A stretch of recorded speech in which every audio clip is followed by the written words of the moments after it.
Sisi? Yes. This is yours. Wewe kaja kwa ajili ya workshop lakini kwenye group wa Justin. No, they can't be here. Justin. Justin nani? Bennett. Tuna Justin au? Check on the list. nimeangalia kwenye list hapa yupo kondo nikawa Uliapply? No. Na ulijibiwa bado? No. message nani? No, Justin yupo. Yupo? Justin yupo. Yupo? Sorry. If it be edit this to reflect on this change of person, Patricia, Justin yupo. Mimi Justin yupo. nimempigia simu nimeangalia. Justin, whose list is this? Kwenye list sioni. Hiyo ni list ipi mnayoangalia? No, this is not. Justin yupo. Justin yupo kwenye list. Justin yupo kwenye list. Karibu. Pole. Pole. Mtakuwa mnanichanganya hapa. Ngoja, sorry, I'm going to list. Let me every day. That list only has 14 people, which means it's a list for travelers only. Hiyo ni mpaka ambao wamesema. Sasa amjanitumia hiyo list au mimi sina haja ya kuwauliza wanavyoingia niwaache tu wengi. No, wait, sorry, we'll just share that with you. Just give me a second.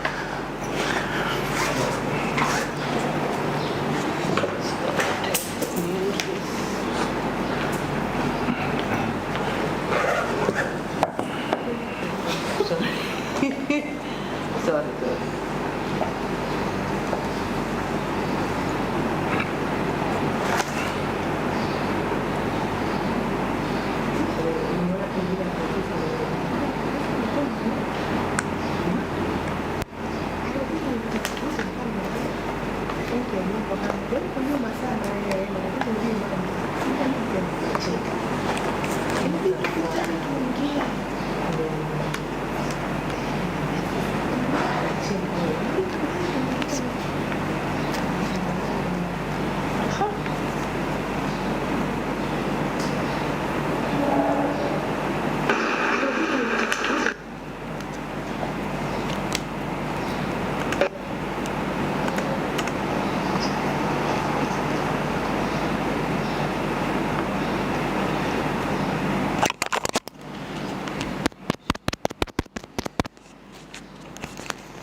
I couldn't be, like I was trying to be creative. Sasa, I'm giving you access to this.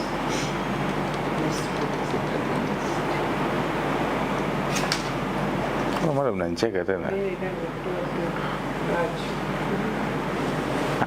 Kwa sababu nimeona nyie kuna mmoja amekuja hapa amemrudisha. Kwa hiyo na mimi nikaanza kuona precaution. Nilivyoona mko busy nikamuita. Kwa sababu kama ishatokea hiyo maana wanaweza wakaja wengi wakaingia mkajikuta mna watu 40 huko. Edgar. Edgar yuko zameka nika alimapana sio?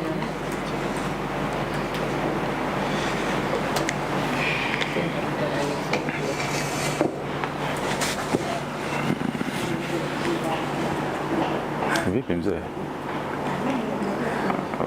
Unashangaa nini? Unajua kusikia misukosuko? Chaliwa mchongo ni.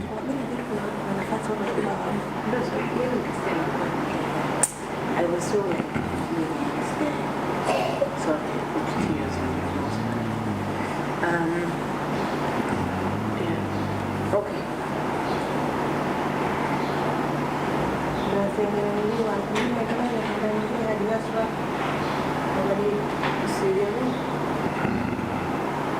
That's right, alikuwa hapa. No, they're not. This person has it. Then what's your email? Is that the table?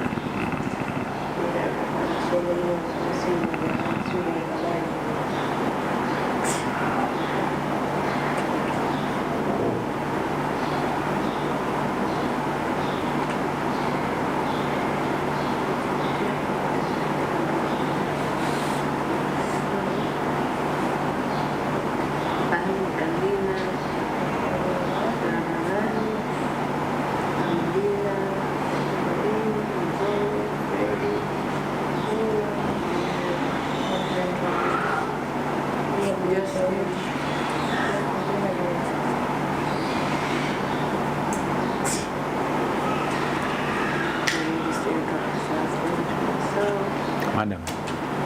Yes. Okay, nadhani nikisha leta participant nina task moja ya kwenda kuchukua begi.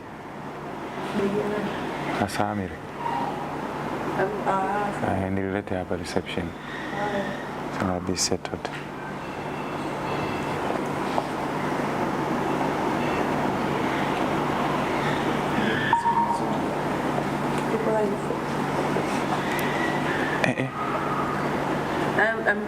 I'm putting it off, man. Can you hear me? Are you testing?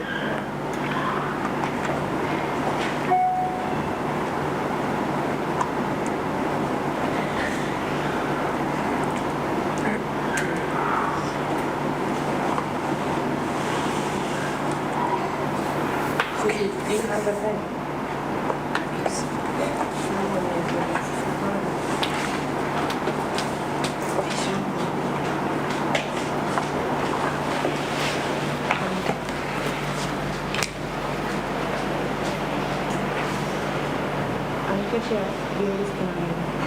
Nimeona.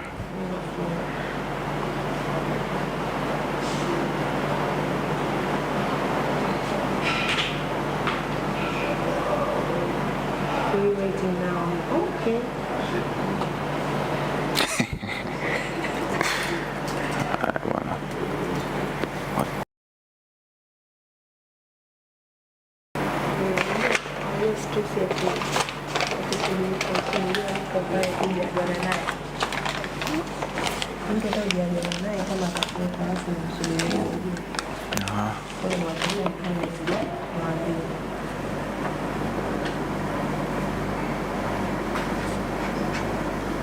Good morning.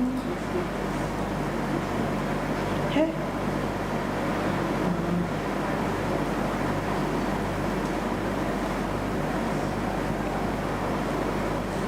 Mambo ni bulbul.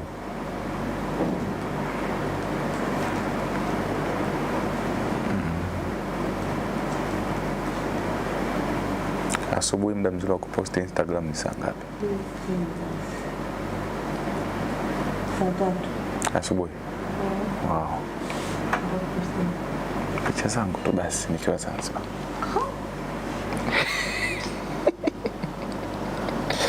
Madam kaa nini nisiposti?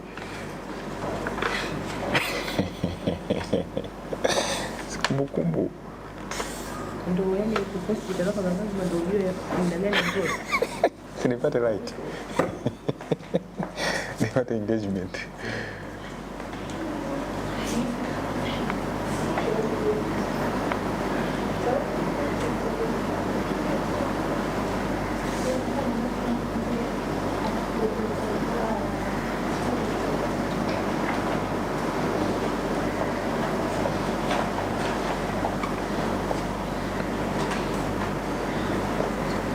Chali engineer mitambo nishafika hapa kakae kule.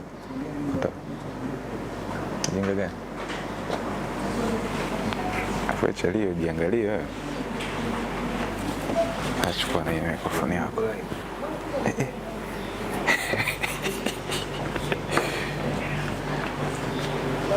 Bosi Sabri. Unajua leo nilitaka nivae hii. Lakini kazoka kani influence mpaka nimevaa nyeusi. Bado fanya naye. Sasa nyinyi mmevaa wanne mmetuzidi. Kwa maana nyinyi ndio mmecheza kama Pele.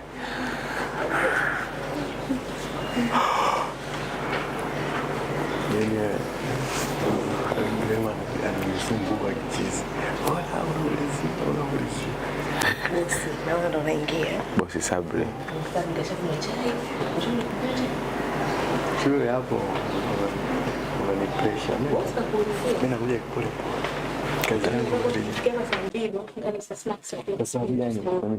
What? You want what? Where are they?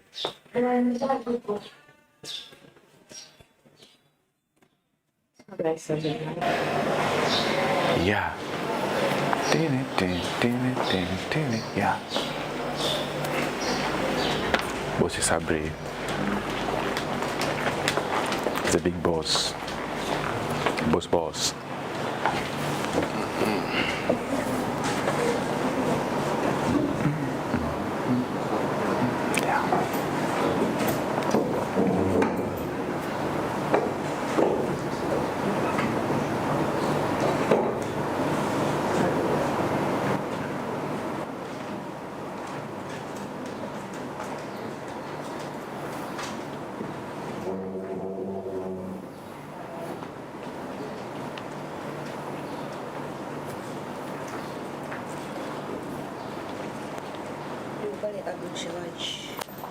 Sawa.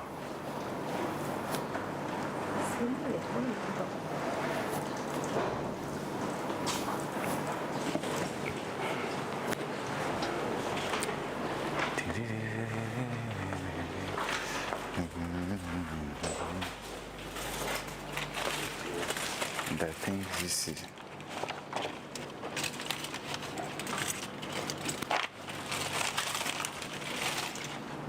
sambusa ndo hizi. Yeah. Hizo kachori hizo balia. Nichukue sambusa.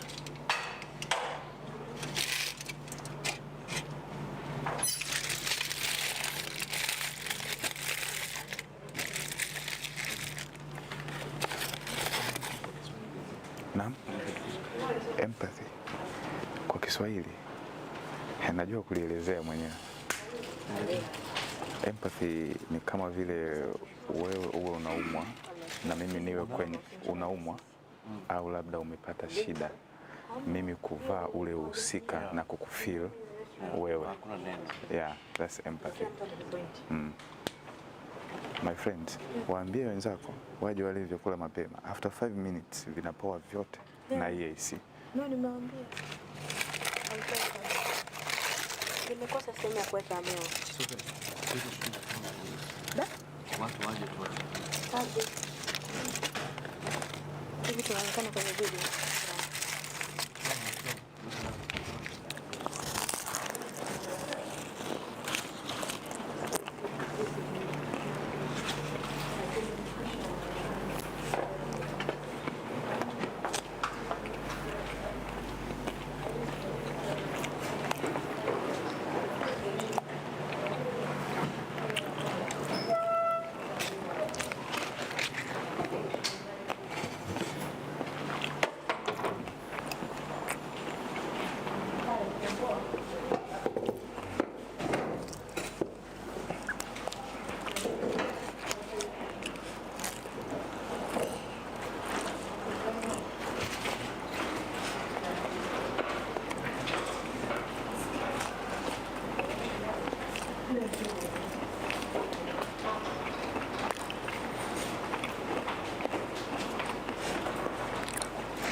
Oh. Hajaniambia nizime. Good morning. Welcome, madam. Madam, my name is Hawa. Madam Hawa. No, madam, just Hawa. Welcome, Hawa. Thank you. Welcome, sambusa.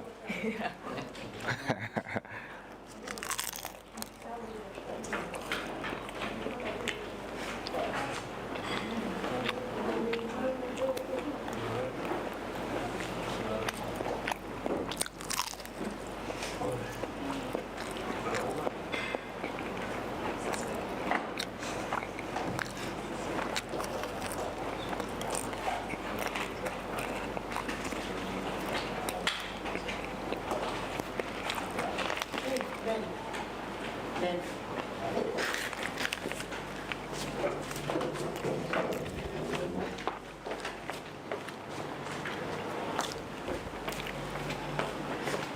Guys, kuna mtu kaona nani yangu hapa?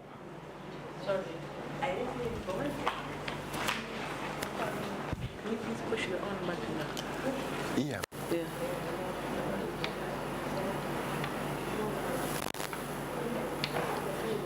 Wale wake.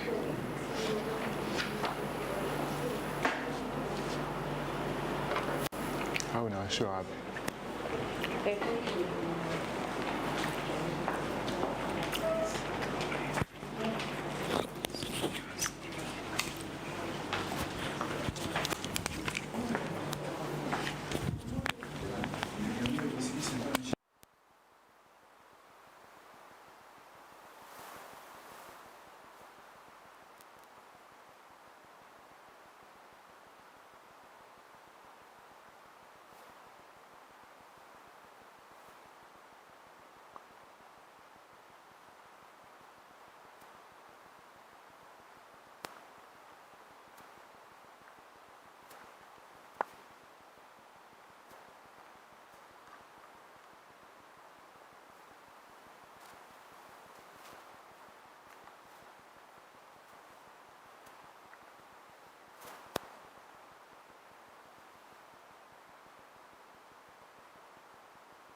imagine how each of these stages we need to start amassing things that would mean, like if you want some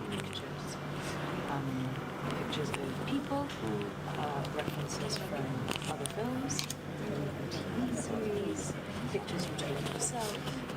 Do you need to? Hi. How are you? Hi. You look so much better than the last time I saw you. Sasa huyu akiwa naongea Okay, sawa. unaona like what utafanya? Nazimute kwanza. Unazo ngapi? Nazo mbili.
asubuhi. Kabla tujaanza, kwanza karibu. Lakini kabla tujaanza, hapa na dada Neema na Rehema watakuwa tu wanahakikisha kwamba participants ambao wako hapa ndio watu ambao tumema-invite. Kwa hivyo naomba wape jina zenu, alafu wao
jambo la pili, nataka kusogeza uwezo. Tunaona hapa anachukua sehemu au kama washiriki.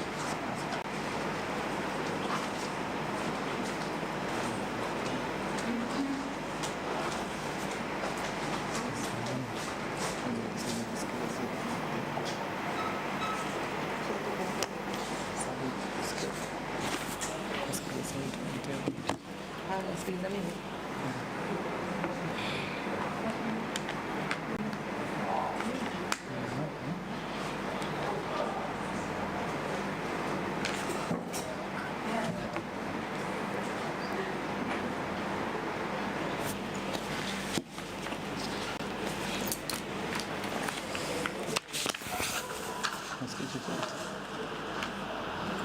Mbona kama unasikia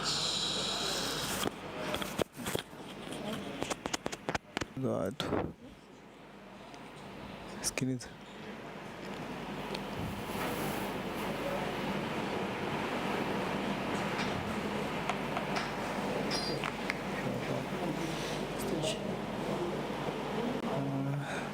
Kwa sasa no. Unaisikia? Inasikika? Inasikika? usikia? Lazima mtu akiongea namsikia, lakini tunasikia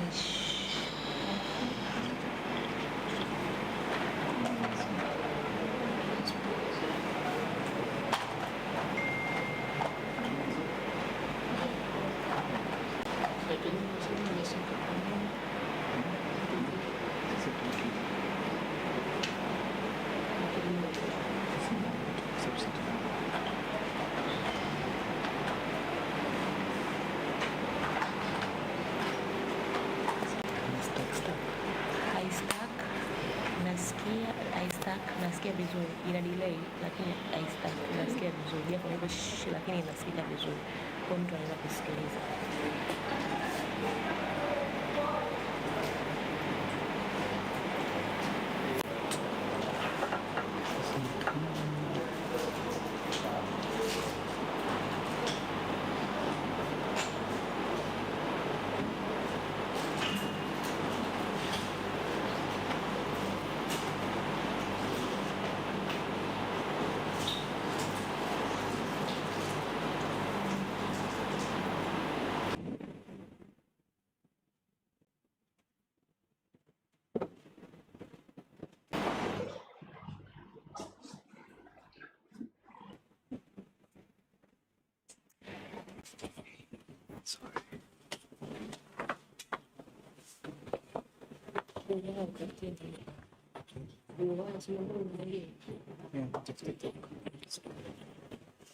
Yes.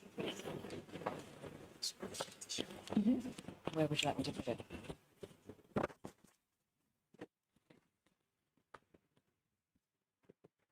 Is this good? No, it's not. This is.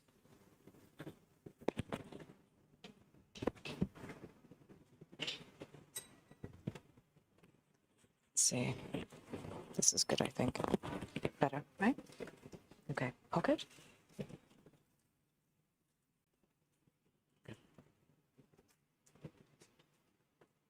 All right. Is it okay if I leave this here? Okay.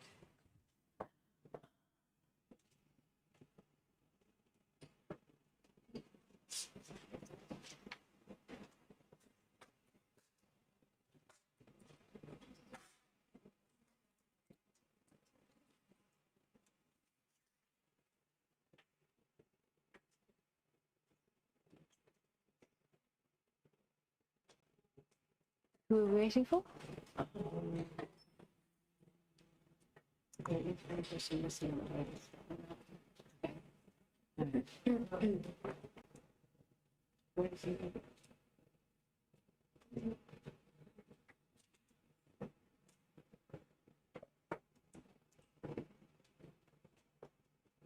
So you're gonna just have a short intro about Kijiweni.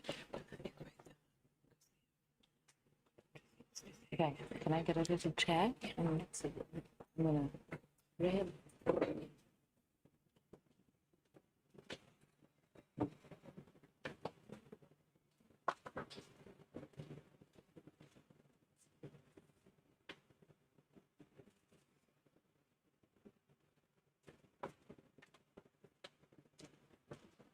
Here we go. That's good. Yeah, here's great.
Kwamba tumeweza kuwapata na mmefika kwa ajili ya warsha yetu ya leo. Kwa majina, mimi naitwa Sisi Mlai, nafanya kazi Kijiweni Productions. Mtakuwa na mimi leo pamoja na Amil Shifji ambaye yupo, na pia tutakuwepo na expert speaker, yani mtaalamu wetu wa leo Hawa Esma ambaye yupo pale. Kwanza kabisa, kwa kwanza ningependa kuwajulisha kuhusu Kijiweni Productions kwa nyinyi ambao hamfahamu. Kijiweni Productions ni nyumba ambayo inatengeneza filamu mbalimbali. Sana sana tumejikita katika upande wa fiction films. Kwa sasa hivi tunazo feature length 6 na short films 3, moja ambayo ni aina ya kigarabusi. Tumejikita sana sana kwenye three pillars: production, mentorship na exhibition. Kwa nini hizo nguzo hizi weka kama ndio kauli mbiu yetu? Kwa upande wetu tunajua kwamba production ni upande mmoja, huo ndio upande wa kutengeneza filamu, lakini nje ya hapo ikiwa kuna mentorship, yani ujuzi ambao unao unaweza pia kuwapa watu wengine ili na wao wawe na uwezo wa kuendelea kuendesha ile gurudumu la filamu ambayo tunayo kwa sasa hivi. Kwa hivyo ndio kitu ambacho tutakifanya. Cha tatu ni exhibition. Tulipoanza kabisa tulikuwa tuna Kijiweni Cinema ambapo tulikuwa tunaonyesha filamu ambazo watu wengi hawajaziona kutoka bara letu la Afrika, lakini kwa muda tumesitisha. Lakini kwa nini tulikuwa tunafanya hivyo? Bila kutizama filamu unatengeneza filamu, unaelewaje lugha, unaelewaje picha, unaelewaje muundo wa story? Na sana sana tunazo hizo filamu ambazo tunaweza kuzisikia, tunaweza kuziangalia, lakini kwa upande wa filamu zetu ambazo zinatoka hapa nyuma, kama wewe kwenye festival hautaziona, kama haujui sehemu za kuzipata hautaziona. Na kwa sababu filamu ni lugha ambayo kila bara, kila sehemu wanayo style na lugha ambao wao wanajua kuitumia. Kwa sababu gani? Wamejenga hiyo lugha kupitia filamu zao. Kwa hivyo sisi pia tunaamini kwamba ukiwa na access ya hizo filamu za kwetu, na sisi pia tutakuwa tuna uwezo wa kuendeleza kujenga lugha ya filamu kwa upande wetu kama wa Tanzania, kama wa Afrika kwa ujumla. Ningependa sasa kuwakaribisha sana DW waje watuelezee kidogo kuhusu wao, alafu tutapitia agenda ya leo. Please, Dr. Esther Nadia, welcome. I welcome you up, please, to talk to us a bit about DW and our partnership in this workshop. Thank you so much. Hello everyone. Thank you so much for having us. I'm speaking in my name. My name is Nadia. I'm a project manager with DW Akademie, and also in the name of my colleague Dr. Esther, who's also a project manager. So I want to make it short. I don't want to steal too much of your time. So just to give you like a little idea what DW Akademie is and what we do. DW Akademie belongs to Deutsche Welle, the public German international broadcaster, and DW Akademie focuses on the support of freedom of expression, mainly in countries in the so-called global south. We in our team focus on film industries, and we work on a variety of projects in many different countries. One of the projects that we work on is the one you see here. It's the DW Akademie Film Development Fund. My colleague Esther and myself launched this fund 2 years ago, so in the beginning of the pandemic actually. It's a fund that focuses on the phase of productions. What we offer is a combination of financing and training. So every filmmaker will be connected or matched with a mentor in the beginning of the project period, which is 1 year. And plus every selected filmmaker receives 10,000 euros for the project period of 1 year. And the idea is really to focus on the development stage of production, so not on the production itself, but on the stage before. And that's what you're going to talk about here today. And yeah, I hope you're going to have a wonderful session today, a wonderful day, and thank you so much for being here.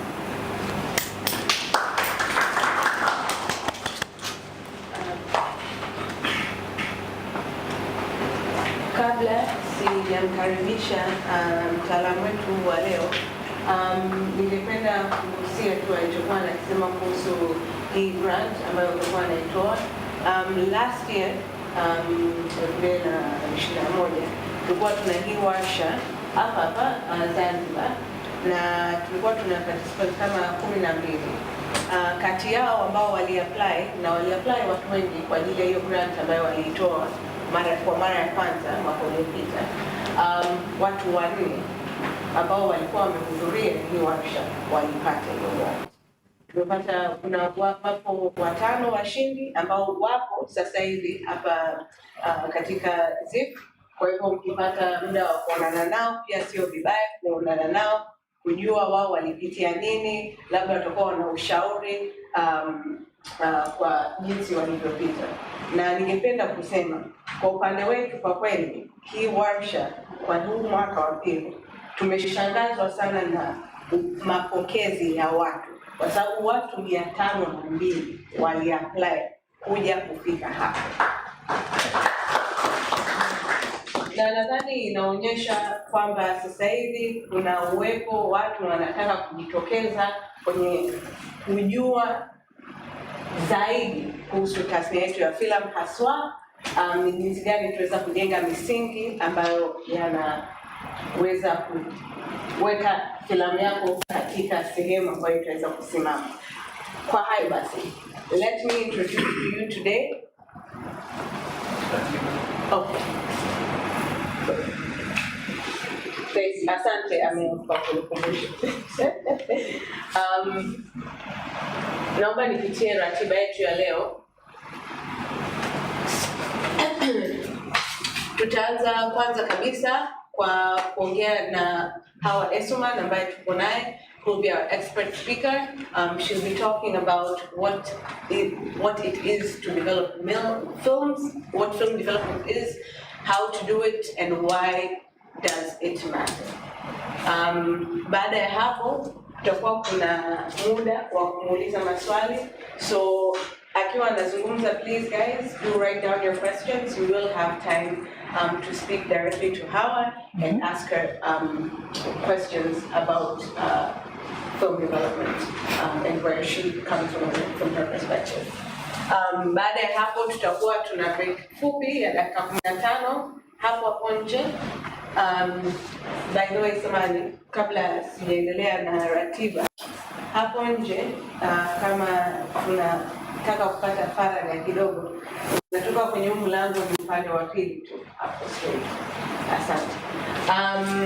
Alafu baada ya break tutakuwa tunaanzia kuzungumzia film development and team cooperation.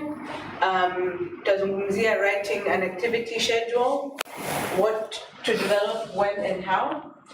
Baada ya hapo tutakuwa tuna lunch, tutaingia kwenye sasa more of the kuandika na kuimagine, ambayo itaongozwa na Amil, imagination and idea development, jinsi ya kuandika treatment. Baada ya hapo tutakuwa tunazungumzia CV, director's statement of intention. Tutakuwa tuna kipindi cha mapumziko tena, tutarudi, tutazungumzia jinsi ya kutengeneza budget ya development phase. Alafu baada ya hapo tutakuwa tuna muda wa Q&A kwa dakika 45. Tumefanya hivyo kwa sababu tungependa, kwa sababu leo siku yetu ni hii moja. Kwa hivyo tutakuwa tuna muda katikati ya presentation zetu kuwapa muda wa kutuliza maswali, lakini muda wetu maalum kwa kupitia maswali yenu yote itakuwa ni hapo mwishoni. Alafu tutamaliza siku yetu saa 12.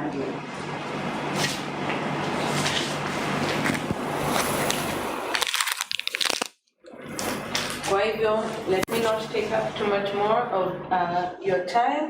Naomba nimkaribishe Hawa Essuman, who is an incredible filmmaker. I will let her introduce herself. So Hawa, karibu sana. Thank you. Yeah, that should be all right. Yeah. Yeah.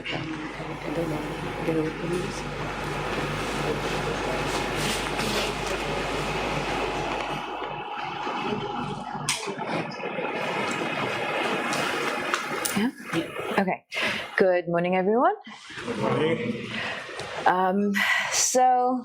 Cece, thank you very much. Kijiweni, thank you very much for inviting me. Deutsche Welle, it's lovely to have you in the room as well. My name is Hawa Essuman. I am a filmmaker who is primarily a writer and a director. I sometimes produce, but okay. Can you hear me better? Yes?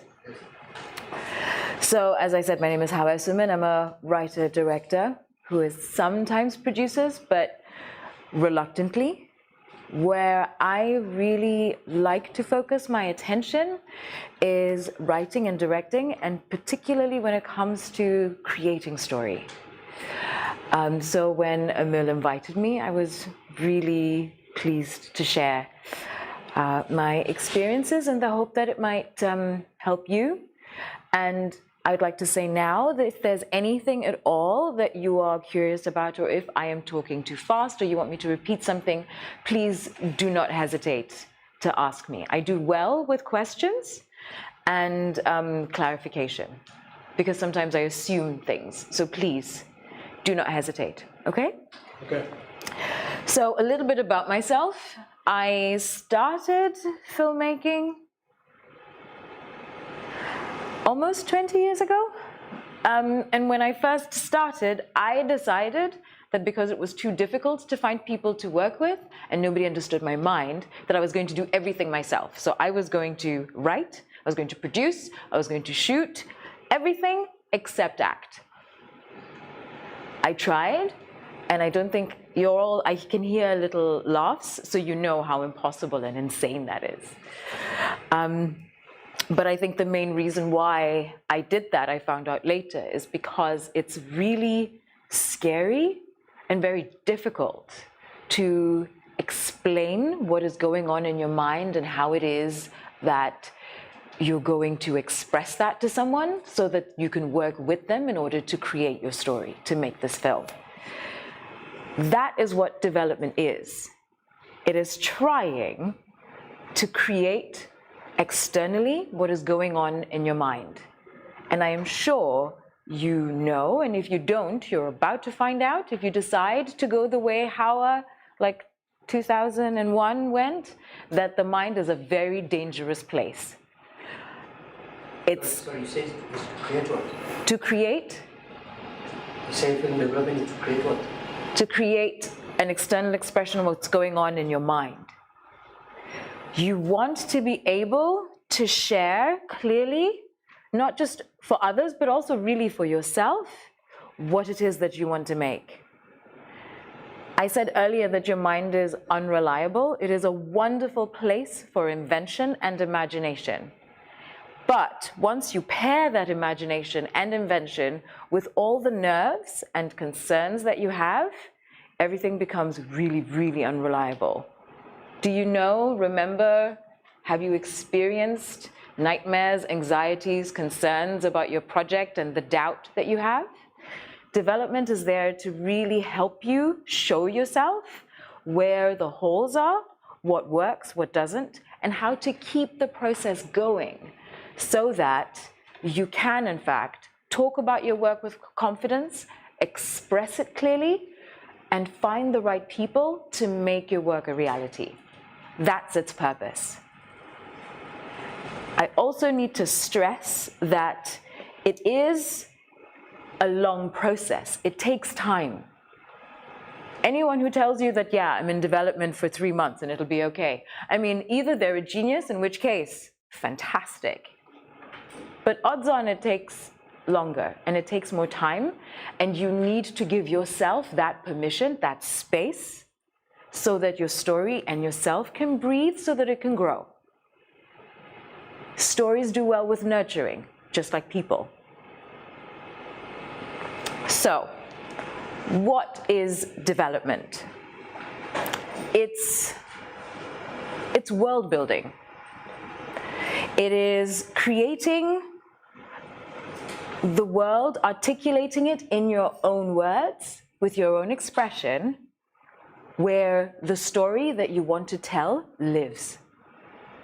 And right now, it lives in your head. So you need to find a way to explain it. And you do that through words and pictures, bit by bit. You do this in a way so that you can share it with others, but before you do that, you want to sort of share it with yourself. So what I encourage everybody to do always is either to have a notebook or a file on your computer where you keep references of pictures from blogs, magazines, newspapers, films, TV, even from the things that we read that are made of paper, books. Thank you, magazines and books. All those references, every little thing, and if you could put a little note next to it, that's really wonderful. Because what you will start to get is a library of things that you've been thinking, and they will start to create a space for you to look through, like a library of things that you can look at, and some things you will toss, but some things will remain. And then you will start to see what it is that you're trying to build. And this is also true for everything that you're writing. You write all the time, even if it's tiny little notes to yourself. I would always encourage, I generally have a little notebook that I can take with me everywhere and write. If you just use your phone, that's fine too. But what's important is that when your ideas come, that you put them down so that you're not relying on your brain to do the remembering, because it doesn't. We already mentioned, it's a treacherous thing. So, and if you're thinking that my brain is my friend, it's my ally, I've got it all in here, it has these little folders that disappear every once in a while where you think that everything is fine. You know what I'm talking about because you nodded just then. Yes, you have everything in there, and then you go, oh, but I knew it, and then you spend all this time trying to remember instead of trying to build. Because the more you let out, the more comes. And you will find your own process for this. The more you do it, you will find your own pattern. Everyone has one, so you have to just trust that.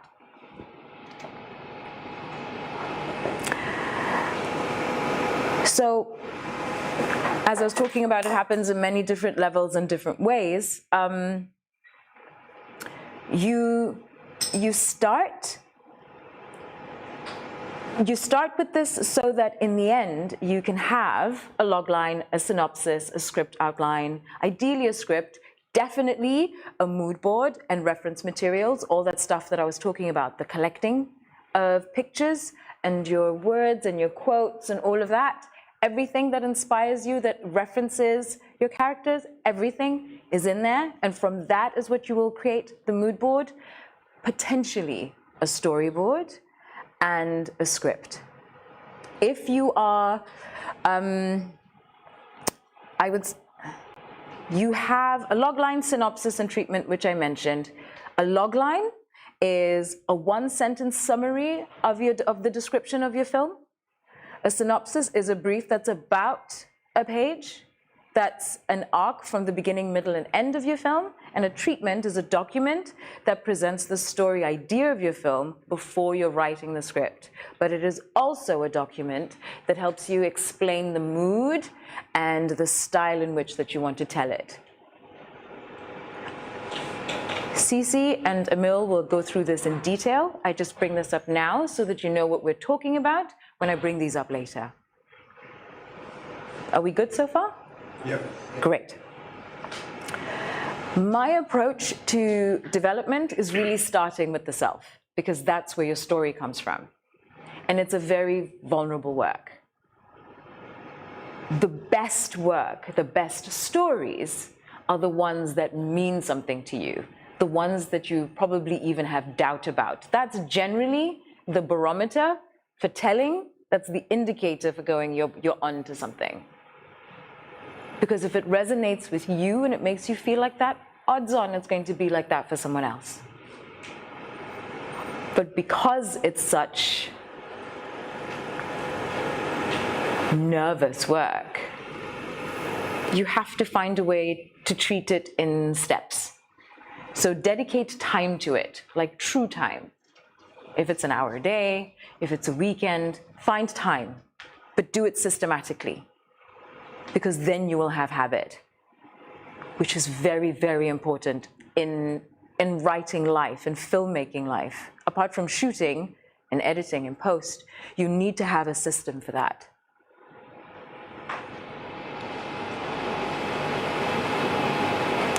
So how I approach development is I like to start with story and character. And that's how my ideas come. Everyone has their own way of how ideas come. Mine come with a story, like a question that I'm trying to answer, and then almost immediately the character comes, or like the idea of the character.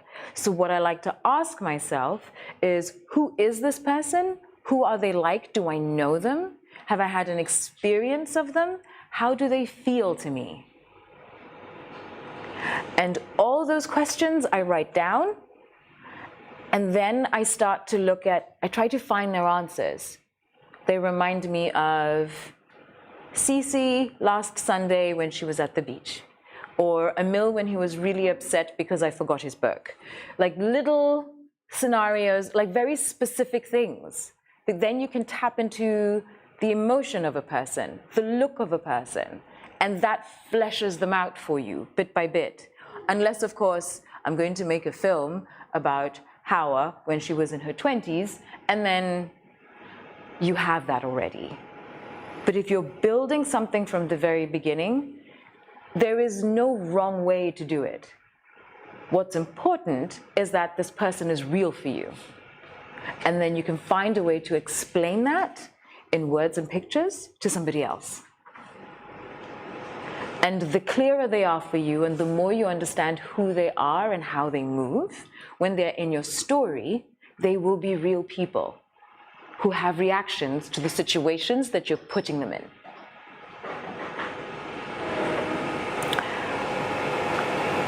So you also want to check, I always have to remember this, you have to figure out what it is about the character that you care about.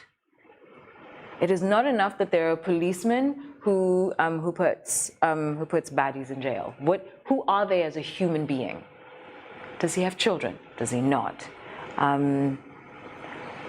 Why does he not have children? Why is he single? Is he young? Is he widowed? How does that affect who he is? What has made him who he is? All the stuff that all these questions, all these explorations give your character's life. They make them true human beings. Who you are now did not happen when you woke up this morning. It's what happened yesterday. It's how you got here. It's what happened when you were 10. It's who your parents are. All of these things, think about them and give that information to your characters. Give them true lives that go beyond what your story is, because that always finds its way back into the story that gives it life. Make sense? Yeah. Great.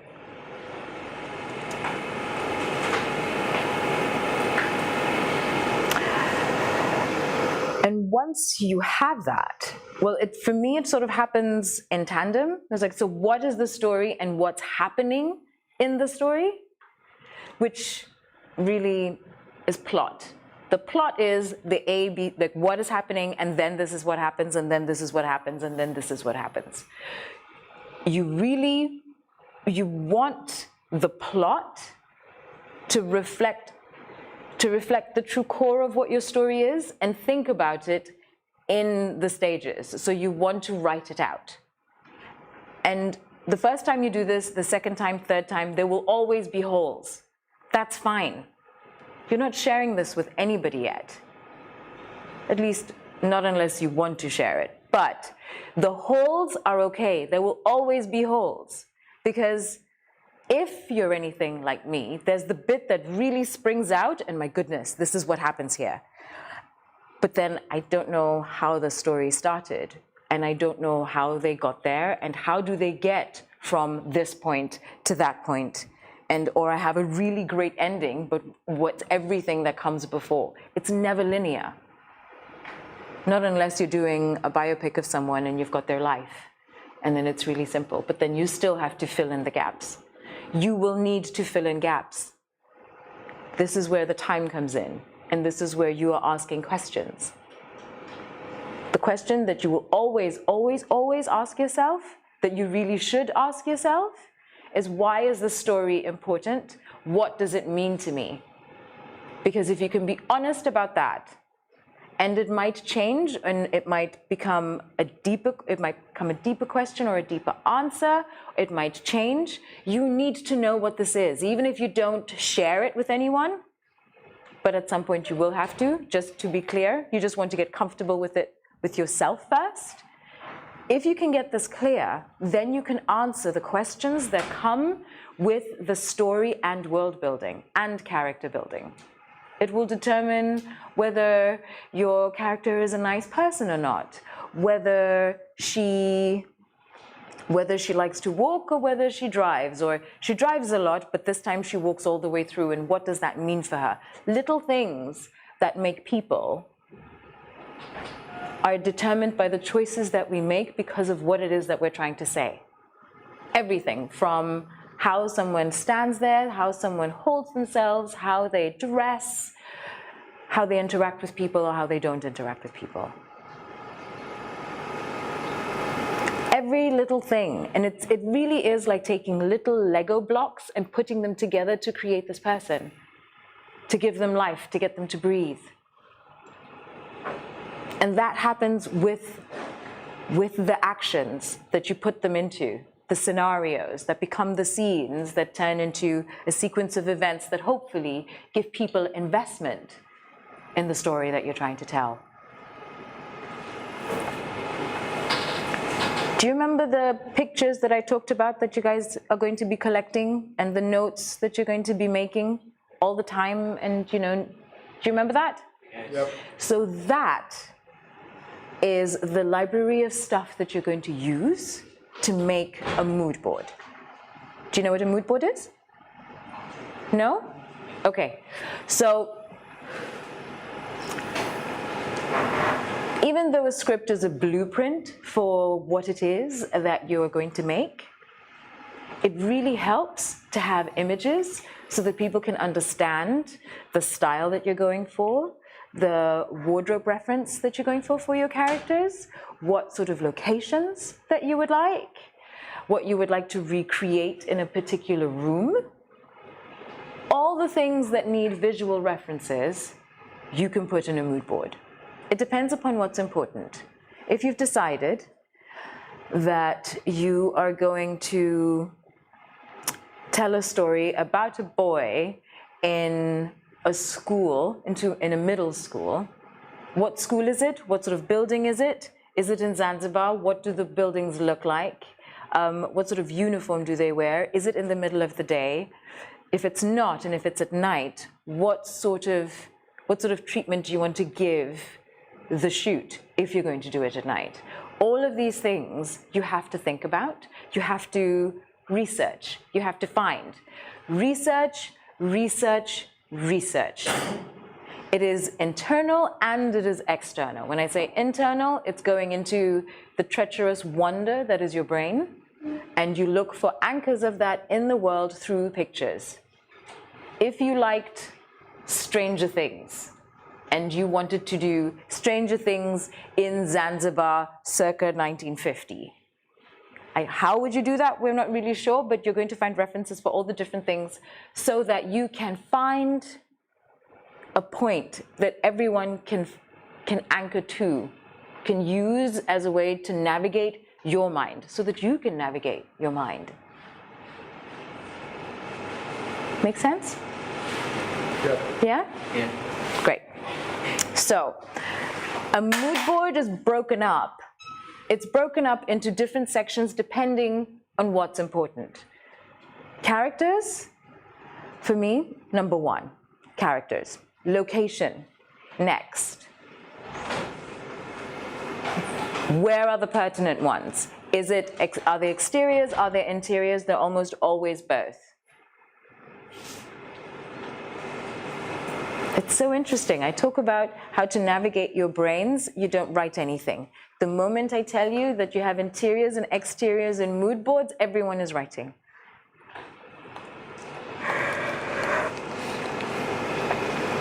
You also actually want to use a mood board for references of sound. Now, you can't find images of sound, but you can definitely find references that you could use to send someone to go listen to something, be it a song, be it an audio clip, be it a speech. If it's going to help explain what it is that you want to say and you want to express in character, in location, in story arc, use it. This mood board is for you and for the people who you're going to partner with.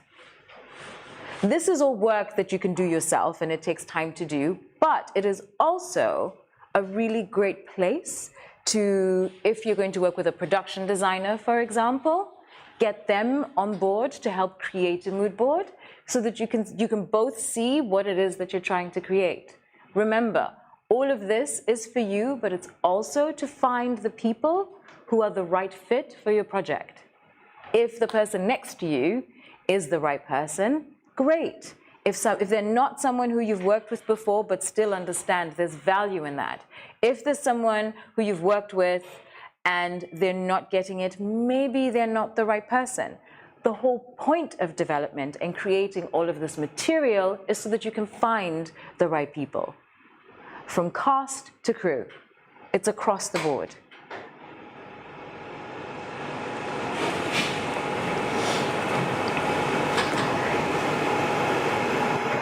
If you can go to the locations that you would like to use, finding pictures is great. Taking pictures yourself is wonderful, so that you can get a feel and sense of it. It's very, very important, because it will help you when it comes to building your story and your characters are moving through your story. If you can be in the location, it's not going to be the person gets up and then they go to the kitchen and then they blah, blah, blah, and then. How do they do that? Why do they do that? Is there something that makes a difference, that adds, that allows people to create the images that you're trying to get them to create? Every little detail helps. Remember, what you're trying to do is take the thing that you have in your mind and put it in the world so that other people can see it in their minds for themselves, so that they can feel it for themselves.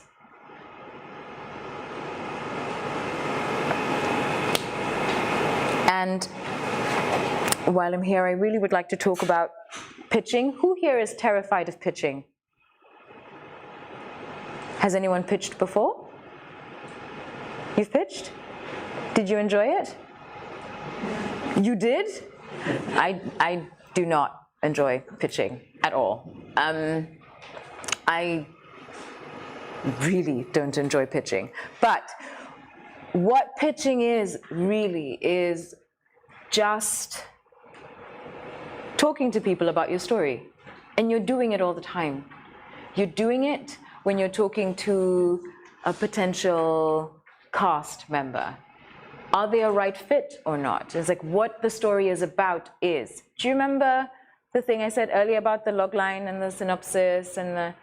So the more work you do, the clearer and the more articulate you get, the less you have to say to explain all of it.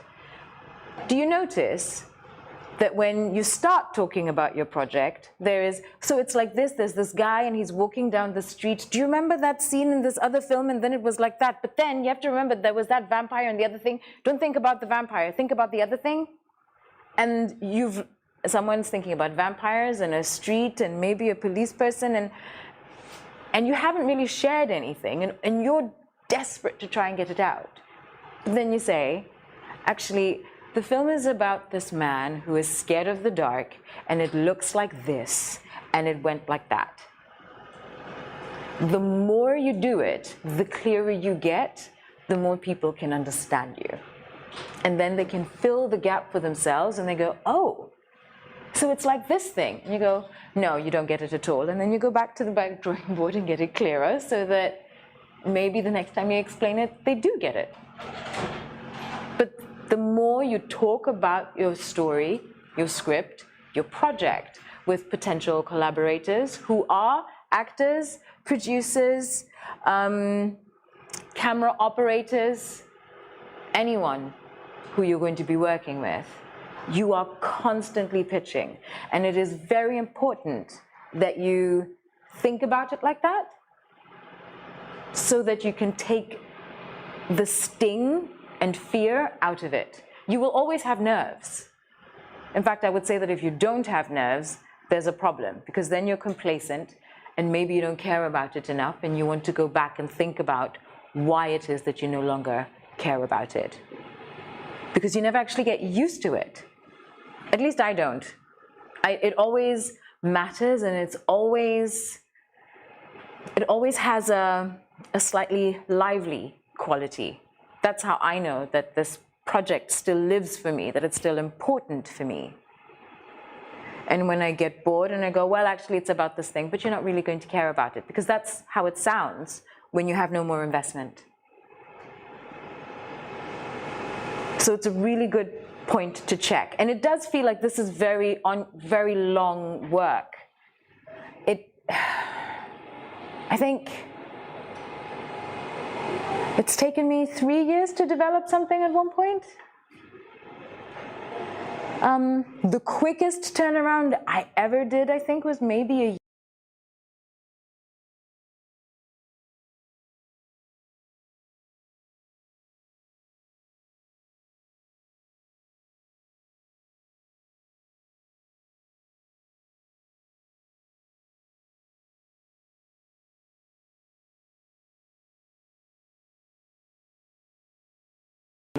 Is that development is ongoing. It doesn't actually end until you've put the film to bed. And when I say to bed, I mean that it has screened, all your friends and audiences have seen it, and the credits are rolling, and it's over. And you're going home and you're having a drink and you go, whew, that's when it's done. But up until then, you're constantly working on it. You're constantly exploring, tinkering, growing it. And if you do it like this, as opposed to treating it as something that I'm in development for exactly 6 months, 5 hours, and 2 seconds, you will allow your story and yourself to create something that really resonates. Because when you read a document that has been given the time, you really experience it. It's the difference between reading a bullet point and reading a story that you want to come back to. And that there's just no solution for it. It just takes time. So if you can pitch, then maybe you can even find some funding, which is the point of it, right? Because we really want to make our work. What I really would like to talk to you about regarding where to find money and pitching. I know that the funds are far between, and you really want to find, and you really, really want the money. So the idea generally is to send out as many applications as possible, because it's a numbers game. The more you send out, the more you're likely to get something back. That's not true. That's not true. And worse, if you keep shifting it for everything, it doesn't have a soul then. Nothing that has a soul can shapeshift that much. Nothing. Find what resonates with your story. If you have a topic or you have an angle that works for a particular fund or organization, do that.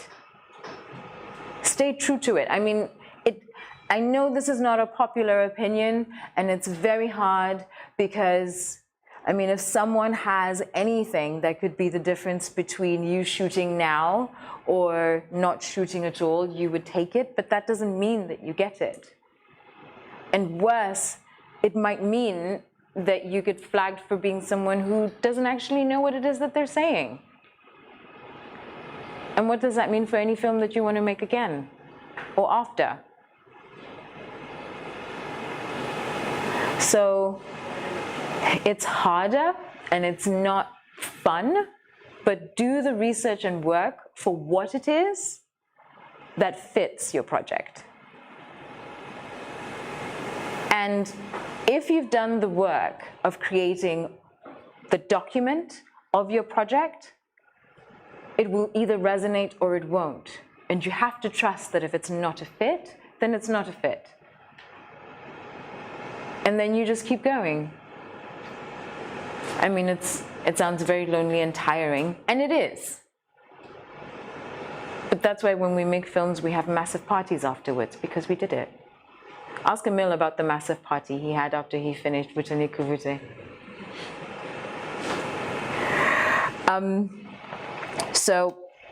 Am I forgetting anything? Because I feel like I've covered a bunch of things. Is there anything that anyone is wondering about anything I've talked about so far?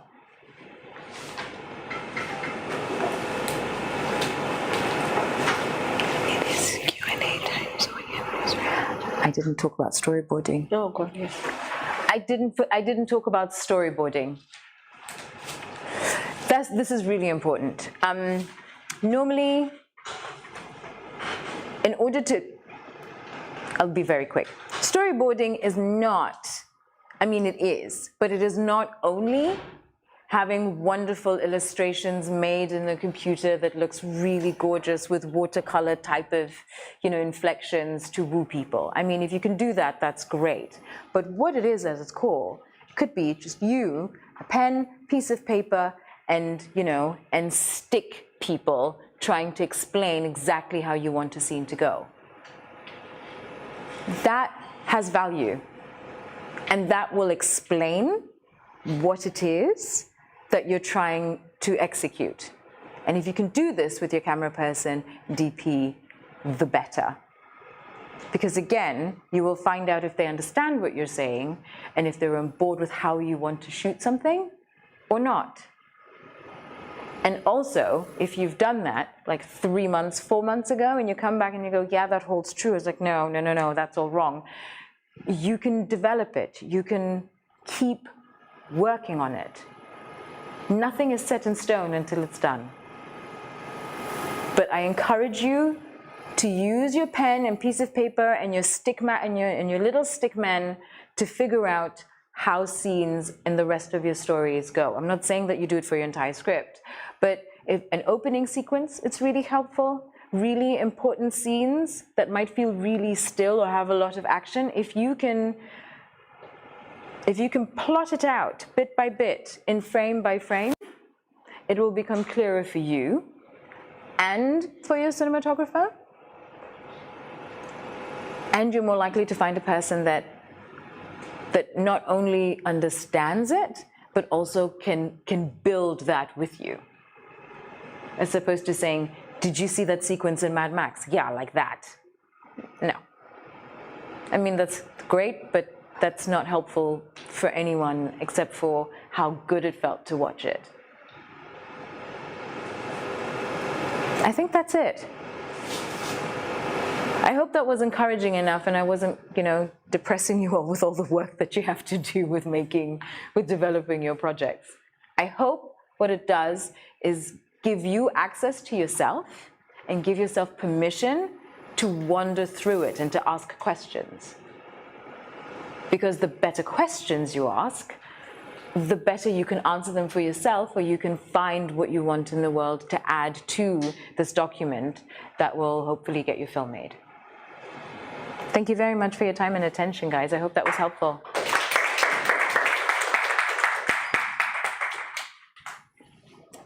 Thank you so much, Hawa. But we're still with you, because now it's time for our participants to ask you questions. Please. Tafadhali, feel free kumuuliza Hawa maswali yoyote ambayo mnayo kuhusu alichopresent, kuhusu utengenezaji wa filamu, whatever interests you. Kabla tujaingia hapo, lakini it would be good tufahamiane. Kwa hivyo naomba nianze upande huu, kila mtu ataje jina lake na anachokifanya katika tasnia ya filamu, whether a new filmmaker or not. Naitwa Fred Feruzi, ni filmmaker. Naitwa Justin Bell, ni actor, director, writer. Yeah. Naitwa Abdul Shawedi, ni filmmaker. Naitwa Gomez Anderson, filmmaker. Naitwa Shukra, ni mwigizaji DW Production. Ali Wakata, mwandishi wa Warsha. Patricia Simple, filmmaker. Amina, I'm an old father in this film. My name is Kijiweni Productions. I'm a director, writer, and also a visual artist. I'm Jolitus Justice. I mostly write stories. Abdullahi Hadi, scriptwriter. John Mahmoud, actor. Faustini Poet, filmmaker. Munisule, mwenyekiti wa wasanii, mwenyekiti wa waigizaji Zanzibar na mwongozaji filamu. Alexander Venance, Violet wa filmmaker. Mungu Ramadhani, actor and producer. Anton Yasenga, videographer and director. Martani, mwigizaji na mwandishi. Yuko Kumuhaji, filmmaker. Karibuni. Kwa hivyo sasa nitawakaribisha nyie kumuuliza hawa maswali. Emil. Hi. Hi. Thank you, first of all, for a really enlightening presentation. As a filmmaker, it was made, I forget how many films, but very successful films that have played on the continent and internationally, festival circuits.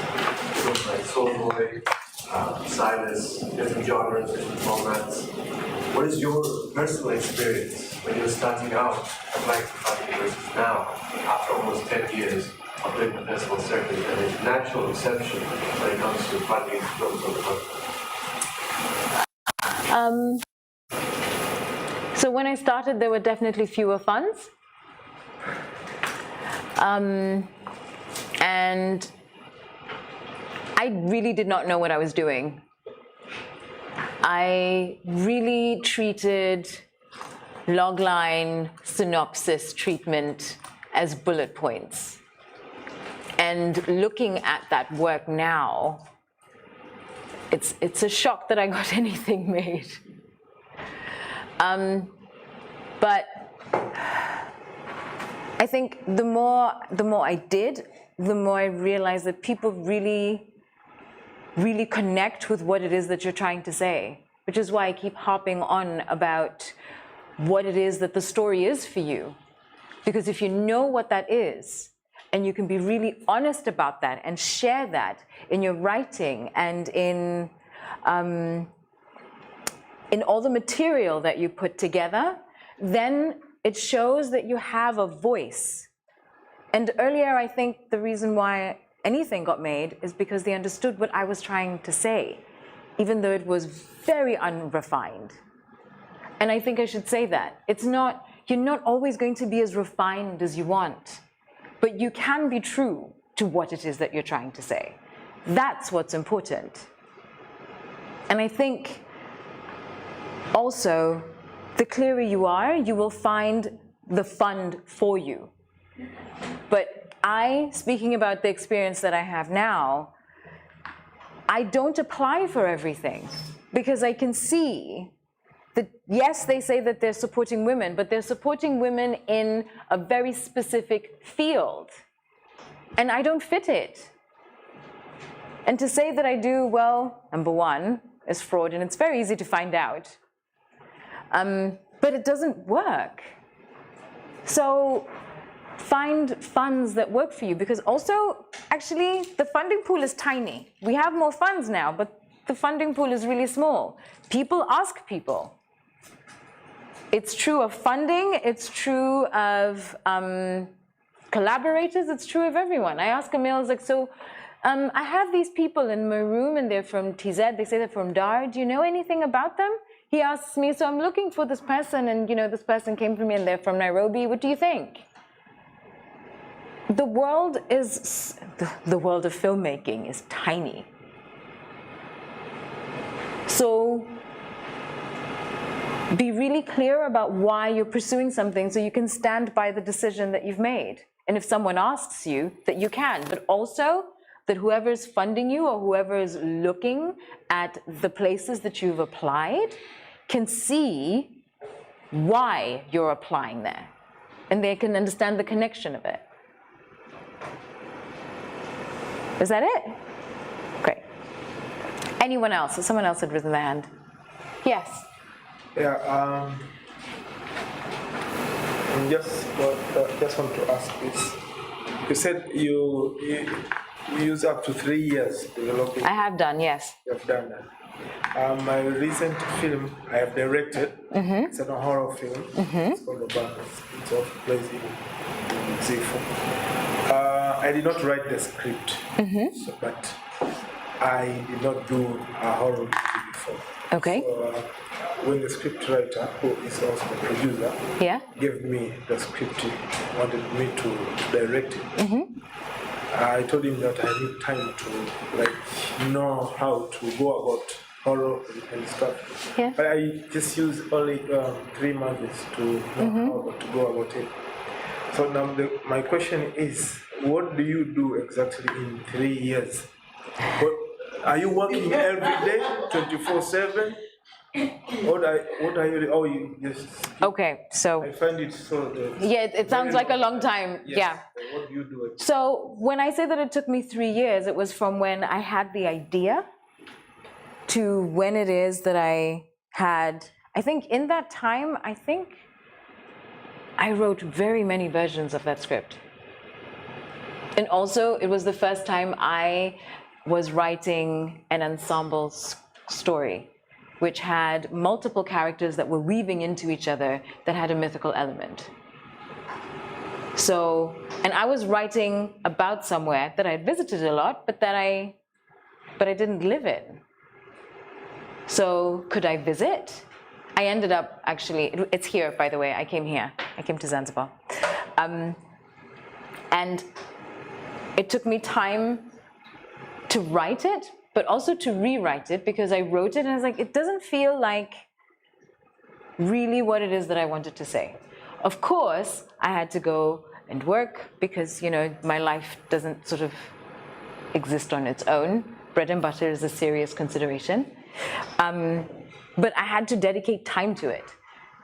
It's not every day. I mean, in there were periods of dedicated work, and then there were times where I could only dedicate an hour a day, or maybe a weekend a month. But it takes, this is what I mean about the fact that it takes time. You have to find a schedule that works for you. If I have a job and I go do it, and then I come back and dedicate some time. But you have to make it regular. Does that answer your question? It wasn't every day for 3 years, my God. But also to add on that, an additional question. In 3 years' time, the main percentage of that 3 years' time went to what? To character development? It went to character development. It went to style development, because I'm going to direct it as well, of course. And I wanted to find out if, first of all, I wanted to see if what I was saying made sense. This is where I did not talk about research. Shame on me. Because you have to, because even when you do fiction work, it exists in a world. And you have to do the research. Even if it's about a boy that walked from A to B, is it on tarmac? Is it on Maram? What is the sound like if it's on Maram? What's on tarmac? What shoes are they wearing? So many things, and it has to be realistic. It doesn't matter if you've decided that the boy is walking from the tarmac to space. There's laws of physics that govern that. So if you don't know that, and you say, but who knows, it doesn't matter, the thing is, people actually do notice. They notice that it's off. They can't explain it, but they know that it's off. And then the moment they're questioning it, you've lost them. All that work you did, everything, gone. So research. All right. Na yani kama mna maswali, hata kama mnataka kuuliza kwa Kiswahili, naomba jisikie huru kuuliza. Mimi nipo kwa ajili yenu. Yeah. Hi. So you talked about doing research when you are on the first process of film development. So my specific question is, I'm an author, but I usually write fiction. So is there like any need to do research? Yes, yes, yes, yes, yes. That, because you're writing fiction, does not give you a pass to not do the homework of the rules that govern your world. It doesn't matter if it's real or imagined. There are rules that govern any story, because that is what builds the investment. And the moment those rules, you break those rules, you've ruined your world. Do you know what I mean? Yeah. So, yes, research. Always yes to research.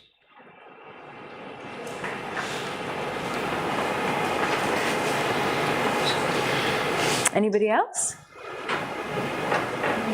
Maswali mawili ya mwisho.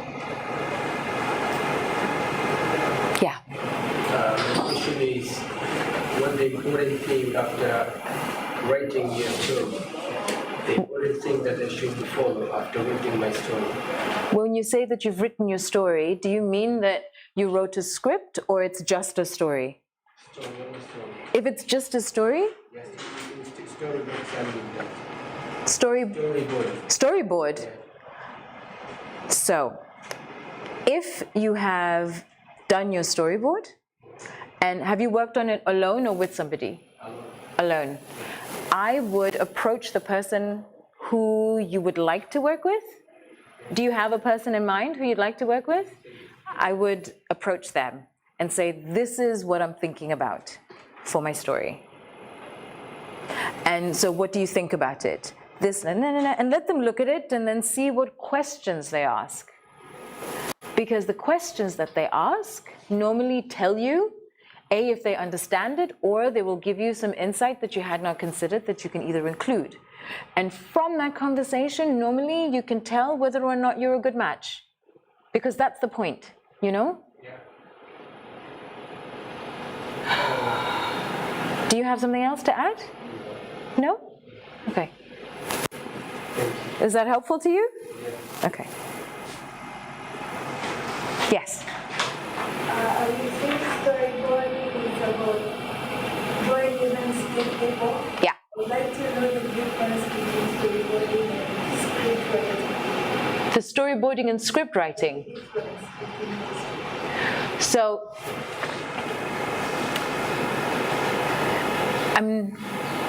to be really about it. So the script you give the description and you give the dialogue and you give the sequence of events, and in there you have got the plot and your characters and how it flows in words.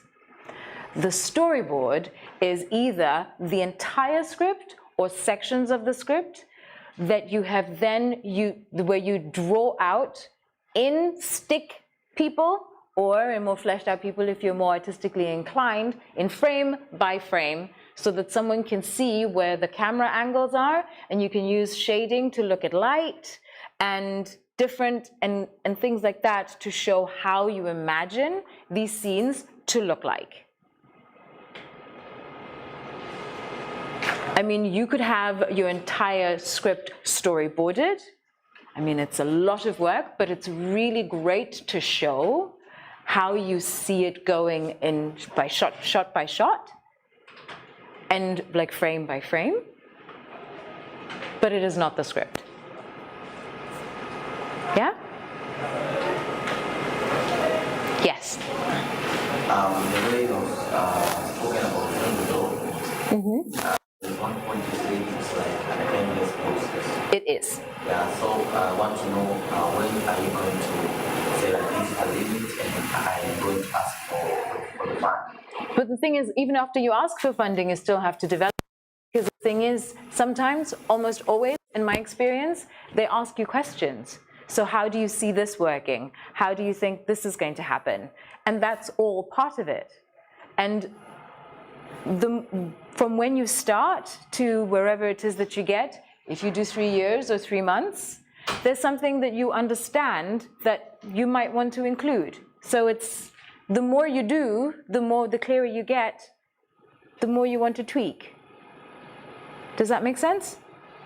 Yeah? So, I mean, you can say, okay, now I'm done, because this is as far as I'm willing to go. But if you go back, you can do more. Because sometimes you do have to, you know, put a full stop on something. But stories, because you know more and understand more, you can provide more. You can explain more. You can give more detail. Yeah. Just one question. You said there are 2 things to consider while writing a story. There's characters and location. Are those the only 2 things? No. They're not the, oh God, no, they're not the only 2 things. But they are those are the 2 big primary things that I use to anchor a script.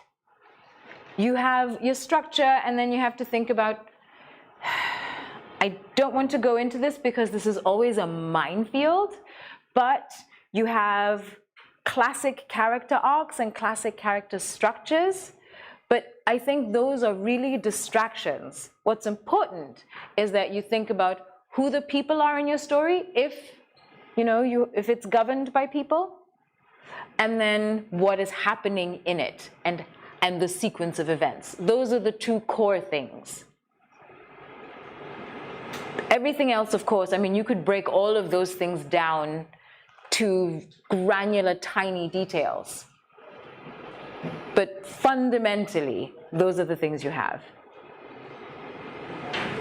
So, Howard, can I ask the last question, which is actually from our online audience? Yeah. And Peter wants to know about choosing your color palette. Maybe to expand on that, is that something that even happens during this stage? Of course. And I'm really glad it was asked. Color palette is something that you can really address in your mood board, because if you're looking at tone and mood, color is a really great way to do that. If I think very visually, so thinking about where something is set and how outside looks, or how the light plays in a room, and also what the underlying color says about the style of film. Like if it's more like a dark kind of thriller film, it would be fun to have it be sort of bright colors, so it feels like a dystopian. Who's watched Stepford? Is it Stepford Town? Stepford Village? Stepford Wives? Thank you. Stepford Wives, where everyone seems to be like a robot and everything is so perfect that it becomes unnerving. That's a really interesting use of something sinister, but using bright colors where it's unnaturally perfect. But that's a very deliberate choice. So yeah, that's something that you definitely make a decision on very early on, if that's a consideration for the story that you're telling, for the film that you're making. The earlier you can think about that, the better, for sure. Okay. Thank you so much, Howard. It was really lovely talking to you guys about development, and thank you so much for your attention. I hope that was helpful. You are welcome to ask me. I'm here for a little bit. Also, do you have anything that's happening during this time that you would like to tell us about? Like what? The screen. Oh yeah. So, I also, I am one of the people that runs a short film program in Kenya called Manyata Screenings, and one of the things that we do is hold talks. And I'm very excited to say that we're having a talk at ZIF on Saturday at 6:30 at Hivi, Zanzibar, where yours truly, Mr. Emil Shivji, will be talking to Sam Soko, two really great filmmakers from East Africa who are talking about their work and their process and what they hope for East African cinema. If you have the time, I think it would be a really great conversation to witness. Also, they're taking questions. I would encourage you to come. So you're very, very welcome. Thanks. Thank you all very much for your time. Again, this has been a lovely morning.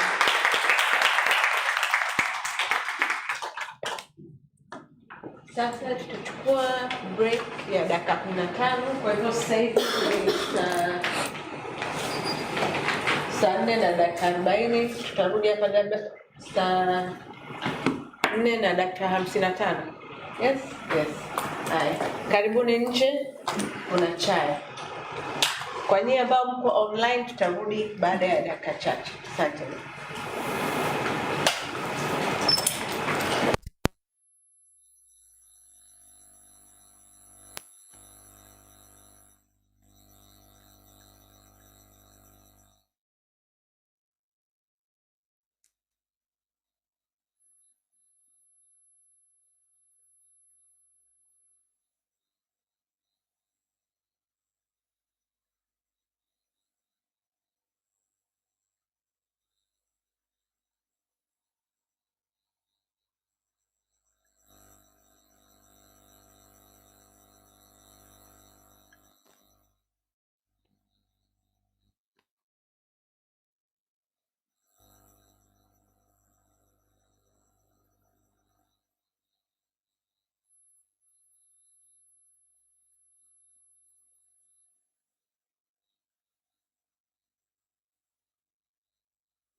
Tumerudi wote.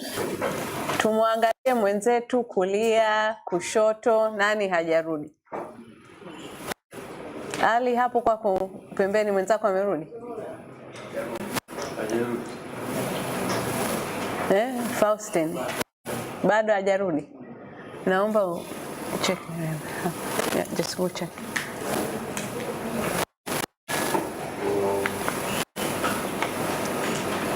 Kama mlivyoona kwenye ratiba, kuna vitu vingi na kuna mambo mengi ya kuyamaliza na kuyaongelea leo. Ndio maana kidogo tunakuwa na haraka kwenye hizo break. Lakini pia nadhani mmekuja hapa na mmeapply mpate sio? Maana tu pate ratiba pia pate mengi leo. Hopefully huko kwenye future tutakuwa na siku 2, wiki, mwezi, hata mwaka mzima kufanya workshops. Lakini kwa leo tuna siku hii moja. Okay. Are we good on the mic, Edwin? Good? Yeah. Mimi naitwa Anushirchi, nadhani wengi mnanifahamu. Kwa wale ambao hamnifahamu, ni mtayarishaji wa filamu, ni mwongozaji wa filamu, ni mwandishi wa mswada, na vile vile nilifundisha chuo kikuu cha Dar es Salaam kwa miaka 7. Hadi mwaka huu ndo nimeamua kidogo ni mna mwingi huko mtaani kushindana na nyie, sio?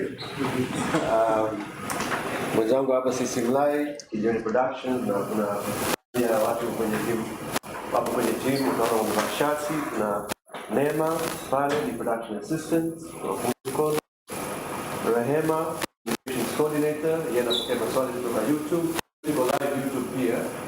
Kwa WhatsApp wenzako, kwa kama wengine hawajapata fursa kufika leo au kutazama YouTube live na stream YouTube. Na baada ya kumaliza leo, utabaki huko YouTube. Unaweza kupata nafasi ya kutazama. Kwa Edwin Kazoka ambaye ni videographer wetu, ana film, Sabri Atik ni production accountant, pia ni mpiga wetu.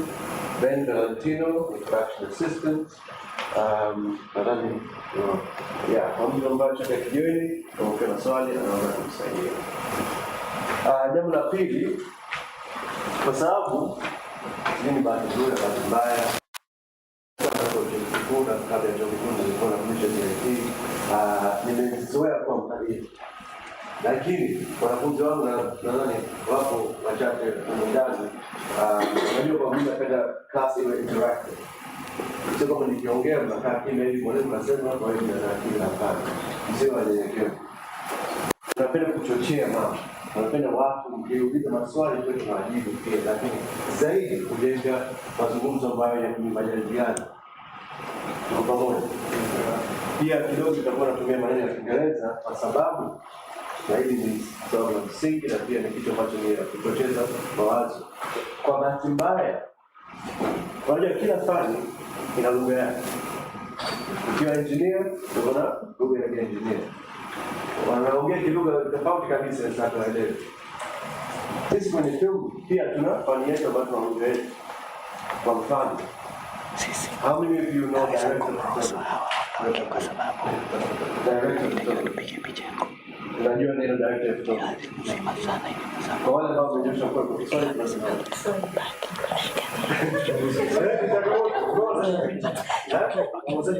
mwongozaji wa picha, unaendana sijui sidhani mimi huwa kwa uzoefu wetu tunasemaje? Kwa Kiswahili tunasemaje? Kameramani. Umesikia kameramani kwa Kiswahili? Tunasemaje? Mpiga picha. Yule ni mpiga picha. Anashoot video. Na Sabri ni mpiga picha lakini anashoot still. Sasa kazi yake yeye mkataba wake Sabri na mkataba wake huko kama ni mbili tofauti. Lakini kwa Kiswahili umeona tatizo hapa tayari. Hilo ndio tatizo. Kwa hiyo tunachojaribu kufanya sio mimi sio pekee yetu, lakini watu wengi pamoja na wenzetu wana stories. Tunajaribu kujenga lugha ya fani yetu kwa Kiswahili ili mtu akiwa anaongea kuhusu piga picha jionyefu, direct photography, ni tofauti na cameraman, ni tofauti na video operator, ni tofauti na editor. So tutahitaji na msaada wenu pia, kwa sababu tumejaribu kutengeneza presentation kwa Kiingereza na Kiswahili. Kuna baadhi ya maneno ambayo tunajua tutakuwa tunakosea, lakini huwa tunasaidiana kwenye hilo kwa sababu ni fani yetu. nie na kizazi kijacho wakiwa wanakuja kutengeneza filamu wao kwanza wanafanya kwa Kiswahili bado ndio okay. So kwa kuanzia tutaanza kwa kuongelea kuhusu development na maendeleo, hatua ya maendeleo na kwa nini ni muhimu kwa kazi kwenye timu. Kama umeona hapa, tunajua hizo lami sio za kwetu nyumbani, maana hapa tumepanga foleni ya huu mwanzo hadi mwisho pale. Lakini labda tuangalie ni bridge mpya pale Tanzania, Dar es Salaam. Pale unaona tuko wapi? Tuko development. Sababu ya kuweka picha hii ni kwa sababu tulivyofanya warsha mwaka jana, tulipokea nadhani application kama 50, tukagua watu 20. Safari hii tulipokea applications 502. 502 applications. Ndani ya masaa 24 tu tulizotangaza application 2. Tulivyokuwa tunachagua watu, sio kwamba umepata kila kitu, tunachagua watu 20 sababu ya tena tunawaleta watu 500 watu wengine. Inshallah siku itafika tunafanya hivyo, lakini kwa safari hii kwa watu 20. Tunaweza kuchagua watu, tukakuja kwenye zile application yani tulizochagua, kwa application kama 70 80 hivi ambao wao kweli wamejibu maswali. Shirikati imeuliza kwa nini watu unauliza swali, kwa mfano kwa swali moja, what would you like out of this application, out of this work? Ungependa nini? Tunaiwacha mtu anasema shooting, production, video editing. Kwa ndio development, bado tunaelewa what does development actually mean. When we talk about development, what are we saying? Hata nilichofanya mwaka jana ndio mara ya kwanza tumefanya warsha. Kipindi cha grants kilipotolewa na mwezi wa 9 na sasa hivi tunatoa kwa applications nyingi ambazo zilitokea. Watu walikuwa wanaomba 10,000 euros, euro 10, na kama shilingi milioni 24, 25 kwa ajili ya kwenda kushuti filamu. Wengi ambao si jambo la development.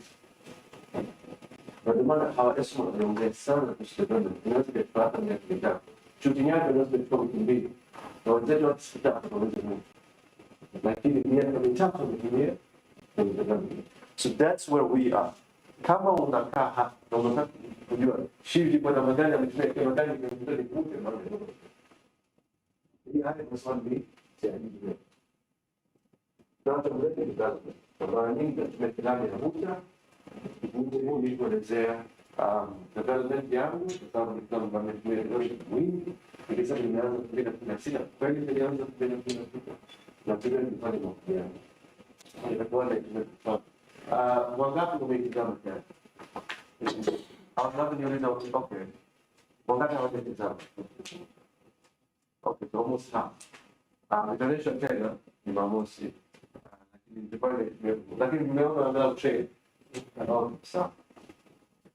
Okay.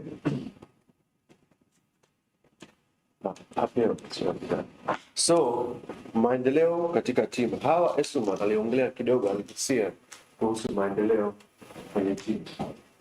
Najua mara nyingi filmmakers unakuwa very lonely. Unakuwa na idea zako, unakuwa na tafsiri zako, unafanya hivi, unafanya wapi, filamu yangu, unasambaza labda peke yako. Lakini kwa kweli kwamba tuko wengi sana. Na filamu ni sanaa ya kipekee ambayo unakuta unafanya kazi na watu wengi kuliko sana. Ukiwa mchoraji, unahitaji canvas yako, kalamu au pen, etc. Ukiwa mwimbaji, unaweza ukashika kitu kabla yako, vitu unaenda. Unachukua studio yako huko nyumbani. Lakini filamu huwezi kutengeneza peke yako sio. Kwa sababu unakuwa unafanya upande wa production, upande wa development pia, kwa sababu ni mwandishi, unaandika kuhusu gani? Kuhusu kipindi gani? Haya yote lazima unaongea na watu wengine upate pesa, upate marejesho, ulize maswali. Unakuta ni wale watu ambao wanaanza kuelezea maswali, wanachangia kwenye mswada wako. Unaamini kwamba unaandika peke yako, unaandika extra na unaandika story nyingine. Kwa siku zote unafanya kazi na timu.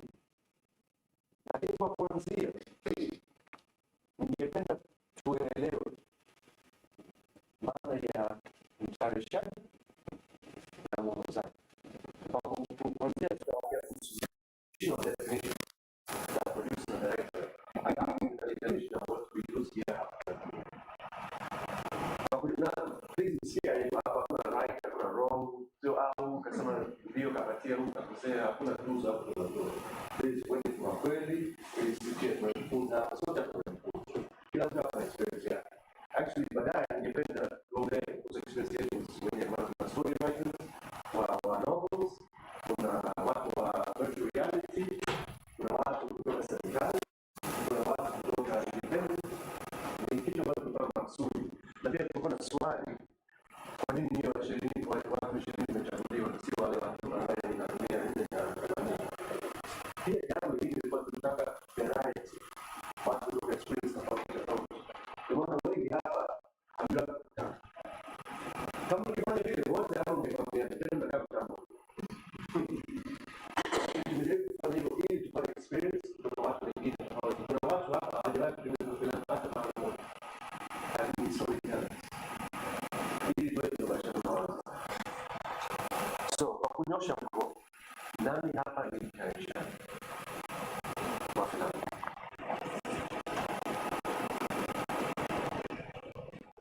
Okay. Na nani hapa ni mwongozaji wa filamu? Sawa. Mtayarishaji majukumu yake ni nini? Mtayarishaji traditional kuhusu mtayarishaji tunaongea cha kwanza ni pesa. Pesa. Sisi kwa Kijiweni Productions nadhani kwa wiki tunapokea script labda 5 6 sana. Na email management ya script au kama mimi nataka kutengeneza filamu yangu. Idea ni kwamba DW Productions mfuko wa pesa kibao madola sio wake huko kwa sababu watu wanasema ni mtayarishaji kwa pesa. Huko traditional ndio kuhusu tasnia ya Hollywood na ya Bollywood na zamani. Ni kweli kwa producer walikuwa kwa yao wana ruzuku hiyo ni filamu. Kwa maana unakuja mtu ana pitch kwa mtayarishaji au studio ili watengeneze filamu. Studio ni biashara.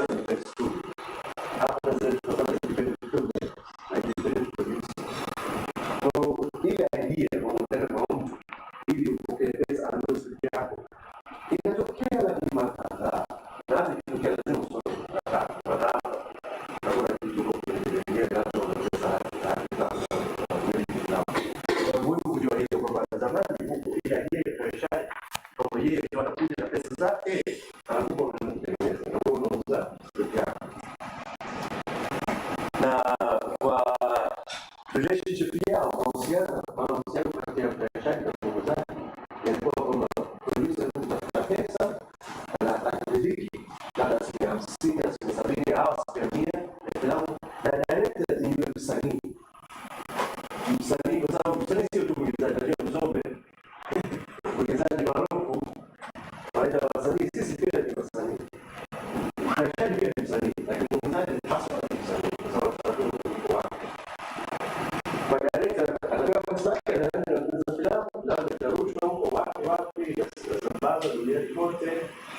Zingine na kadhalika ndio ilikuwa idea. Kwa walitofautishana kabisa kwa huu ni direct, huu ni producer. Na kwenye hatua ya maendeleo mara nyingi mwongozaji alikuwa anaenda kwa mtayarishaji. Kwamba nina idea yangu ningependa kuwekeza. Mtayarishaji anakuja kuwekeza pesa au vifaa au studio kwenye mwongozaji. Anachopata yeye ni return za pesa zake na faida za kazi zake. Muhimu kujua historia yake. Kwa ukiona hii hapa wale ambao wamejiita watayarishaji. Hebu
nataka mfumo uende vizuri. Sababu tumeweka director pale pembeni, kuna uwezekano pia wa scenario tofauti. Mtayarishaji anakuwa na idea ya filamu, lakini inabidi amtafute mwongozaji. Kwa hiyo anaweza kuwa na mkataba na mwongozaji kumejea na mwajiri mwongozaji pia ipo. Nadhani huwa maji kwenye hasa kwenye TV station. Kwa producer na wanatafuta pia inawezekana na YouTube. Hapo naona kuna neno pale executive producer tumeweka pembeni. Haina mshale. Sababu ni kwamba executive producer maana yake ni nini? Kama mtu anaweza kaangalia. Anatoa pesa. Mtanishaji mkuu. Mtanishaji mkuu. Mtafsiri.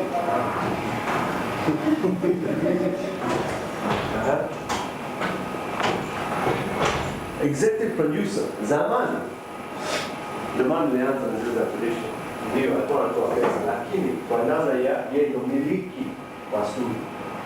Lakini tulianza kujua kwamba kuna watu ambao wanafungua milango, hawatoi pesa, wanafungua milango. Kwa mfano, mara nyingi casting agent wa uigizaji, yani agent, unajua uigizaji pale wanapewa agent.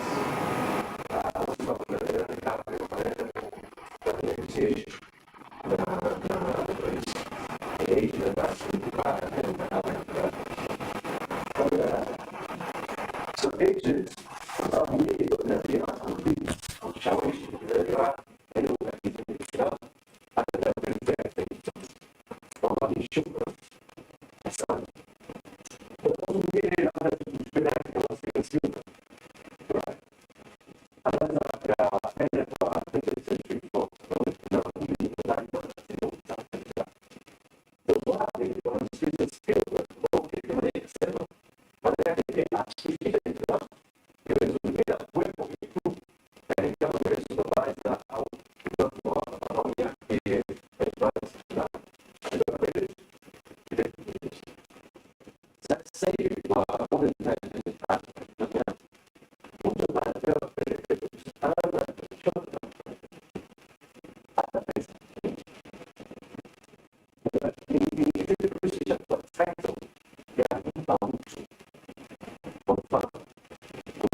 kisha anakamilisha mradi. Mwanzo haikuishi.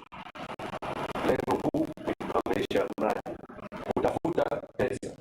Zaidi ya kutafuta pesa ni kusimamia budget. Ni kusimamia budget pia. Kuajiri wakuu wa idara na mwongozaji. Na nitatoa mfano wa Warsha huko mbele kidogo, kwa sababu kulikuwa na mahusiano tofauti kati ya producer na director. Lakini pia ni mfano wa maamuzi, hiyo shida zisitendeka.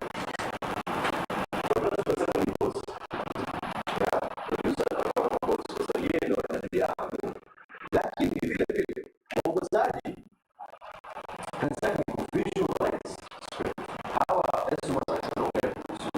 storyboarding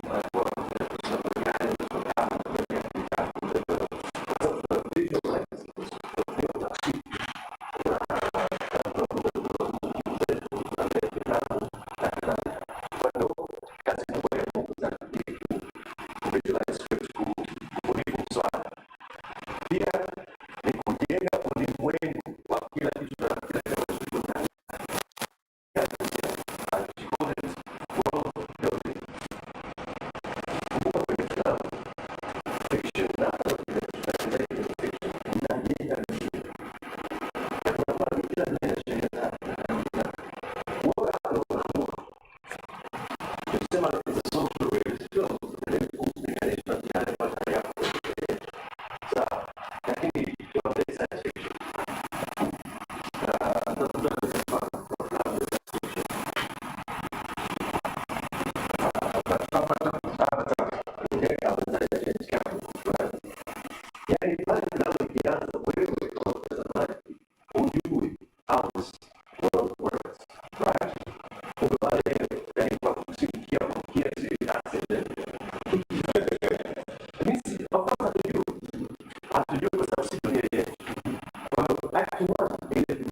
kulingana na mazoea ya filamu. Kuna yale ambayo tuna copy paste.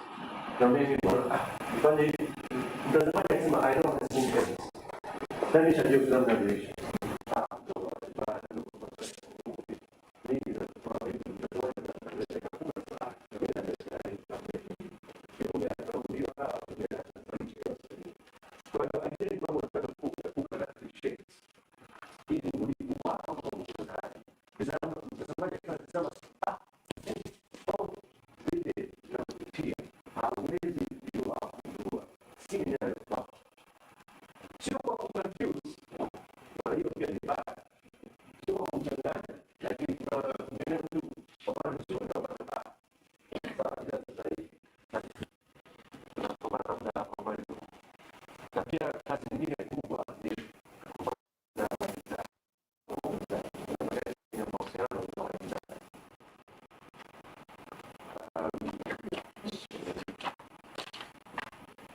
Mahusiano kuanzia mwanzo hadi mwisho, mwongozaji na mtayarishaji.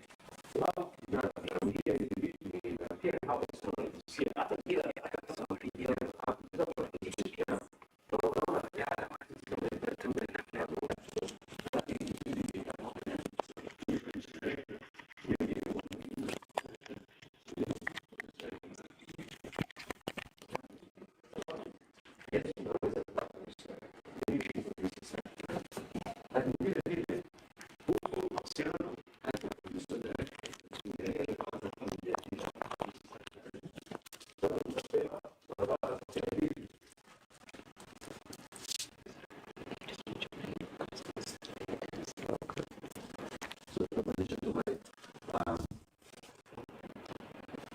lakini lengo kuu la mtayarishaji ni kuongeza mapato, kurudisha uwekezaji, kutafuta soko. Kwa hata ukipata mwekezaji, hata siku moja hawezi akakaa na mwongozaji wa filamu kumwambia okay, umetengeneza kiasi au tiketi imeuza ngapi? Hapana, nakaza mtayarishaji. Na zaidi ya kujua hizi sheria za kuelewa utofauti kati ya mwongozaji na mtayarishaji, kuna jambo lingine muhimu sana, na nitoe mfano hai hapo. Sawa, kazoka. Mimi hapa ni mtayarishaji wa Vuta Nikuvute pamoja na mtayarishaji mwenzangu Steven Markovitz kutoka Cape Town, South Africa, na pia ni mwongozaji wa filamu. Nikikaa kuenda kutengeneza ule ubunifu kujenga dunia ya Vuta Nikuvute, mimi ni mwongozaji. Nikikaa na nikijaribu kufanya jambo lile kwa kofia ya mtayarishaji, nilikuwa napata shida sana, naanza kuogopa na kuwa na hofu. Miaka ya 50, filamu, mazingira yale, pesa tutatoa wapi? Naanza kujilimit, najibana. Kwa sina, hadi kwenye sina nabadilisha. Siandiki, hapa kuna bomu au sujuni. Siweki, kwa sababu naogopa. Ndio, hapo wengi. Fred, hujapitia hiyo? Lazima upitie. Wakati kipindi cha unaandika script yako, unafikiria namna gani nitapata hiyo pesa kwenda kushuti. Ni curse kwa yetu kama independent filmmakers. Kwa hiyo unajibana kwenye ubunifu wako hadi script inakuja kuboa, kwa sababu kisa tu ni angalau nitengeneze filamu. Na usijilaumu, sote tunapitia, sote, sio nchi yetu tu, sote tunapitia hilo, kwa sababu tunakuwa na hofu, nitaandika haya yote afu tabii nitoe baadaye. Bora niandike kitu ambacho ule mtawa huko Magomeni nikiingia ndani najua naweza nikapata, kwa hiyo niandike scene pale. Kule nyumbani kwa mshikaji najua kuna madirisha matatu, kwa hakuna haja ya mwanga nani kutia light, nitaenda pale. Au sio Fred? Si tumepitia bro, tumepitia yote yani. Lakini hapa unajibana sana. So it's important to realize hadi tangu ile hatua ya kuandika mswada, usifikirie kama mtayarishaji. Na kama wewe ni mtayarishaji, mwambie mwandishi wako, wewe usiwe na wasi, wewe andika. Point ni kwamba kuandika script ambayo ni nzuri, yani the best version ya script unaweza kuandika. Huko mbele tutakuja kujua. Na kuna sentence moja naomba niseme na nita repeat angalau mara 10 leo. Filmmaking is problem solving. Filmmaking is problem solving. One of our biggest activities, our biggest responsibilities as filmmaker is to solve problems. Ndio maana unakuta vitu na tabia ambazo utakuja kujifunza kipindi cha filmmaking, unaweza ukatumia huko maishani pia. Because we really solve problems all the time. Hii ndo ile story ya Aisha. Hasa hapa ukiangalia picha, filamu ya Aisha wangapi wameitazama? Mnyoshe mkono. Okay. Tulikuwa Pangani, tulikuwa na shoot scene ya kuna mzika mazishi okay, kwa scene ya mazishi huko Pangani. Nikupe tu mfano. Sasa wale ambao unaona hapa, kuna baadhi ya watu ambao wako crew, watu wa sound na nini, location, na kuna waigizaji. Na hao waigizaji hawakuwa waigizaji, walikuwa watu wa Pangani tuliwaomba waje. Hasa director yule pale upande wa kulia, Omar Chande, alitaka wasome dua pale mwanzoni kwenye scene. Hasa pale kwenye waigizaji wetu walikuwa hakuna ambaye anajua, kwa tukamwita Sheikh kaja yule pale. Hasa tushachimba hapa ujue. Yeye akasema hamwezi kuzika hapa, kwa sababu mkiwa mnasimama inabidi ulenge. Na sisi tulikuwa sijui wapi tunalenga nini huko, hata sielewi. Hasa hapa tulikaa naye sijui dakika ngapi, sisi alikuwa assistant director. Dakika 5 karibu saa tunamweleza hii ni fake, sio kweli. Yaani hakuna maiti hapa, hakuna mtu ambaye tunamzika, lakini alikuwa anakataa, akasema no. Kwa hiyo unajua hiyo ndio jambo ambalo hata kwenye development hatukufikiria kabisa, lakini kwenye production inatokea. Alafu tulimconvince baadaye. So mimi pale ni mtayarishaji wa filamu ya Aisha, lakini nasaidia kwenye kuchangia ubunifu, which leads me to my next thing, the creative producer. The creative producer. The past 30 minutes ambayo jambo ambalo nilikuwa naiongelea haya mambo yote ilikuwa the traditional ideas, concepts ambazo zilikuwepo. Producer kazi yake yani ni bosi, yeye yuko ofisini, anatafuta pesa, anaongea na wawekezaji. Director yeye ndo mwanajeshi, yuko set. In our context, mazingira yetu, yule ndo mtu muhimu, the creative producer, kwa sababu kila mtu hapa kama independent filmmaker tunakuwa creative producers. Creative producer, sorry najua kwamba naenda haraka, lakini kama kuna swali please just nyosha mkono. Kwa sababu najua naongea kuhusu vitu vingi. Creative producer ambaye anasema making kunakuwa na post production. Post production kunakuwa na editing. Sometimes sijui kama mwae kusikia kuhusu neno inaitwa director's cut. Director's cut. Kunakuwa na cut ambayo producer amesema hii ndio cut ambayo itakuja kurushwa TV, sijui kama ni Azam, kama ni Netflix, sijui wapi, lakini mwongozaji hajafurahishwa na hiyo cut. Kwa anatengeneza cut ya kwake, director's cut, ambayo yeye ndo ataweka tu nyumbani au kwenye DVD siku akipata nafasi ataweka kwenye zile extras, director's cut, lakini kusambaza itakuwa ile cut ya producer ambayo ndo cut ya filamu, final cut. Lakini huyu creative producer tangu mwanzo anachangia kwenye ubunifu wa filamu. Kwa mara nyingi unakuta zile cut tofauti hayatokei, na waongozaji wengi wanafurahi kufanya kazi na creative producer kwa sababu tangu mwanzo color palette ambayo hawa aligusia, na mavazi na sijui nini na script, yupo anakuwepo creative producer. Kwa mchango wake ni zaidi ya kutafuta tu pesa na kusimamia budget, pia kwenye ubunifu wa kazi, hasa kwa ajili ya mazingira yetu. Tunakuta kwamba inakuwa ngumu kwa sababu hatuna uzoefu. Tasnia yetu ina miaka 10 sio miaka 15. Hatuna uzoefu. Kwa unaweza kukuta unaamua ngoja nifanye hivi kulingana na uzoefu wangu, lakini ukikaa na creative producer anaweza kusema subiri. Hizi hatua za maendeleo ngoja tuanze nazo kwanza. Kwenye hatua ya maendeleo umeenda huko nyaraka kufanya utafiti, filamu yako inagusia miaka ya 50. Hapana, mimi nilikuwa naangalia tu movie za zamani. Yule pia ametumia ubunifu. Unajuaje ukweli au uongo? Hadithi. Unaona?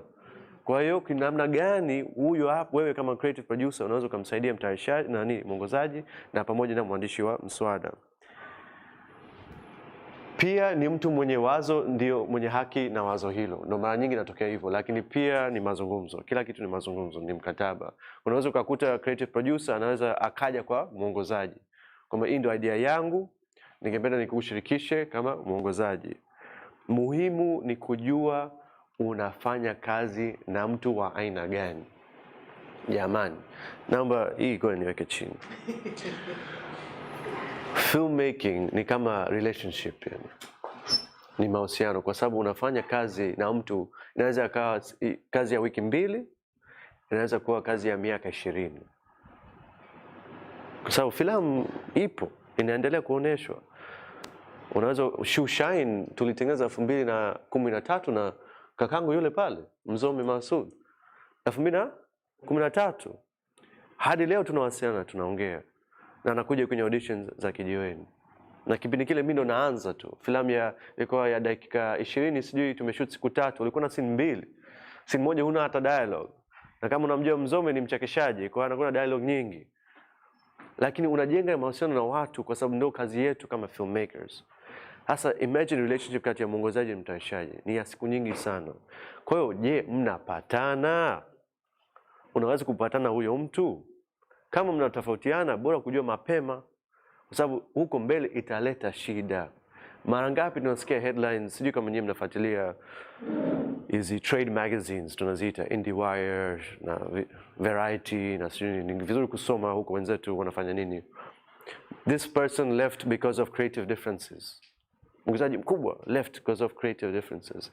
Au mtayarishaji yule kaondoka kwa sababu ya creative. Au director mkubwa kabisa, Warsha shoot labda scene 5 au wiki 3, left because of creative differences. Asa unajiuliza, lakini you already had the job. Ulikuwa tayari ni kumaliza tu yale wiki 3. Kwa nini ukufanya? Kwa sababu watu wanajua hii kazi sio ya wiki 6 au wiki 7. Hii ni ya miaka na miaka. Filamu ikitoka tunafanya nini? kuna publicity, sio? Kuna marketing, kuna kuingia kwenye zile red carpets za nani, au siku nasikia kuna black carpet pia siku hizi huko nani Dar es Salaam. Kuna red carpet, kuna matamasha ya kimataifa. Kila tamasha inakuuliza na kutumia email, nani anakuja? Sasa wewe hata kuongea umedelete namba ya mwenzako, umemblock huko kwenye WhatsApp, alafu mnaenda kuchukua tuzo, scandal, drama, sio nini. Na inatokeaga hapa hasa kwenye tasnia yetu. Kwa hiyo ni mtu wa aina gani unafanya kazi naye? Ni muhimu kujua mapema. Hasa utajuaje? References. Kwenye application zenu, mnakumbuka? Tuliwaulizia referees. Kuna baadhi ya watu mmeandika namba yenu. Tunaulizia referees kwa sababu tunataka kuongea na watu. Huyu ni mtu wa aina gani? Je, yuko tayari kupokea vitu ambavyo hajawahi kuvisikia na atavielewa? Au ni mtu ambaye ni mbishi? Mimi nimezoea bongo movie yangu, nini shift ya nini, Kijiweni ya nini? Unaona? Naandika tu application kwa sababu nataka pesa. Haya yote ni muhimu sana kwenye tasnia yetu. Hawa pia alisema, I think actually sentence yake ilikuwa nini? The world of filmmaking is very small. It's very tiny. It's very, very tiny. Na kuambia, it's so tiny. Kwa sababu ukiingia kwenye matamasha, Tanzania, Amilo unamjua? Nimefanya kazi naye. Tayari umejenga mahusiano na mtu. Right? So if you mess up somewhere, people watasikia. Ndo uzoefu wa tasnia yetu. Kwa hiyo muhimu kujua kwamba kuwa na timu moja. Kuwa na timu moja. Kuelewa unafanya kazi na mtu wa aina gani, zipi nguvu na udhaifu wake. Haimaanishi kwamba umtafute mtu perfect, Mr. Perfect, hapana. That's not what we're saying. We're not saying that at all. Hatusemi kwamba mtafute mtu perfect. Mtafute mtu ambaye atakuja kuziba pengo ambalo wewe, labda udhaifu wako ni wewe ni mwongozaji, udhaifu wako labda upendi publicity. Unakuwa na hofu kuandaa auditions, unakuwa na hofu labda ya kutafuta location. Kwa mtafute mtayarishaji ambaye yeye ndio uzoefu wake huko. Kwa mnasaidiana. Huwezi kumpata mtu ambaye ni perfect na huwezi kufanya kila kitu. Actually nikwambie, ukijaribu kufanya vile, unaweza ukakuta ile idea yako inakuwa ya kwake na wewe ndio unakuja kufichwa huko chini. Inaweza katokea. Trust me. Nasikia watu wengi, yani sentence ambayo sasa hivi yani hadi inanichanganya nikisikia. Kwa vipi naweza nikafika Netflix? Kwa namna gani naweza nikafika Netflix? Everyone wanaongea hivyo. Ni kama ukifungua tu mlango ndio kuna kituo cha basi hapa inaitwa Netflix. Naomba nifike. Kwanza hiyo sio kweli. Kwanza kuna utaratibu mwingi mno. Ukiachana mambo ya kisheria, mikataba na nini, kuna vitu vingine pia. Lakini jambo lingine, filamu ya vuta nikuvuta kwa mfano. Mimi malengo yangu kama mwongozaji yalikuwa yapi? Ilikuwa ya kupeleka shuleni. Kwa sababu kwenye mashule yetu filamu yani ni tabu, ni kitu kibaya kwanza. Kwa sababu ya idea ya bongo movie bla bla bla. Filamu ni kitu kibaya. Kwa wanasoma vitabu, wanasoma riwaya sio nini, lakini hawatazami filamu. Je, kama mwanafunzi wa shule angesoma kitabu na alafu baada ya kitabu tizame filamu imetengenezwa na Watanzania, kwanza anaburudika. Jambo la pili itamsaidia kwenye kujibia maswali kwenye mtihani. Jambo la tatu, na hata ile idea ya bongo movie inakuja kubadilika tangu anavyokuwa mtoto. Yaani form 5, form 6. Na wale ndio watazamaji wetu, ujue. Wale ndio watazamaji wetu. So unakuja kubadilisha mawazo ya mtu. Tangu hivi generation kizazi kipya kabisa itakuja kubadilisha, na wao ndio watengeneza filamu. Watakuja kukosoa kazi zetu. That is how you build an industry. Kwa idea yangu ilikuwa inanivutia sana. Kwa malengo yangu ni kwa namna gani nitapeleka shuleni. Sasa wasambazaji waligonga hodi kabisa 2019. Malengo yao yalikuwa tofauti. Hayaendani na malengo yangu. Of course unakuwa unavutiwa na opportunities na fursa, unifanye afu next no. Mimi malengo yangu iko kwa namna gani haki ya ndani ya Tanzania itabaki kwangu, ili niwe na uwezo wa kupeleka shuleni. Watu wengi wanicheka. Nilikuwa nakataa mikataba pale, unakataa mikataba, utapata fursa sio. Juzi tulionyesha huko sinema kwa wanafunzi wa Kibasila, Juhudi na Azania. hadi machozi yametotoka. Yalivyokuwa wanafunzi wanauliza maswali, unakuja unaongea na mzee Shafi, unaongea na Richard Mabala, walikuwa moderators, unaongea na Gudrun ambaye amecheza denge, unakuta kwamba unabadilisha kizazi kipya, yani unabadilisha kabisa mawazo yao. Unaona? So that was malengo yetu. Kwa mimi kama mwongozaji na kama mtayarishaji, nilimtafuta mtayarishaji mwenzangu Stephen Markovitz ambaye tangu mwanzo nilimwambia siku ya kwanza, rafiki yangu, ujue kabisa tukifanya kazi pamoja, haya ndio malengo yangu. Kwa kama tunauza hati miliki huko nje, eti ni hati miliki au haki miliki? Haki miliki. Tukiuza haki miliki huko nje, Tanzania ibaki Kijiweni. Kwa sababu haya ndio malengo yangu, na alikubali. Na hadi leo kama msambazaji anakuja tunamwambia Tanzania ugusi. Tanzania ugusi. Na inabidi wakubali kwa sababu wanaona mimi kabisa nina yani macho yangu yani ninasema no. Na pia tunaendelea kufanya hivyo. Hadi tumeongea na Wizara ya Elimu, kuna opportunity ya kuendelea hivyo. Haya. Tutapokea dakika 3. Yeah, tutapokea maswali kwa dakika 3. Of course, kumbukeni kwamba kuna dakika 45 huko mwisho wa siku, kwa mnaweza kuandika pia maswali kama mkinayo. Lakini hapa kwa juu idea ya mtayarishaji na mwongozaji na creative producer pia. Mtayarishaji mbunifu, ndio. Mimi swali langu liko kwenye vuti. Yeah. Nilichukua msamiaka kwanza 10 ngapi? 16. 16. Ulikuwa ni miaka yote kwa huko ama unaenda na kwa kuanza 2016 ilikuwa idea tu. Kwa hiyo nilienda kukaa na wachapishaji wa kitabu wa riwaya Mkuki na Nyota. Tulisign option agreement, sio rights agreement, option agreement. Option agreement maana yake ni kwamba kuna miezi kadhaa, na kwangu ilikuwa miezi 12 na uwezo wa kuongeza miezi 6. Kwamba ndani ya miezi 12 hakuna mtu mwingine ambaye ana uwezo wa kuja kuchukua riwaya, ni mimi tu, na kuna kiasi kidogo tu, sio pesa nyingi. Kwa na kama sitatengeneza filamu, hakimiliki narudi kwao kwenye kutengeneza filamu na hata pesa unabaki nayo. So ile ilikuwa 2016 hadi 2017 katikati. Ilinipa wakati wa kufanya utafiti na kujua je, uwezo nao mie. Ndio nikasema ndio naweza kufanya. Ndio nikakaa nao tena hapa, yote nilikuwa Dar es Salaam. Ndio 2017 mwishoni kuanzia 2018 nikasema uwezo nao, nimekaa nao, nimesaini mkataba wa rights. Ndio nimehamia, nimekuja kukaa Zanzibar. Kwa sababu filamu yangu ilihitaji mtu awepo hapa afanye utafiti kwa sababu ya kipindi ambacho tulikuwa tunagusia miaka 50 ya nyuma, ambao huwezi ukapata online. Unakaa na wazee huko barazani ndio unaongea nao.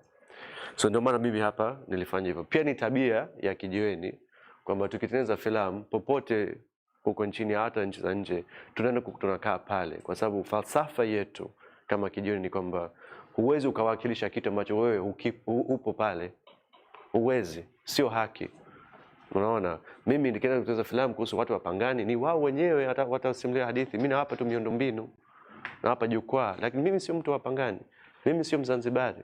Lakini nikikaa pale waniamini, waniruhusu kusimulia ile hadithi, ndio nitaenda kufanya vile. Lakini ndio zaidi kwenye falsafa yetu ya Kijiweni. One more question, tunaweza tukachukua ya sasa hivi. Japo maelezea, naomba kidogo turudie kwa ufupi tofauti ya executive producer na creative producer na filamu nyingi za Tanzania. Kwenye credits ya hivi kuona hii creative producer ni kutokujua au Kwa nianze na swala la pili, creative producer, kwenye credit huwa hatuandiki creative producer, tunaandika tu producer. Lakini sababu ya kuita creative producer ni kutofautisha na yale ambayo tunadhani tunaelewa majukumu ya producer. Sijui nimeeleweka? Yeah. So creative producer majukumu yake yanakuwa tofauti sasa hivi. Actually kulikuwa na, kama sijakosea, sisi anaweza kunirekebishia,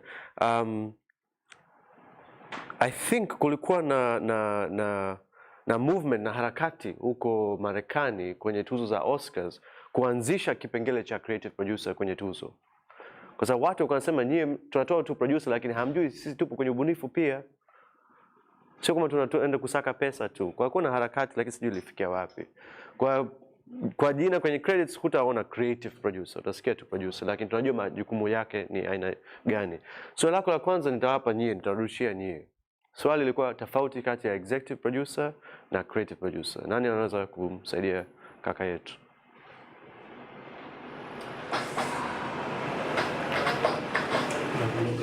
nijibu. Kwa nilivyoelewa kwamba executive producer anaweza kuwa in two ways. Anaweza kama fund hela kufanya hiyo. Baada ya hapo unaweza kumwita executive producer, lakini pia wanasema kwa wakati huu executive producer mara nyingi anakuwa sio anahusika moja kwa moja, ila anapewa kama asante ya kuweza kufanikisha hiyo. Yeah. Kwa hiyo zamani ilikuwa kwamba mmiliki wa studio ndio executive producer. Yaani kulikuwa kabisa kwamba mmiliki wa studio anapewa nini kwenye filamu. Watu wanajuaje kama yeye ndio amechangia kipesa executive producer. Lakini sasa hivi imebadilika. Sasa hivi ni mtu ambaye kwa mfano wewe ukiona filamu yako unakuja kwangu ofisini Kijiweni wiki ya kwanza, wiki ya pili, mwezi mzima, mwaka mzima, natoa ushauri, unaweza kunipa ile credit ya executive producer kama shukran, kutoa shukran. No, namna vile wao unaweza kuwatumia. Lakini pia kwenye mambo ya pesa, watu wengine wanapenda wajulikane, waonekane. Mtu labda ni mfadhili, anasema mimi nataka uniite executive producer. Lakini kwenye ubunifu hayupo. Yeah. Yeah. You take a question? So langu ilikuwa ni kwamba nitamweka hapa executive producer, then nitamweka producer, nitamweka director, then mwisho nitamweka creative producer. Kama nilivyosema, creative producer ni kuelewa dhana yake, lakini hakuna credit ambayo inaitwa creative producer. Yeah. So na heading of production nitamweka wapi? Head of production. Ndo nani? Ambayo zamani walikuwa wanamuita production manager. Production manager anakuwa chini ya producer. Production manager yeye anasimamia zile expenses za kila siku ndani ya set za production. Producer anasimamia kwa ujumla huko yote, yani kuanzia script writing hadi huko kwenye marketing. PM huwa tunamwajiri kwenye siku za production na labda wiki mbili kabla, na yeye ndo anasimamia budget ya kila siku. Kwa mkuu wa idara wa mavazi atamwambia production manager, leo nitahitaji labda milioni 2. Yeye ataangalia kwenye budget yake. Kwa sababu team simu inakuwa kubwa, ndio maana unakuwa na watu wengi. Lakini kama una filamu ndogo, una team ndogo, yule PM anaweza kuwa producer, anaweza kufanya kazi watu, unakumbuka Shusha ndio kwa watu wangapi? 7. Kwa hiyo inategemea. Yeah. Sehemu ya kufanya kazi. Head of production ndio yuko juu. Alafu chini kuna producer, then kuna creative producer, kuna director wako. Yeah. Of course, please kumbukeni kwamba tunachosema hapa sio kama ni sheria. Kwamba lazima nifanye hivyo, kwa nikirudi kwenye kampuni yangu nyewe wote unawafukuza. Unawafukuza alafu unaanza kusema mimi nahitaji creative. Hapana, please. Tunatoa tu mifano. Kwa sababu kwa bahati nzuri sisi tumepata uzoefu wa kutengeneza short film, feature film, documentary, narrative, kufanya kazi na watu huko nje, kufanya kazi na watu wetu hapo ndani. So kulingana na uzoefu wetu tunawapa tu mifano, lakini mtajenga mazingira ambayo yanaendana na kazi zenu. Yeah? Sorry, inabidi tuendelee. Jamani, tutakuwa kuna muda wa dakika 45 mwishoni. Please naombeni muandike maswali yenu. Tutakuwa tuna muda wa kuzungumza, kujadiliana, muda wa sasa tunaingia kwenye sehemu ya kutayarisha ratiba. Mimi kwa kweli kama mwanadada, kitu ambacho nimeona kwamba mimi napenda zaidi ni mifumo, na mifumo yanahitaji mtu ambaye anaelewa ni nini kinachoendelea kila siku. Mtu ambaye sio kwamba mtu anataka okay twende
lazima ujue kwa undani nini haswa ambacho tunataka kukifanya.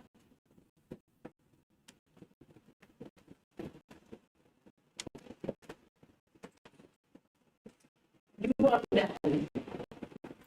Sasa kwa upande wa wataalamu kwa mfano, ni muhimu sana kujua kwamba kila mtu ana muda wake na wakati. Na sasa tunataka kuungana na mtu na kuona hizo kwamba unataka kufanya kama sana. Una maswali yako kibao, labda umeandika maswali kamili. Huyu mtu anakuambia jamani, mimi kwa kweli nitakuwepo Dar es Salaam au hata Zanzibar kwa masaa mawili, itabidi tukutane muda bora, lakini mimi nitaweza kupata kitu sana.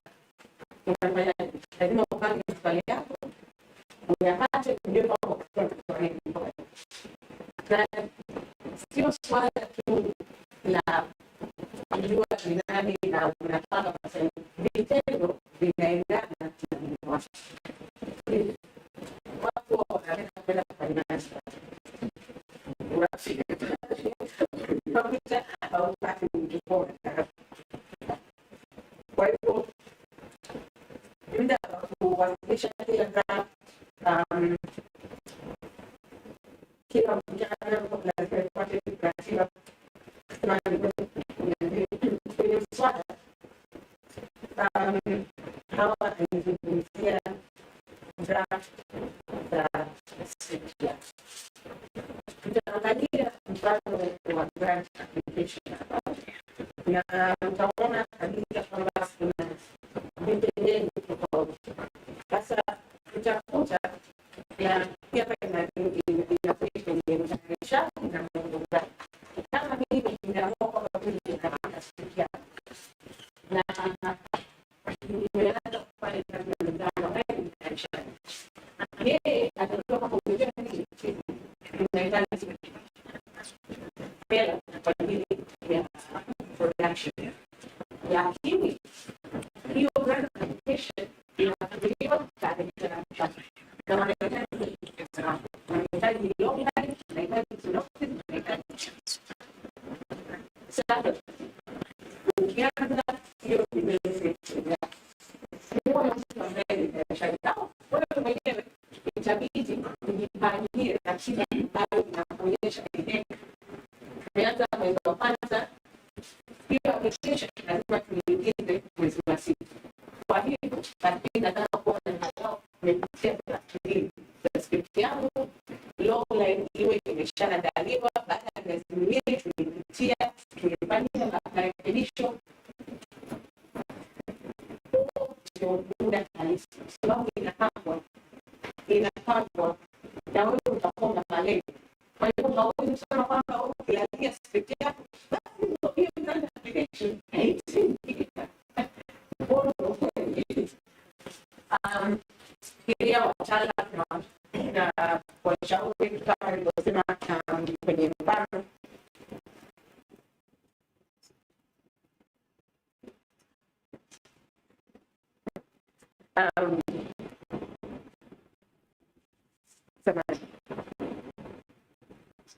Kwa hivyo fikiria wataalamu, washauri na ziada. Nimeshatumia mfano hai, nadhani tumeelewana. Andaa ratiba kwa mapumziko. Mara ya kwanza nilivyoweka hii hapa kwenye presentation, Amila ananiuliza mapumziko maana gani? Lakini yeye alikuwa amesahau kimoja. Alipokuwa nadhani ilikuwa kwenye draft ya pili sio ya tatu. Unahitaji muda wewe kama mwandishi wa kuchukua angalau hatua mbili hivi, uachane na script yako, uende ukafanya mambo mengine, ili ukirudi kwenye script yako utakuwa umeshafikiria na kupitia mambo mengi, utaweza kukariri script yako vizuri zaidi. Kwa sababu wewe ukiwa unataka pale kila siku unaangalia sisi nakwambia nataka kushikilia vitu ambavyo havina maana kwako, lakini ukijipa muda wa kuchukua angalau hatua mbili, siku kadhaa, mwezi, unajipanga. Pia inaendana na vitu vingine, of course, hauna muda mwingi. Tuseme kama umepata muda wa miezi 9 kufanya development yako. Of course, ina maana kwamba baada ya miezi 9 ndio basi wewe unataka kuingia katika hatua nyingine. Lakini ndani ya hizo miezi 9 hakikisha kwamba baada ya kila hatua, baada ya kila draft ya script, hata baada ya kufanya utafiti, chukua muda angalau siku chache ya wewe mwenyewe kujitoa, ili ukirudi utakuwa unakuja na mawazo mapya.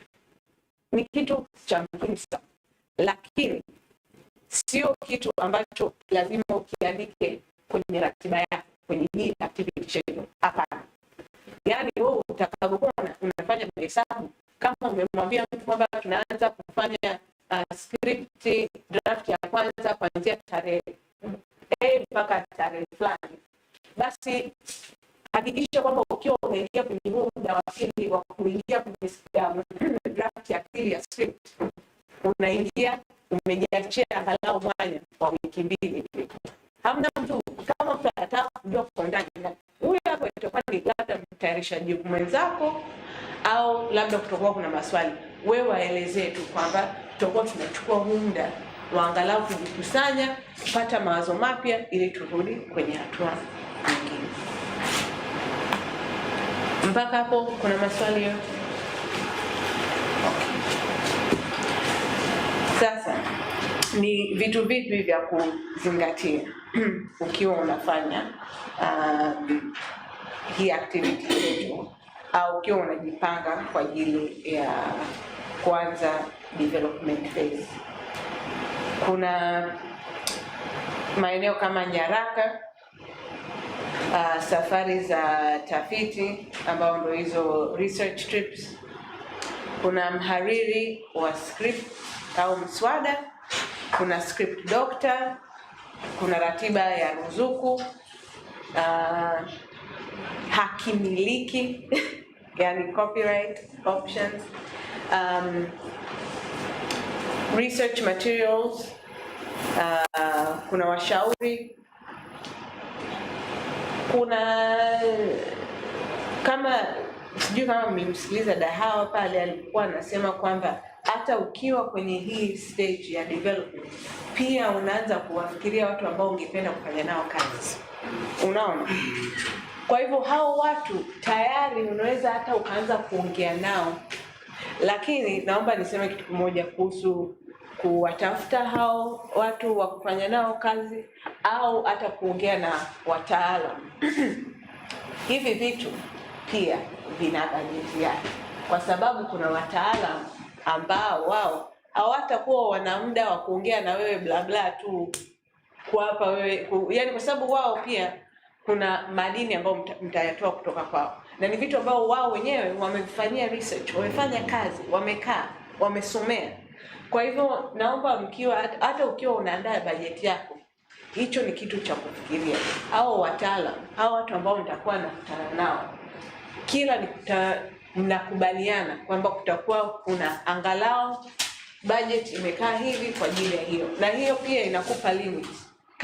Kama una mtayarishaji mzuri, ni mtu ambaye atakwambia jamani, wewe umesema kwamba unataka kuonana na hawa watu 10, lakini kwa upande wetu kwa sasa hivi tunaweza kukutana na watu kama 1.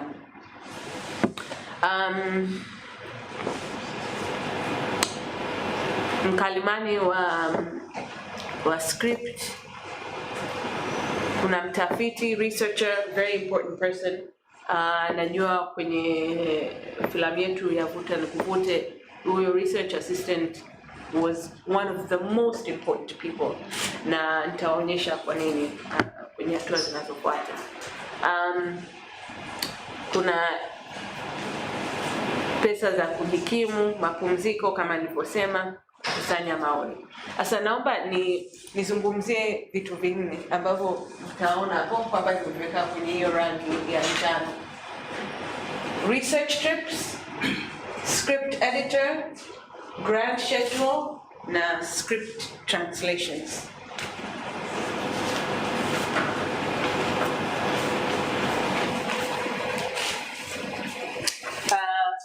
Safari za tafiti zinaweza kuwa kwa ajili ya wewe kuunda script, au kama kuna sehemu ambayo wewe unaona kwamba kwa kweli ningependa kwenda pale kwa sababu unajua kwamba kuna vitu ambavyo nitaviona, kuna watu ambao unaweza kukutana nao ambao pia watakuwa ni msaada mkubwa nikiwa nafanya hii development. Na pia unaweza kukuta kwamba hizi research trip pia zinakupa location. Tulivyokuwa tunafanya research kwa ajili ya Kutanivuvute, actually unajua kuna location ambayo tuliangalia Bagamoyo, kwa sababu tulitaka kujua kama kulikuwa kuna uwezekano wa kupata mazingira ambayo hatukuwa bado tumeona sana, au kama kulikuwa kuna majengo ambayo pale yataweza kuvaa karakta fulani zaidi ya zile ambazo tulikuwa tumeziona. Kwa hivyo unaweka vitu kama hivyo pia kwenye research trip zako. Naomba nizungumzie script editor na script translation. Hiyo grant schedule nitakuja kuizungumzia mwisho. Script editor, yani ndio mhariri wa mswada. Juzi nilikuwa naongea na Juma sana, akaniambia kwamba yeye ni mwongozaji na mtayarishaji. Sasa hivi huwa wanapitia script zao na kuna mchakato wa wakati ambayo mnazungusha script zenu alafu mnafanyia editing.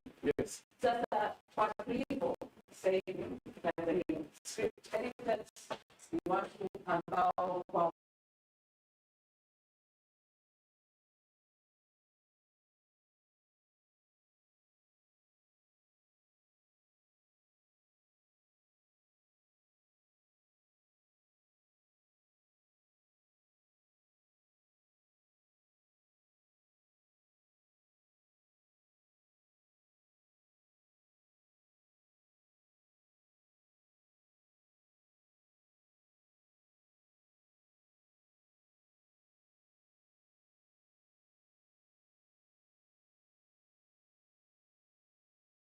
hiyo unaandika hiyo ratiba yake,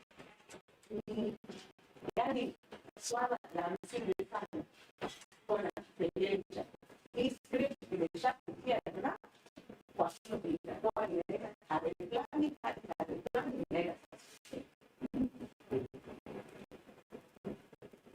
alafu inarudi kwa sawa. So script translation ndio huyo kalimani wa kifaa.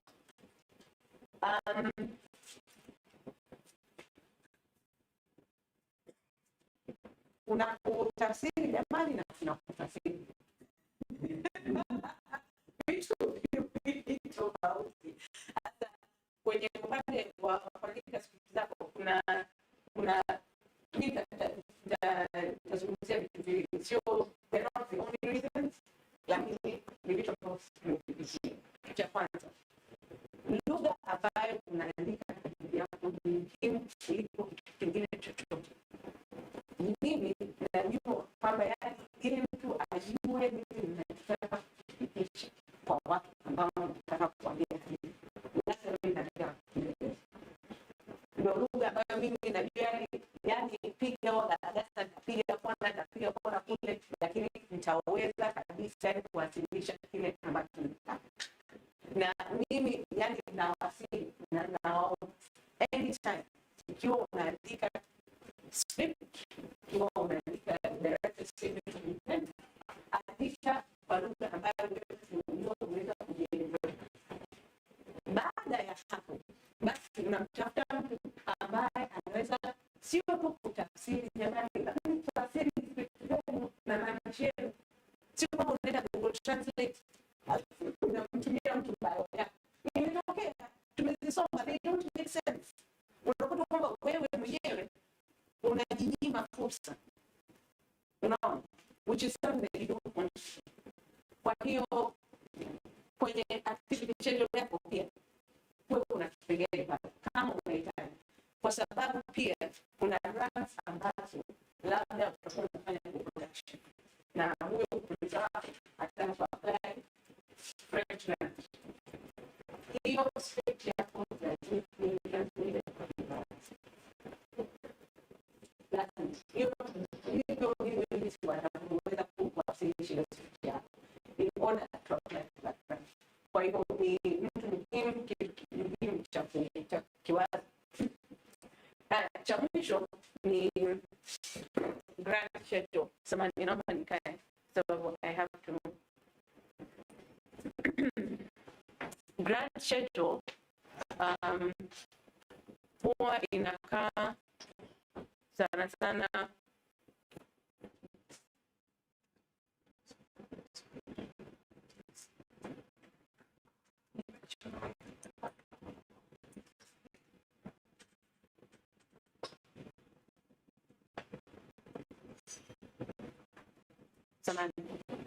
nataka kuonyesha hii document ya grant schedule ili sababu ni hii hapa haikai kwenye ratiba yako ya activity schedule.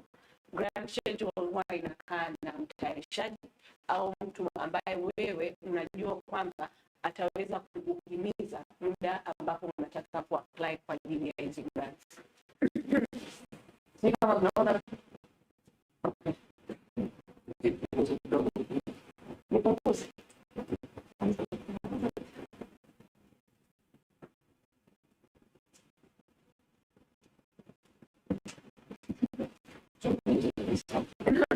No, haiko mafundi. Nitaenda. Don't worry. Kwa hiyo kwenye grant schedule yako unaangalia vitu tofauti. Hapa tunaanza na due date. Kwa hivyo tumetumia hiyo baadhi ya DW au tunasema watakuwa nayo mwezi wa ngapi wa Septemba. Status hapa inamaanisha yani wewe umefikia wapi katika hiyo hatua ya hiyo grant. Kwa Kiingereza tunasema prospective. Yani maana yake ni kwamba nitaenda kuapply. Haujapply lakini nitaapply. Unaingia hapa kwenye institution na funding, yani grant ambayo unafanyia application. Ni DW Akademie.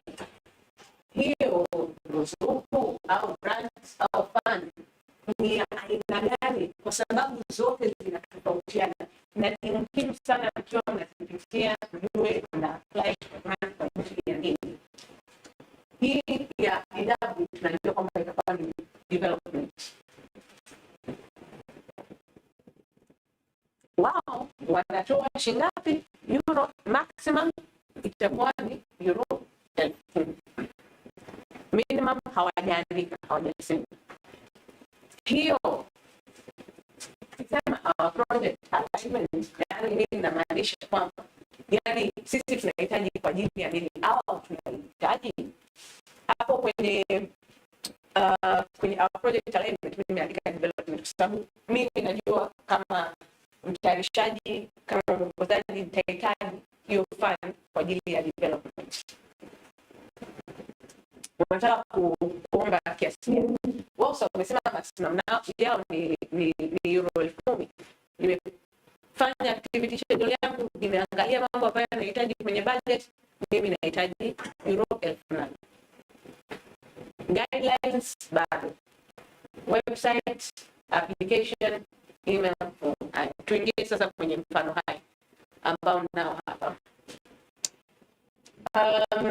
Sisi tuli apply Vision to the Est. It's a very grant. Wanayo grant yao ambayo iko open kwa ajili ya tarehe 23 Februari 2023.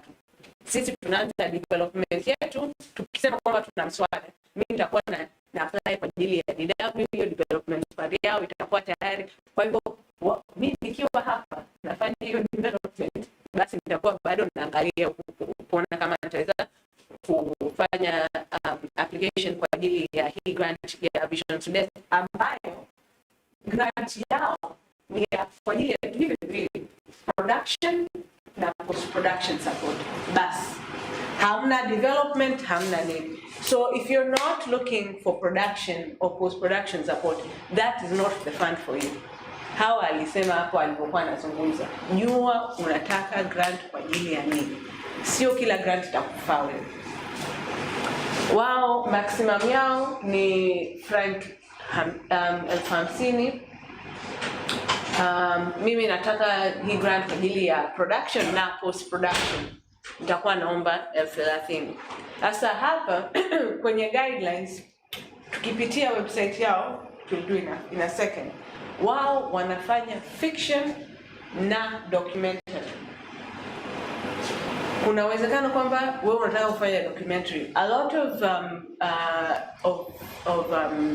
of funds are very specific about what they give you the money for. Kwa hivyo jua kwamba hiyo ya fiction, labda ukiangalia kwenye guidelines zao hawatakuwa wanatoa kwa ajili ya documentary, au ya documentary hazitoi za fiction. Huwa wanasema kabisa, so know what kind of project you can apply for with it. So naomba tuingie hapa.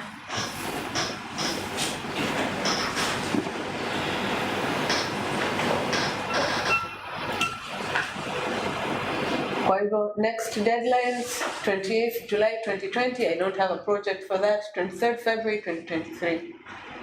Look, yani emona hayo maandishi makubwa nyekundu. We do not accept incomplete application! Exclamation point. Sawa.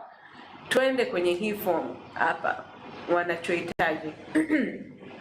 Information regarding the production company, logline na synopsis, formal concept and treatment, director's declaration of intent, director's biography and filmography, production schedule, na financial plan.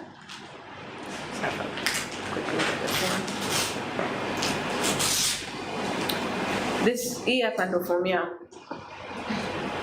Kwa hivyo unaanza kuijaza. Inakuuliza hizi details zote. Asa mimi nilitaka kuonyesheni hapa chini why it's important to have your activity schedule and to know ni nini unahitaji kwa muda gani. Kama unaandika, if you do not have a declaration of intent hapa mandatory, wao wameshatuambia hapo incomplete application sahau. Kwa hivyo kama wewe hauja uko pale yani unawaza script tu, director's statement of intent hauna.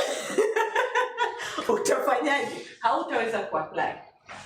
Logline lazima iwepo, synopsis, formal concept au treatment lazima iwe tayari. Kwa hivyo wewe uko hapa unahangaika na script, treatment hauna. Mood board and or other visual references, unaona hapa wamesema optional, yani recommended. Kwa hivyo sio kitu ambacho lazima uwe nacho, but to be a good thing. Kama hao walivyosema, mood board itawapa watu idea ya movie yako ikoje. Then there's director's bio and filmography and company profile, producer's bio, production schedule, timeline of project, current status, etc.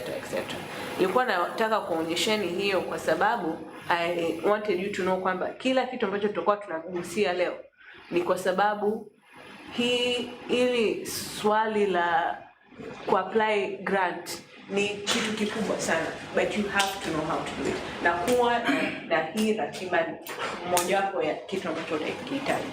So nataka kuonyesheni hii picha.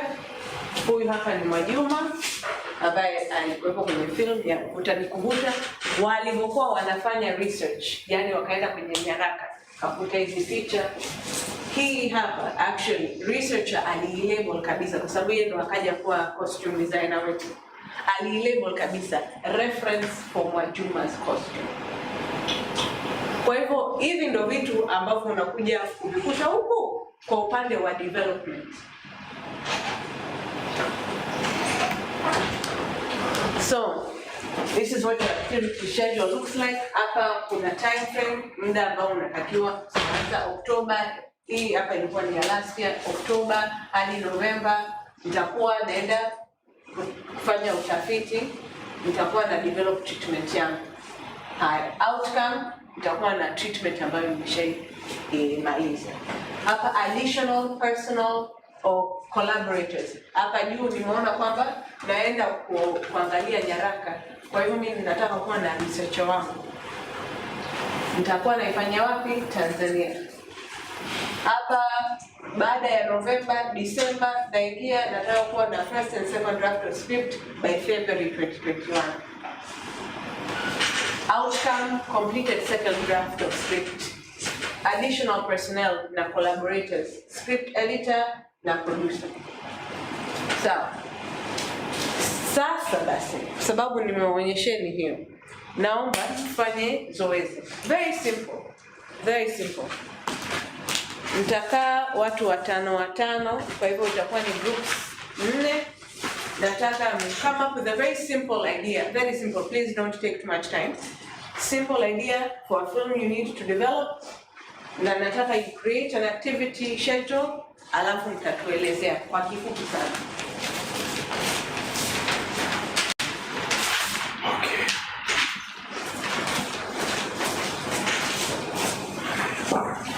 Watu watano bila tu.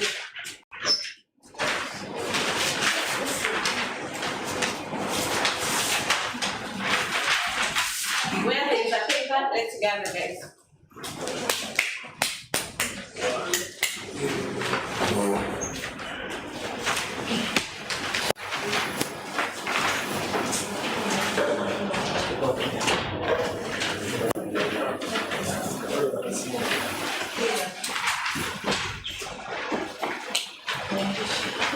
Nawapa dakika 15. Dakika 15.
Simple idea guys. Simple.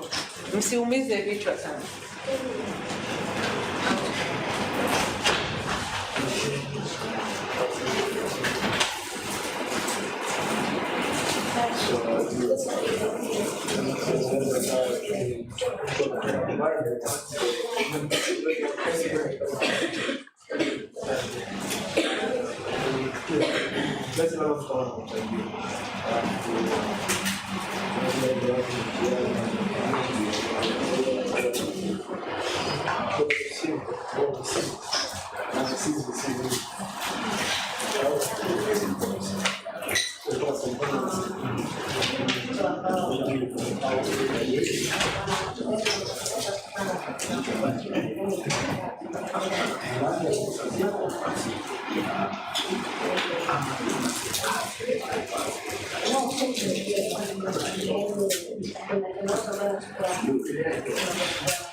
Kuna maswali ambayo yanaingia.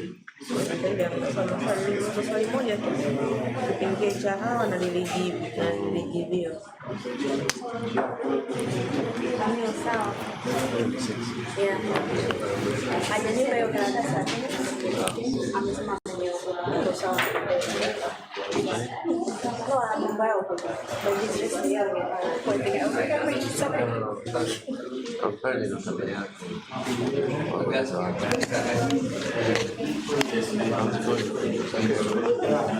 okay. I think you're not going to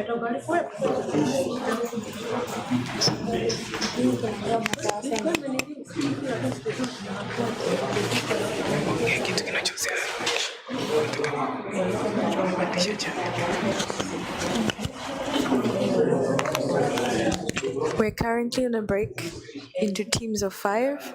We've asked them to come up with a simple idea for a film that they may need to develop. In this exercise, we ask them to create an activity schedule, and in the activity schedule, we ask them to present their activity schedules. Currently, members are seated in 4 groups, and they're busy discussing. They're discussing different ideas of what an activity schedule could be. Like Sisi did suggest, the activity schedule could include several activities for development. This could be covered differently.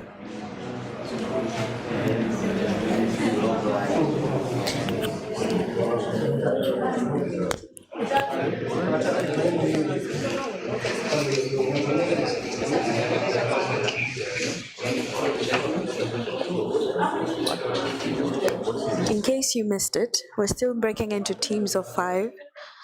The teams of 5 are actually coming up with different ideas of what a film they would like to develop as a group. And in their group schedule,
Dakika moja.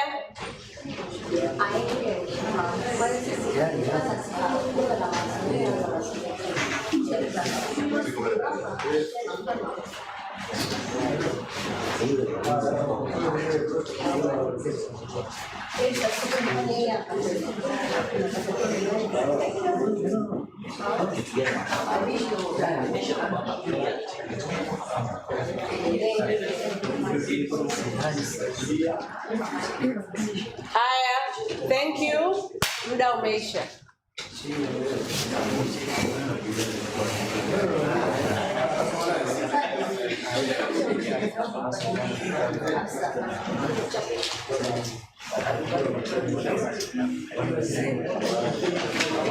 Muda umeisha.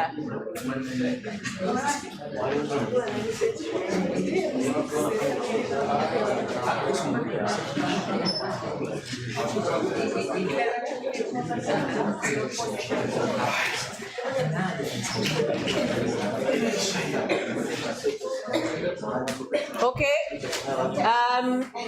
Unajua nini? Mimi nitachagua grupu ya kwanza. Naomba Amina, nitaanza na grupu yako. Naomba tukae tusikilize. Mtaanza kwanza kabisa very briefly. Utuambia project yenu ni nini, alafu mtaingia kwenye activity schedule. Naomba tusikilizane tafadhali. Thank you so much.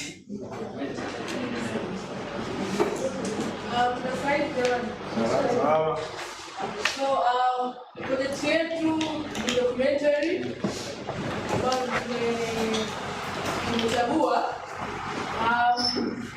Inahusu street person and the person who wants to help it.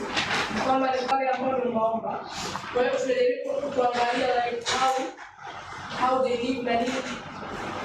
Ndio documentary. So tukifika kwenye activities schedule, so that will be the idea, the street person, the person wants to help it. And when we get to an activity schedule, for the time frame from July 2022 to August, kama mwezi hivi, hapo tutafanya research.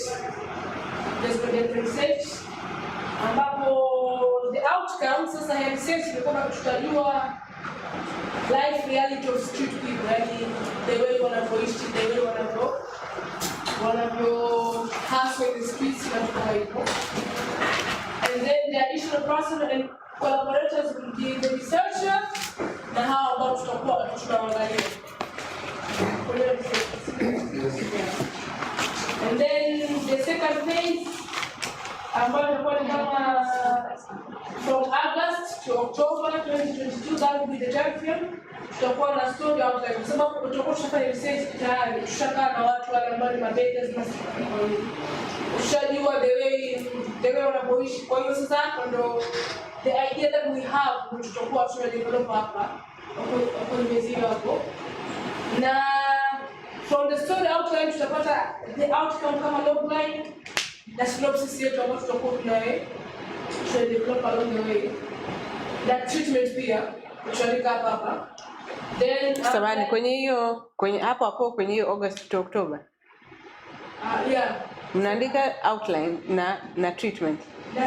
Na synopsis, okay. Endelea, sorry. Okay, so the additional personnel and collaborators here, tutakuwa na researcher, na story writer. So here are the two people. Then from October 2022 in February 2023, we come 6 months. Like anyone who was that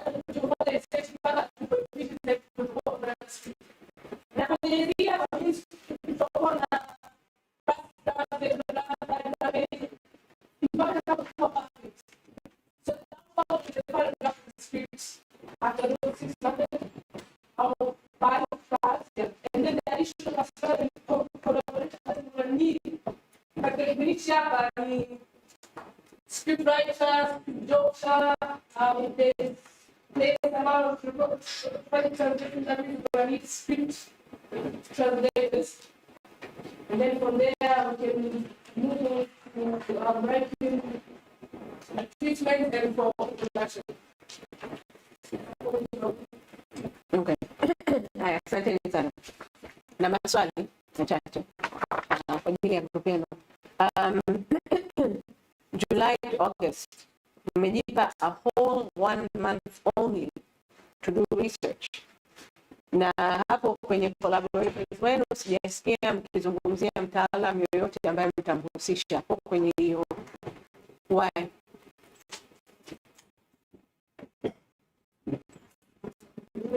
Nimepata lengo la interviewees na kuwa na huyo researcher, lakini sijaelewa hapo kwenye collaborators kwa nini hamna wataalamu. Maybe I would like to know like what the approach was hapo.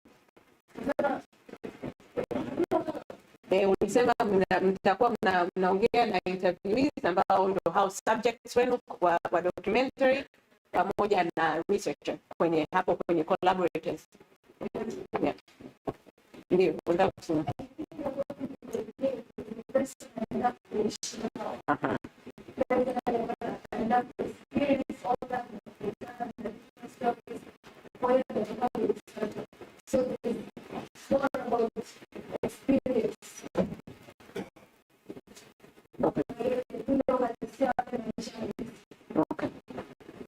Okay.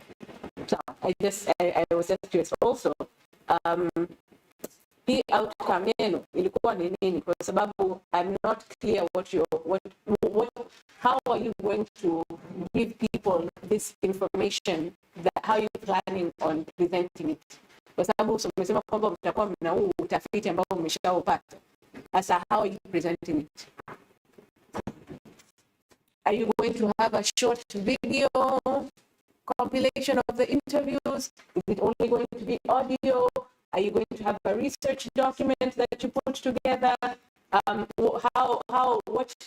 What exactly is it? What tangible thing tutakuwa nayo?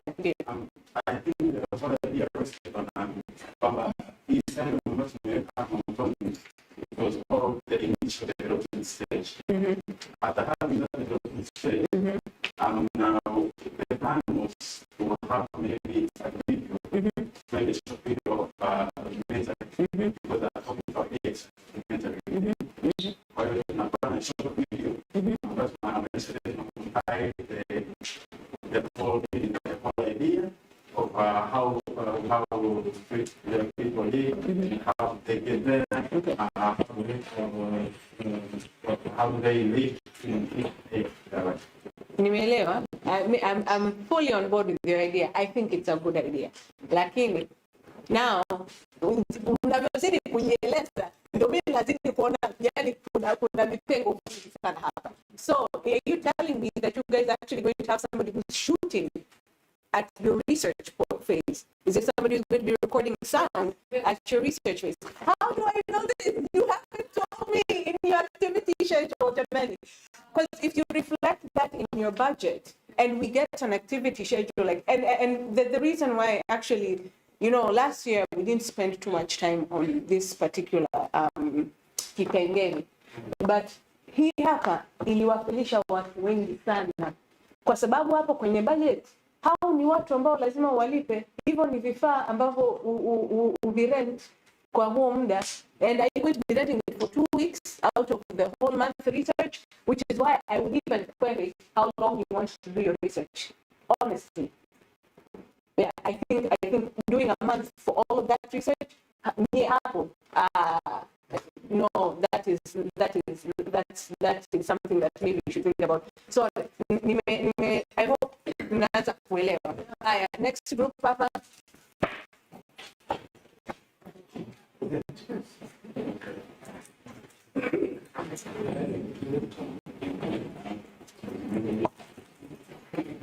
Sorry, Samani, we have run out of time. Kwa hivyo mimi nimeingia kwenye muda wenu wa lunch. Kwa hivyo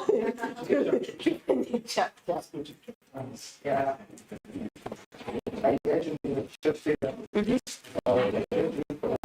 Sorry, samahani sana.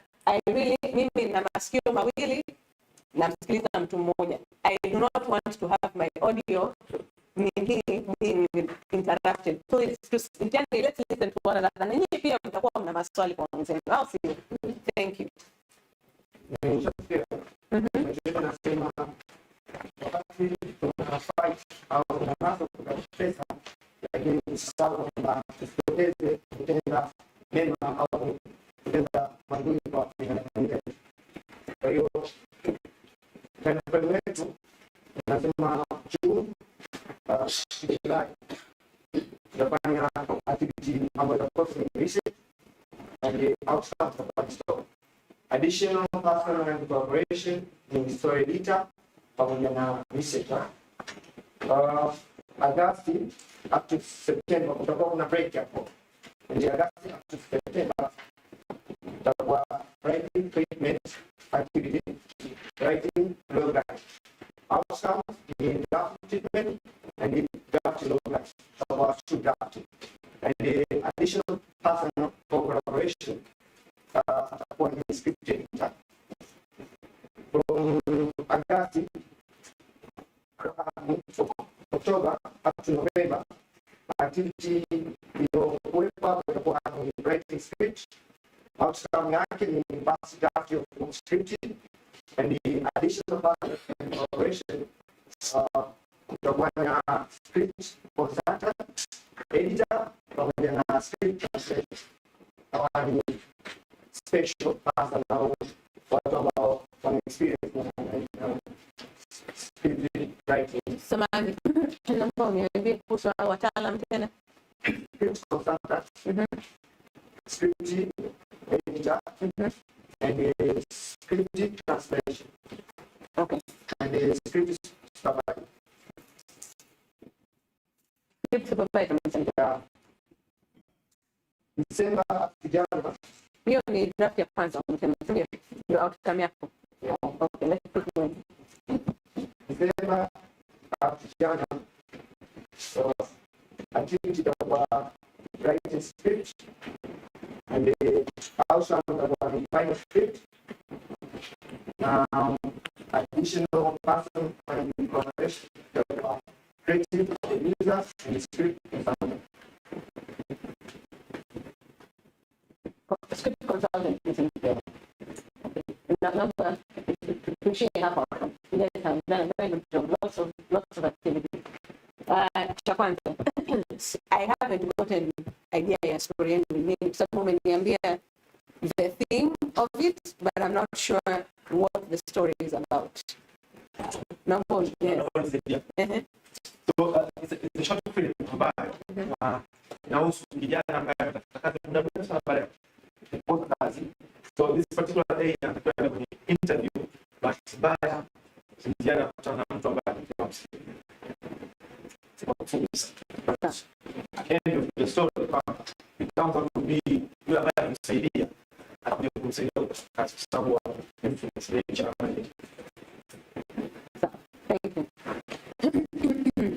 Okay, naomba tuangalie your activity schedule. August to September. August, September. mwezi mmoja, right?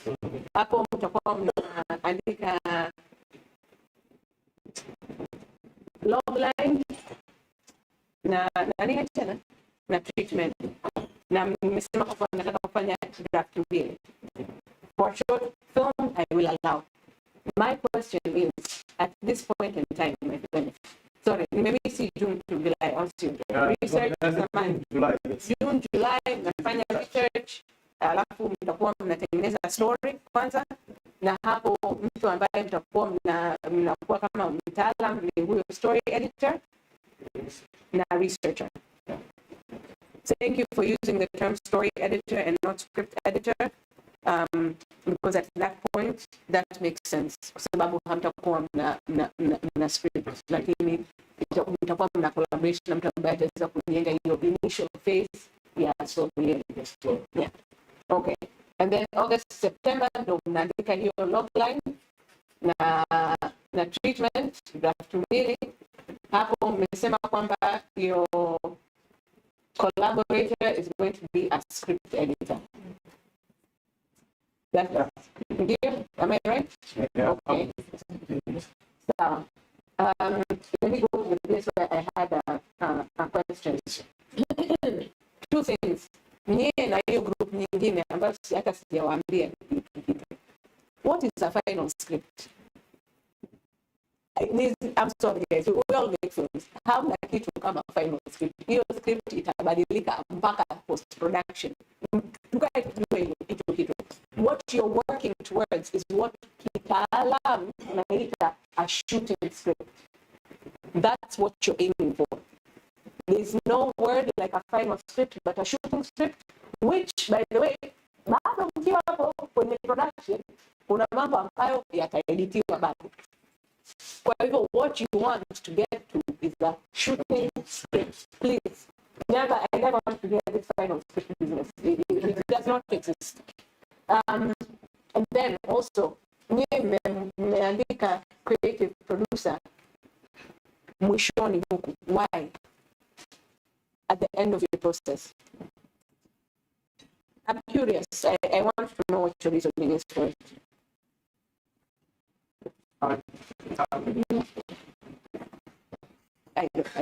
It's my turn now. We're 20 minutes left. We have to get more than 10 minutes for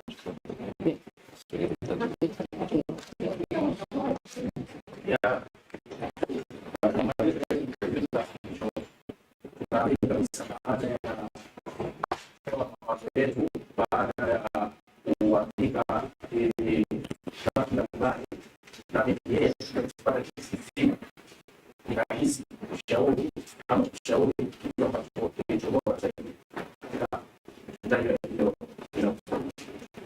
Okay, I would suggest before you even start doing something, because you know, to translate script yako, it's an expense. It is an expense. So unless you're sure that your creative producer is not going to be able to read it in the language that you created, that is the plan. Do not do it before that. You don't know, because your creative, remember, creative producer. Kakapo Abila msemaji, huyo creative producer pia anahusika in this whole process here that you guys have. Unaona? Kuanzia mwanzo wa hiyo, as long as you've taken them the story and they're interested, then they become part and parcel ya hiyo, that whole activity process. Okay? So, next group tafadhali nitaingia hapa kwa kimaguliwa. Hamna shida hapa kwa microphone.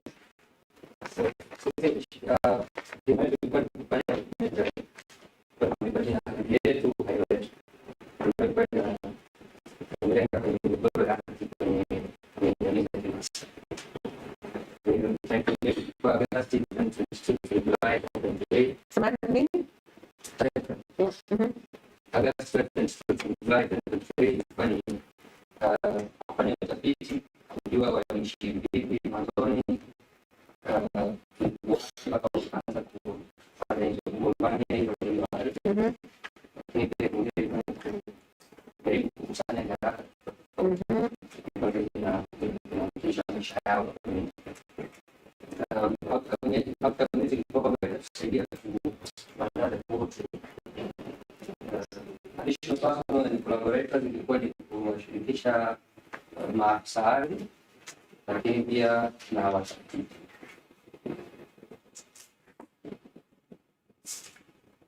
Okay, next. Ndo mlikuwa mmeishia hapo. Okay. August mnamaanisha 2022 mpaka July 2023. Okay. Wonderful.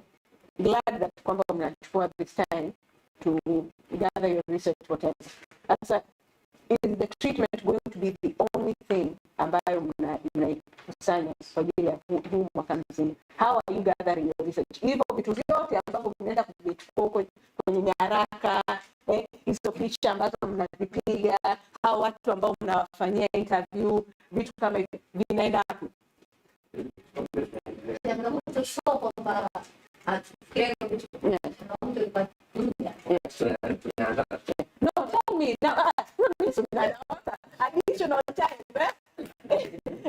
quickly, so that the last group can go. Changieni mwenzio, msaidie mwenzio. Vyumba heni nieleze basi dance.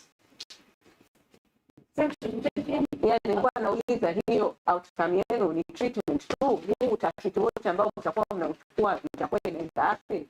By the way, great title for a documentary. Me, I'd watch it. Yeah. Sorry. Just that one question. Yani huu utafiti wote ambao mnauchukua mtakuwa mmepeleka, kwa sababu pia hawa aligusia pale. Hivi vitu ambavyo mnavichukua lazima mviorganize, lazima mviweke for BMV research yote. Walienda wakakusanya, wakatengeneza research documents, hizo picha zote zimewekwa kwenye folders tofauti, mpaka leo mimi naweza kuziaccess. Na zimepangwa mavazi, nguo, sorry, mavazi na nini, kuna transport, kuna mitaa, kuna nini. Kwa hivyo, like you people, like everybody has talked about the research phase, but what are you doing with it tangibly? Now you don't have to have a research document. I'm just using it as an example. For you guys, you're going to be getting audio, you're going to be getting visual. Those are things that you have to think about, right? Kwa sababu ukiniambia kwamba collaborators wenu ni hawa maafisa tu na watafiti, are you shooting these things? And if you're shooting them yourselves, are you going to need anything additional during this time to buy? Do you need to buy a camera? Or do you have an audio device that's sufficient? Yeah. Ndio mambo ambayo tunataka kujadili. So just think about these things. Sorry, you don't have to put like audio devices and buying things in your activity schedule, but do think about it, because that means that the number of collaborators ambao mtakuwa nao kwa kipindi hicho, there'll be more. Last group, sorry. Thank you. Last group, sorry, you have very, Layani. 5 minutes. Yes.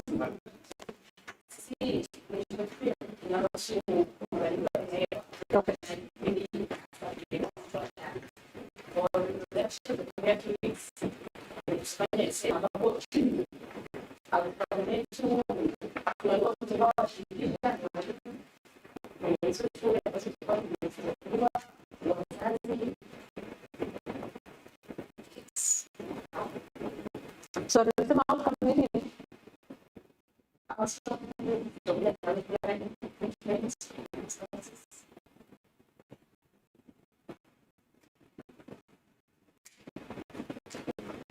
Okay, next.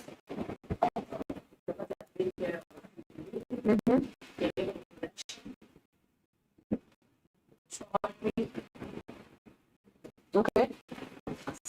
Okay. So, all right. Sasa, first of all, yani tuko hatua ipi sasa hivi tunazungumzia ni hatua ya maendeleo.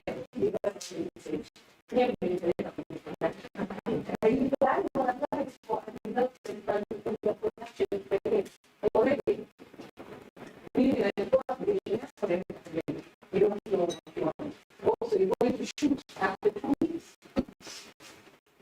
Why? What is the reason behind it?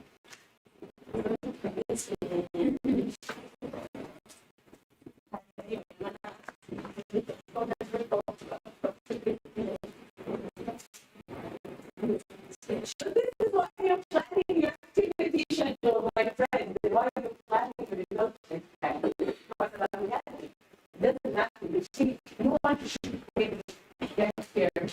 You know, like, the mountain yourself.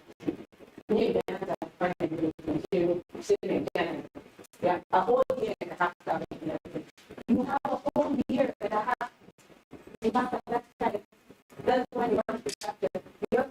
You need, so you can put a ship to say, so you only allow that ship and that's not frigid. How about the reason now? Okay. So you get a year to hold thank you so much. We know a lot to say. We you tutachukua elevator on the mandati Victoria 4 tafadhali hizo ni hivi kubwa ambazo sasa yaliwapa ndio zinawapa ya lunch. So you guys have to do that. Really do. Thank you so much.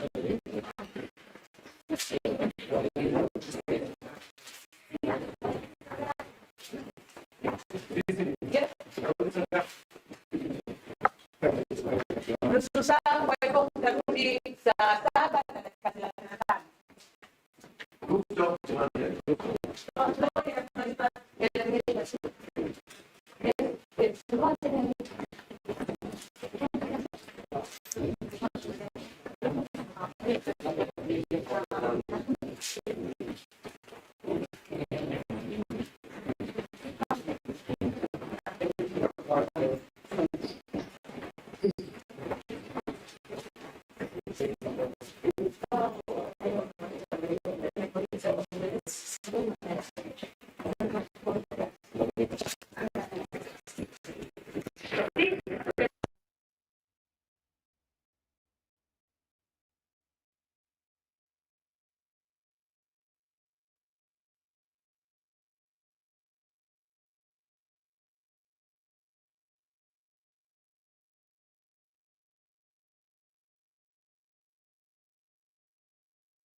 Kutoka sauti iko sawa.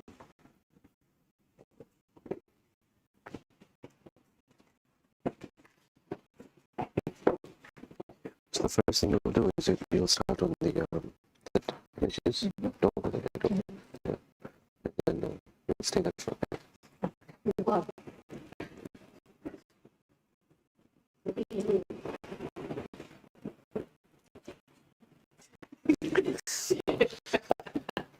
Watu wamekula wameshiba Nimesahau kuna workshop. Bado wangapi? Bado hapo juu wengine. 2, 3, 4, 5, 6, 7, 8, 9, 10, 11, 12, 13, 14, 15, 16, 17. Bado wawili.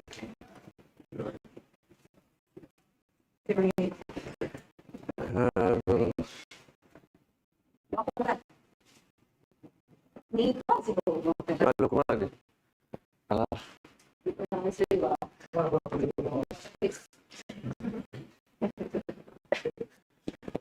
Okay, Kazoka, we good? Yeah?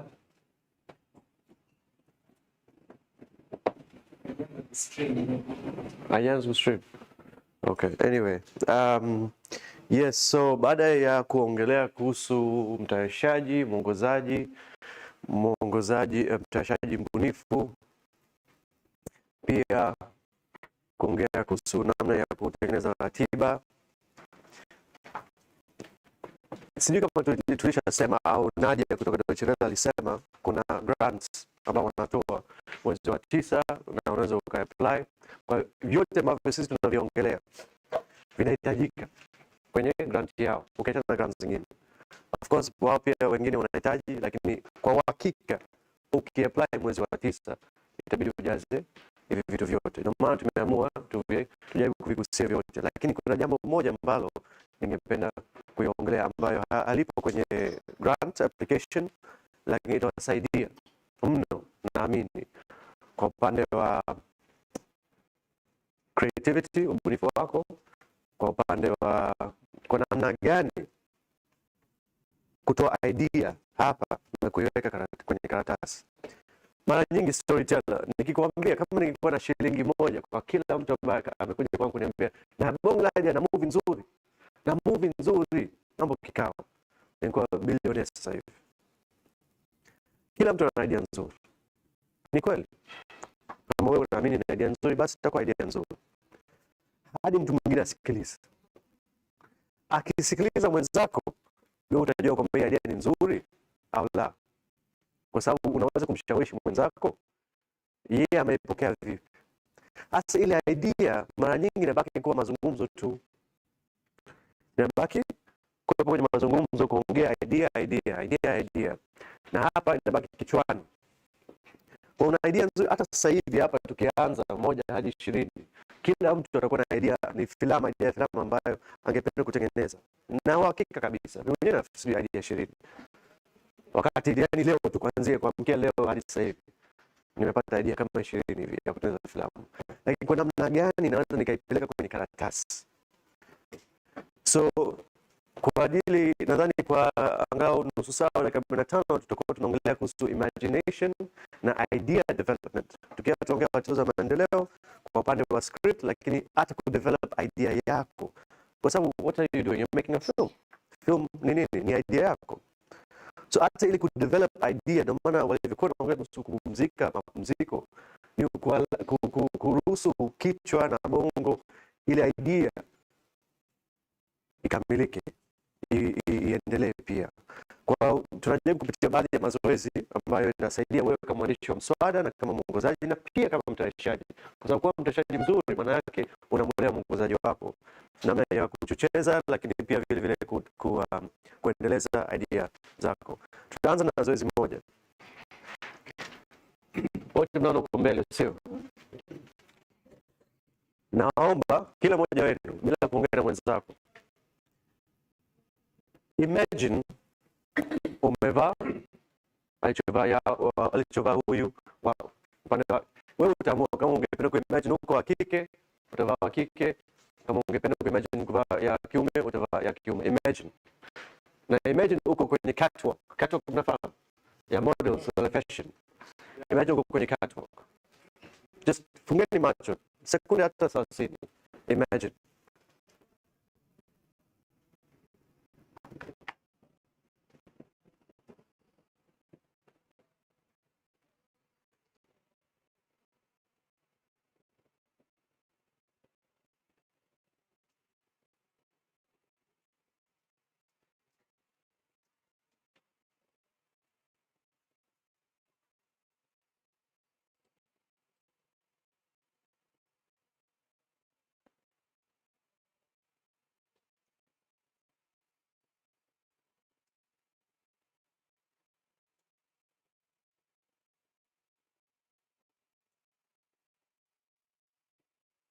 Okay, tufumbue macho. Haya. Kwanza nitawapa kuvolunteer na nitawachagua watu. Umeimagine nini? Na nikitaka kusikia picha, mazingira, sauti, kila kitu. Umeimagine nini? Kama kuna mtu angependa kuanzia au niwachague watu. Bodi ya filamu.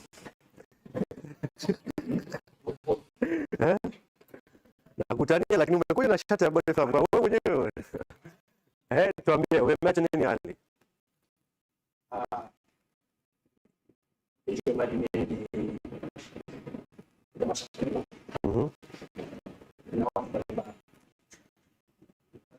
Watu ambao wanaongelea kwa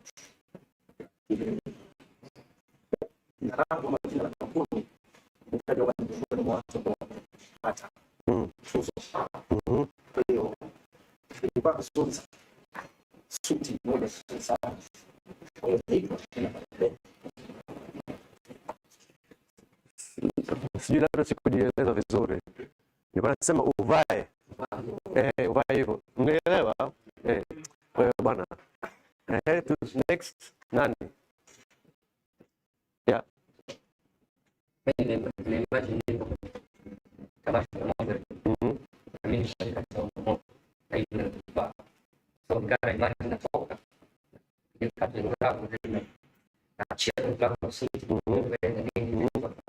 Wanachia kwa sauti, watu wanakusherehekea, wanakushangilia. Sawa, okay.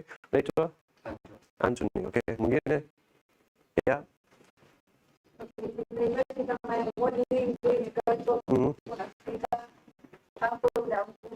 Oh, okay. But when you have to stand up with that confidence, you're gonna spin around. You're great strong and everything you're told when you go. Okay. Your name? Lily. Lily, okay. Thank you, Ansel. Lily, mwingine? Yeah. Mimi nimejaliwa ndio mmoja nimekuwa mzuri niko katika Warsha. Wakati natembea hizo nguo wakati nimevaa nilikaa, lakini watu kwa wananishangilia kwenye akili yangu na nipa lakini kumbe kiuhalisia walikuwa wananisomea mpaka nafika mwisho wa masomo yamekuwa mengi. Nikuangalia hivi kumbe sikakaa poa, nikuweka kioo ngamo kukimbia. Okay. Okay. Okay. Mwingine?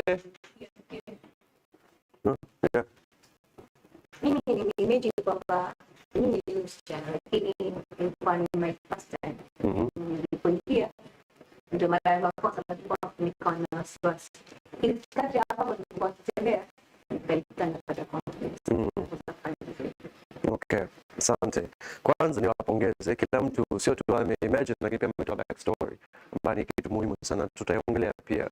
Na hadi ametengeneza drama na nightmare na kila kitu. Hadi huko una conclusion na credits. Kwa hiyo ongeleni kwa hilo. Lakini naomba niulize na naomba ni wewe wako kwa kweli. Mlivyokuwa mna imagine hata wale ambao mtasema chochote. Ulikuwa unajiimagine wewe hapa na uso wako na uwezo wako na nguvu zako na udhaifu wako, au ulikuwa unamwimagine yule pale ambaye alikuwa anatembea? Yule pale. Okay. Wewe hapo ulikuwa unajiimagine Anthony Msome? Umevaa vazi. Okay. Kwa sababu kuna mambo mawili. Okay, wewe ulikuwa unajiimagine pale, right? Umewahi kuvaa vile, Fred? Kwa hiyo, nisikilize. Tuseme umevaa vile. Umeona amefunga hadi huko juu. Si wewe, lakini mimi nikifunga hadi juu naona kama siwezi kupumua.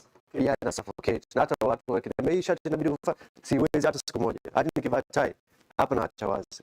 Sababu mimi najijua. Kwa mimi pale siwezi kuvaa shati kama vile. Kwa sababu ya mimi na sifa zangu mimi, unaona. Pale chini alivyovaa bila mkanda. Huko kati ya mkanda. Unaona? Unaona? Lakini umejiimagine.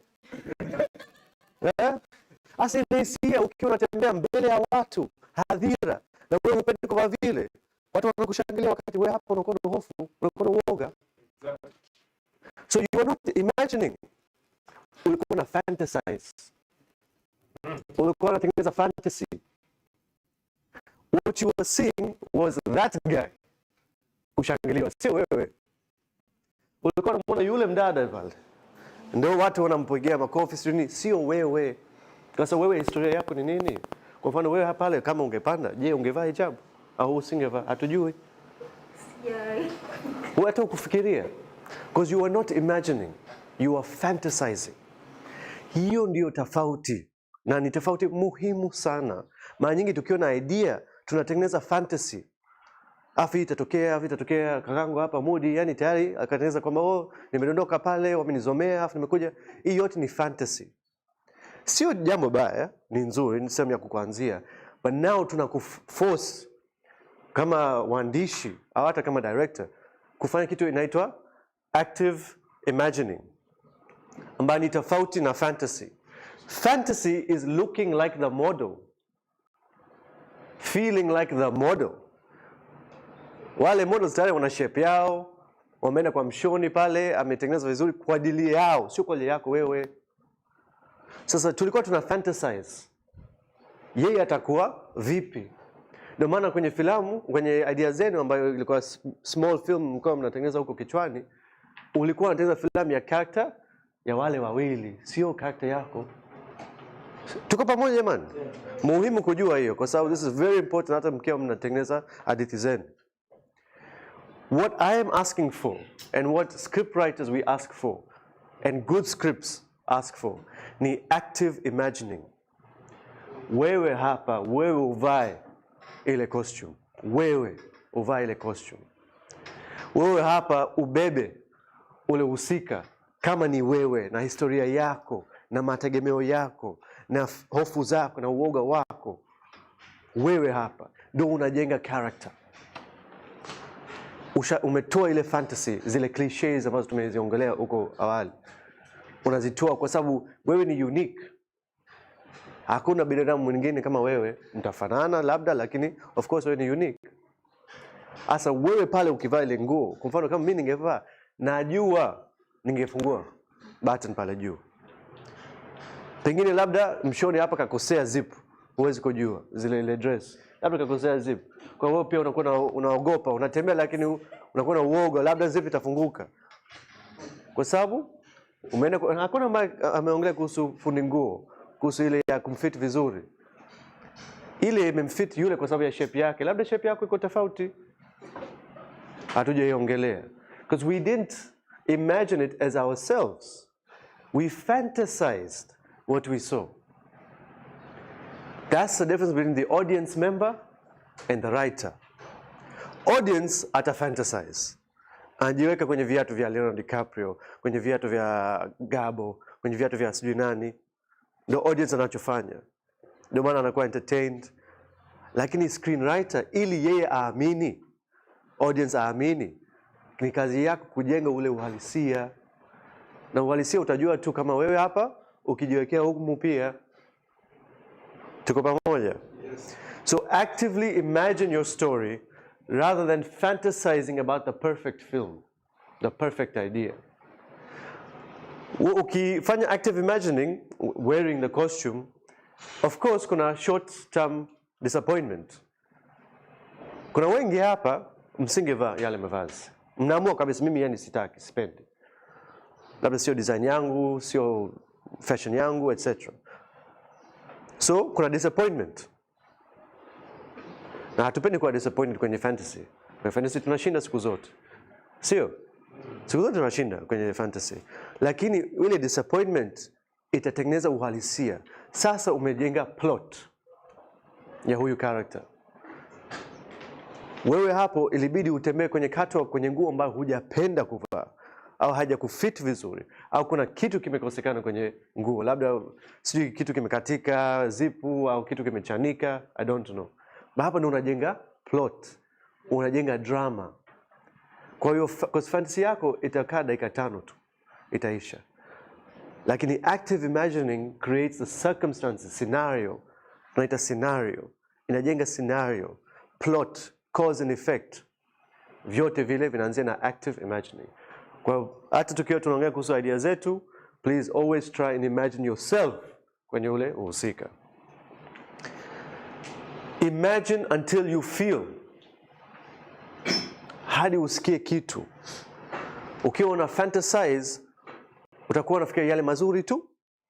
Najua hapa kidogo tulipata drama, lakini kwa kawaida una fantasize yale mazuri tu.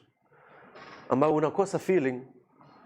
Feeling itakuwa ile ya kusherekea, kufurahi, lakini kuja kupata huzuni au kuja kupata changamoto kwenye hisia zako wa uhusika, lazima uimagine, uendelee kuimagine hadi usikie kitu. Kama ile ya imagination ya kwanza haijakupelekea huko, endelea. Pia muhimu kutell a true story. Na tukisema kutell a true story, tunamaanishi kwamba lazima utafute kitu ambacho kweli kimetokea ndio utengeneze, hapana. Tunafanya kazi kwenye fiction. Lakini tukisema true story, kuna ukweli kwenye undani wake.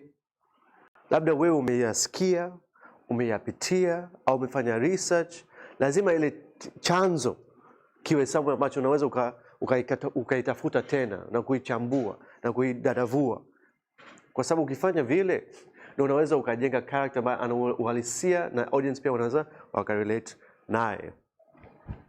Believe in your subconscious mind. Sasa hivi tukiwa tunaongea tunatumia consciousness. Ukasema hivi maana yake ni hivi. Labda mtu nikiongea Kiingereza, mtu mwingine atafsiri au anajua maneno, kwa hiyo hii yote ipo kwenye consciousness. Lakini kuna subconscious huko, where our dreams come from. Sometimes unafikia kitu ambacho yani hukutegemea kabisa kufikiria. Pengine hapa natembea kinyuma nyuma hivi, mtu anasema huwa anaweza kudondoka. That's happening at the back here. Unatengeneza drama huko. Trust that subconscious mind. Usidharau, usipuze, trust it. Unakuta mara nyingi filmmakers na writers wanakuwa na notebook. Everywhere unapoenda unakuwa na notebook, unaandika tu kitu, idea fulani. Unaandika ili uitoe humu, uiweke pale. It becomes real. Ikija kuwa real, huwezi kujua lini utakuja kuitumia. Sio lazima hadi ufungue kitabu, ipo. Ilikuwepo lakini ulikuwa hujui, ndio maana tunasema subconscious. Kuiandika ndio unaitengeneza, unaileta hapa kwenye conscious. Sio sayansi jamani. Yani ni ukweli tu tunavyofanya kazi kama binadamu yani. Jambo yani ambalo tunaichukua poa sana, lakini bila kuandika itabaki huko tu. Na ni ngumu sana kuitoa hapa na kuipeleka huko. Ndio maana mara nyingi nadhani wengi mtakuwa mmesikia, au kama kuna wengine wamebahatika kuwa na watoto, children are unlimited in their creativity. Yani watoto wanakuwa wabunifu hata kuliko sisi watu wazima. Kwa sisi tunajibana, tunajinyima ule ubunifu. Kwa sababu tunaishi, kulipa kodi, umeme, usafiri, tuna majukumu mengi, tunakuwa tumechoka, uchovu, wengine tunataka kupunguza vitambi. Kwa sisi kama watu wazima yani tunakuwa tuna mambo mengi. Watoto are the most creative. Si kweli jamani? Yeah, kweli. Ndio maana unakuta kwamba the children are unlimited by the creativity. So zoezi moja ambalo kidogo nitaliongelea baadaye au kama tukikosa muda anyway, ni kukaa ukiona script yako, idea yako, jaribu kupitch kwa mtoto. Jaribu kupitch kwake ile idea yako, umsikilize. Na nakwambia 9 out of 10 times utapata idea nyingine. Au idea yako itaendelea. Ukiweza kupitch kwake, msikilize na kujibu. Because yeye anaweza akapicture kitu ambacho wewe ulikuwa unajinyima subconsciously.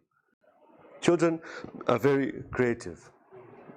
So, kuna baadhi ya mazoezi yapo mengi, na kama ukipata nafasi kuna kitabu called The Film Director's Intuition. Ukipata nafasi baadaye tunaweza kupiga picha whatever. Lakini kuna baadhi ya mazoezi mnaweza mkafanya kama waandishi. Lakini mimi huwa hoja yangu ni zaidi ya kuwa mwandishi, hata ukiwa mtayarishaji au hata muongozaji, yanasaidia. Yaani binadamu wa kawaida, hata ukiwa sijui nani, haya yanakusaidia kwenye everyday life. Haya mazoezi ambayo tutayagusia zinasaidia kutoa ile idea ambayo ipo kichwani na kuiendeleza na kupeleka kwenye karatasi. Ama tuanze. The first one is called free associations. Anyone anajua maana ya free associations? Okay. So, nimeweka marker pen. Kwa mfano, hapa mbele, so, watu mnaona, naweka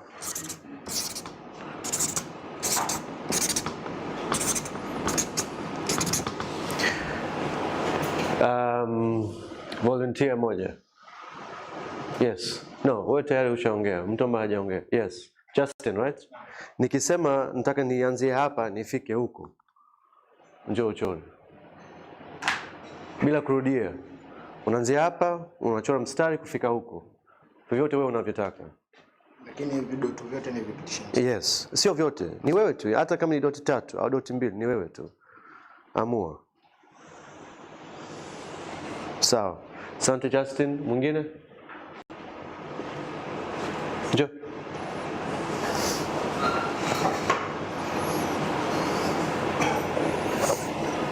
Vile vile.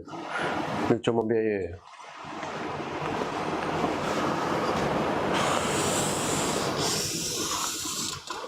Tupate wa mwisho. Tumbe kidogo tu balance. Subiri kaa. Miso balance. Zipo yani bado tuna mazoezi mengi. Nisirudie mstari wake? Naam? Nisirudie mstari wake au unaweza? Mimi sisema hivyo. Okay.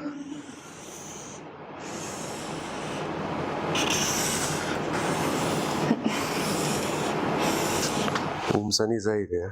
Haya, asante. Unaitwa nani? Gladness. Okay. Nilitoa maelezo gani? Nilitoa maelezo gani? Chora mstari kuanzia point A pale hadi mwisho. Basi, hiyo tu, sio? Mstari moja lakini. Justin alichora pale katikati. Ya kwanza. Wa pili alikuwa nani? Yes. Unasema unaitwa?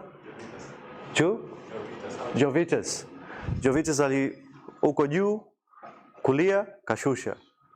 Gladness uko squiggle. Lakini uliniuliza swali kwanza kabla ukaanza. Uliniuliza nini? Okay. I didn't say kwamba huwezi kufanya yale ambayo mwenzako kafanya. Ungeweza kufanya, ungeweza kucopy paste. Lakini kwa nini wote wamefanya kitu tofauti? Why? Kwa nini huja copy mwenzako? Kwa nini huja mcopy? Wako tofauti ndio? Yes.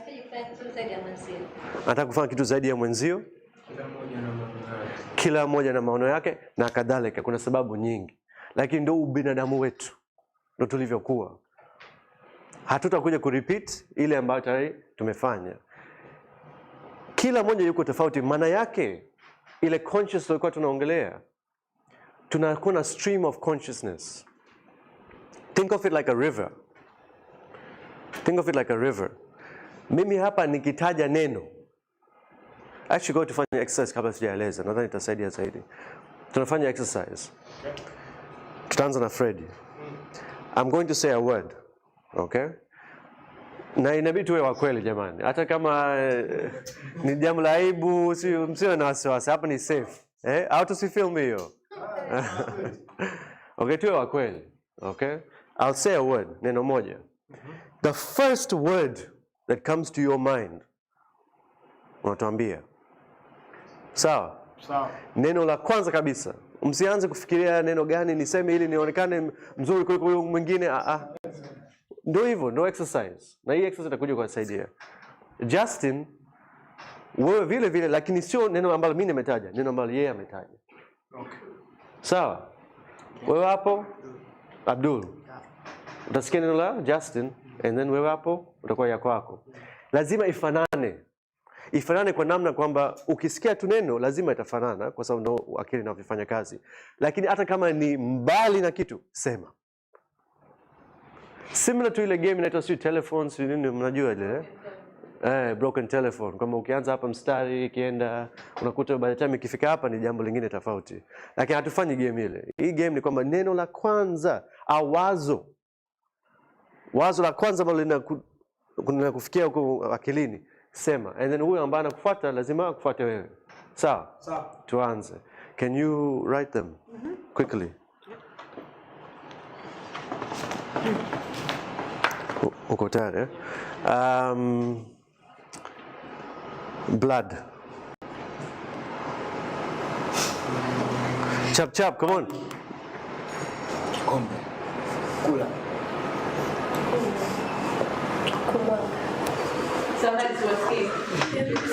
Okay, ilikuwa maji, Kikombe. kula, kunywa, kumwaga, kuoga, ugali, kupika, chakula, kuchemsha, chochote, bahari, juisi, nawa, ziwa, tembea, kimbia, roweka, watoto. Yeah, it's fine. Sasa nianze hapo. Wewe ulisema nini? Tembea. Kwa nini?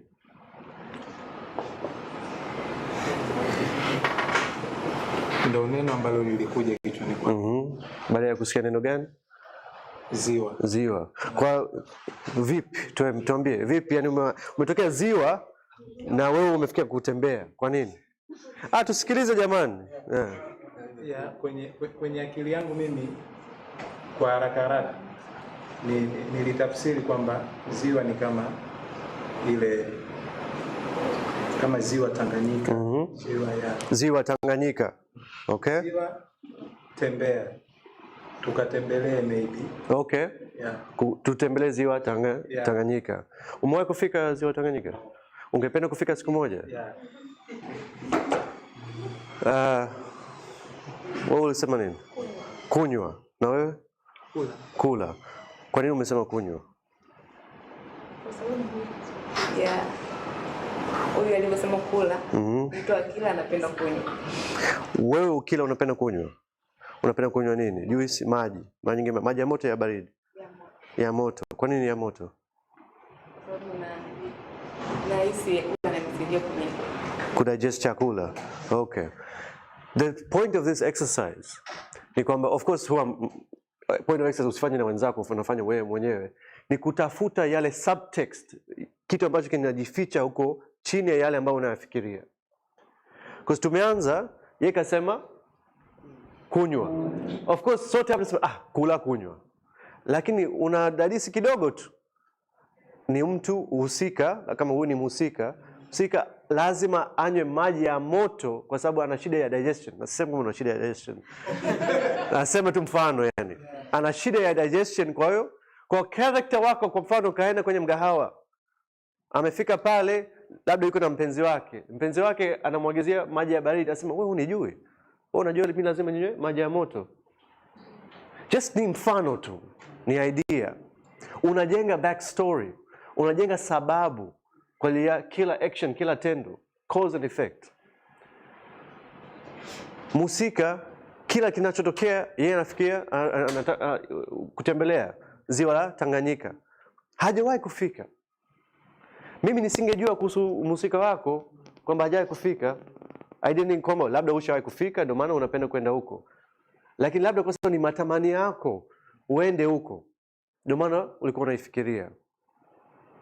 Kwa ni zoezi ambayo inaitwa free associations, kwamba una attach ideas au maneno hadi ufike pale, unachunguza pale kwa kiundani yale madini ambayo kweli ulikuwa unayafikiria. Nikupe mfano mmoja. Mimi nilikuwa naifanya kwenye kazi zangu. Actually nilipokuwa nafundisha chuo, tukatengeneza stream ya consciousness ya kwangu mimi. Nikaanza na rain, mvua. Nikaendelea hivi line ya 3 mstari wa 4 wa 5 wa 6, nikaendelea tu. Unajua nimemalizia wapi? Nilivyokuwa na miaka 17, kuna rafiki yangu sana alifariki. Rafiki yangu sana kama mdogo wangu yani. Alifariki. Na tulijua kwamba atakuja kufariki siku, na ikatokea. Sikuifikia zaidi ya miaka 10 tangu kipindi kile. Hasa kwa nini siku ile imetokea? And then nikaanza kukumbuka kwa siku ile pia ilikuwa inanyesha mvua. Something nilikuwa nimeisahau kabisa. Ikanisaidia kama therapy kuja kufikiria kitu ambacho nilikuwa nimeblock kabisa kwenye kichwani mwangu, unaona? Kwa hiyo hii stream of consciousness sio kwa filamu tu, hata kwa vitu vingine unaweza kusaidia. Kuna vitu tunavificha hadi sisi wenyewe hatujui. Sisi wenyewe hatujui. Tunavificha huku kwenye subconscious yetu. Hasa kama mwandishi. Kama mwandishi siku zote inabidi wewe ujue mhusika akiwa anaongea maneno dialogue, maana yake ni nini? Mtu akisema mimi naomba maji ya moto, maana yake ni nini? Kwa nini umeamua hii dialogue uweke? I don't mean to shit on Bongo movies, lakini dialogue yote haina maana. Kwa nini mtu anaongea vile? Hatujui. Anaweza kusema mimi ya jua kali. Okay, mimi sio nani show. Sio show ya jua kali, anasema labda ametoka kwa mazingira jua ni kali nini. Amesema hivyo. Mimi kama audience nasema okay, kutakuwa na effect yake. Kutakuwa na sababu amesema hivyo. Labda atakuja kufaint baadaye. Labda hajisikii vizuri, labda ana homa, labda ni vampire. Kuna sababu ametumia dialogue ya leo jua ni kali. Everything has to have a meaning. Vuta nkuvute kwa wale ambao mmetizama, ina dialogue chache mno. Si mnakumbuka? Lakini hakuna ambaye mtu mmoja akasema yani haikumsumbua yeyote. Kwa sababu walivyokuwa wanaigiza vitendo na nini, yale dialogue ni kama wewe una fill in. Wewe kama mtazamaji. Kama unawasikia hivi wanaongea lakini hawaongei. So what's the purpose of your dialogue? What is the subtext in it? Building a stream of consciousness inasaidia. Unaona mafumbo. Filamu yako itakuwa na mafumbo wewe mwenyewe hujui. Hasa itakuwaje? Mengine sawa yanatokea hapa na pale, lakini asilimia 90 at least wewe ujue. Uwe na nia. Umeandika kwa sababu kuna nia fulani. Wangapi mmetizama Samaki Mchangani? Samaki Mchangani, filamu ya Samaki Mchangani. Ni filamu fupi ya nusu saa. Filamu ile yote mwanzo hadi mwisho hadi title ni mafumbo.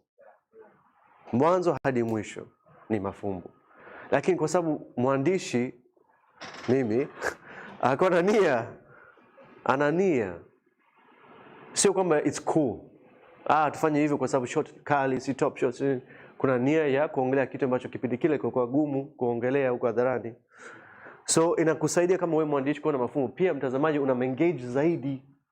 Unajua ukiwa una spoon feed mtazamaji, siku ya kwanza labda atapenda, siku ya pili anasema it's boring, ni cliche. Ending nishaijua. Watazamaji wanapenda challenges. Kwa muhimu pia kufanya vile. Tusonge mbele kidogo hapa. Zoezi la pili.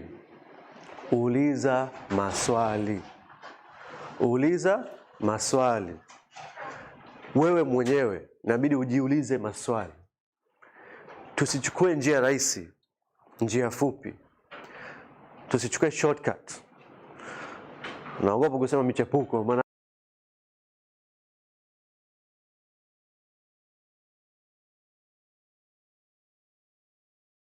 ulisema neno gani?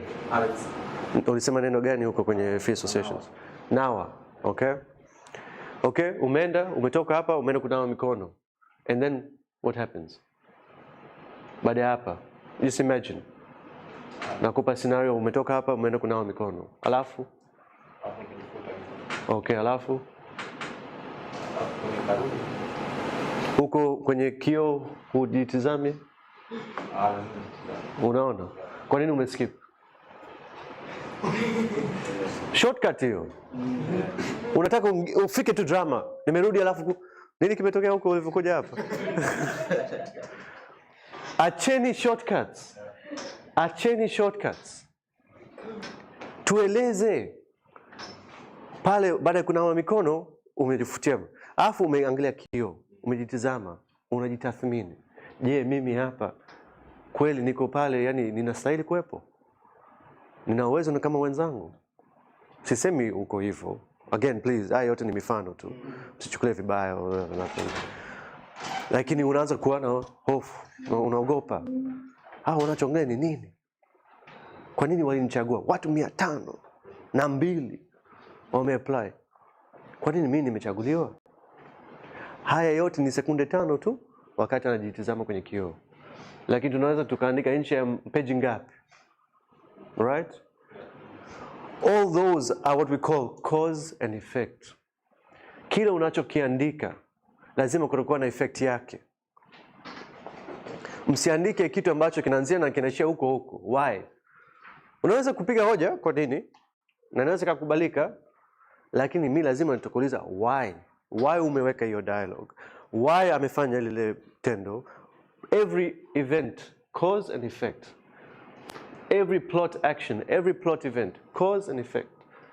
Kuna sababu gani umeweka pale? Labda unataka tukimtizama Alfred Hitchcock, ataweka close up shot kwenye bunduki. Why? Baadaye lile bunduki litatumika kumua mhusika mkuu, whatever. Hii ni very obvious. Kitu ambacho sio obvious, labda mtu kasema kitu kwenye dialogue ambayo inamuelezea mawazo yake, labda hofu zake za kutokuwa kwenye relationship. I don't know. Something. Pia inajenga uhalisia. Sisi kama binadamu tuko complex sana, hatuko simple. Tuko complex sana. Mimi nataka nijue mhusika hapa anavyofikiria, sio vitendo tu. Lakini unless unatumia voice over narration, which is not everybody anataka kutumia, na pia ni obvious sana, ni vitendo ambavyo vitaongea. Sio lazima iwe dialogue. Tukitazama movie zetu, kila kitu inasemwa. Kila kitu. Hadi unakuwa bored. Lakini je, nakumbuka kwenye scene moja ya Vuta, Denge na Yasmin, wanakutana mara ya pili, lakini hawajawahi kuongea pamoja. Yani wanaangaliana tu. Hapa ndo wako peke yao mara ya kwanza kwenye filamu. Short, dakika 2, hakuna hata neno moja. Dakika 2. In film time, that's like 3 days. Silence ya dakika 2. Si mnajua maana ya silence kwenye filamu? Dakika 2. Hadi editor ananiambia mimi ni cheesy. Sema watu wataondoka, watabadilisha channel. Kwa nini kuna silence ya dakika 2? Sababu ilikuwa kutengeneza ile hofu kati yao, ile kuogopa, kwa naibu, mapenzi yanaanza kuchemka. Na Denge tunavyomjua, siku zote anakuwa na maneno, ni mara ya kwanza amekosa maneno. Ni tendo. Sasa marafiki yangu bongo movie. Hapa tunguna chapo na dialogue. Anyway, na watania tu lakini bongo movie. Mimi mwenyewe bongo movie. What is its opposite? Kinyume chake. Which nitagusia baadaye kidogo. Another question you must ask yourself kwenye kila kitu unachokiandika. What new information am I getting? Au unanirudia ile ile? Kuna filamu tulitizama hapa ZIF. Kuna information nilipata kwamba nadhani kwa mama mkwe sijui nini, sikumbuki character. Yaani mtu ambaye anampiga mwenzake, mama mdogo, sijui anyway, mtu sio mzuri yani. Ndio ilikuwa idea. Ushapata kwenye dakika ya 3. Ile action wali repeat mara kwa mara. Lakini ilikuwa tendo tofauti. Labda atampiga mwenzake, labda atampiga mdada wa kazi, sio atampiga jirani au anafanya fujo na jirani. What for? Tangu mwanzo ile dakika 3 ushanielezea, establish character yake. Sina haja tena kuiona mara 5, mara 6, mara 7. Sasa unaweka tu vitu ili ufike masaa 2. Ile tabia yake ushanieleza, unless kuna jambo lingine ambayo unakuja kuniambia kwa nini anawapiga wale watu wengine, labda kuna jambo lingine mpya, jambo jipya kabisa unakuja kuniambia.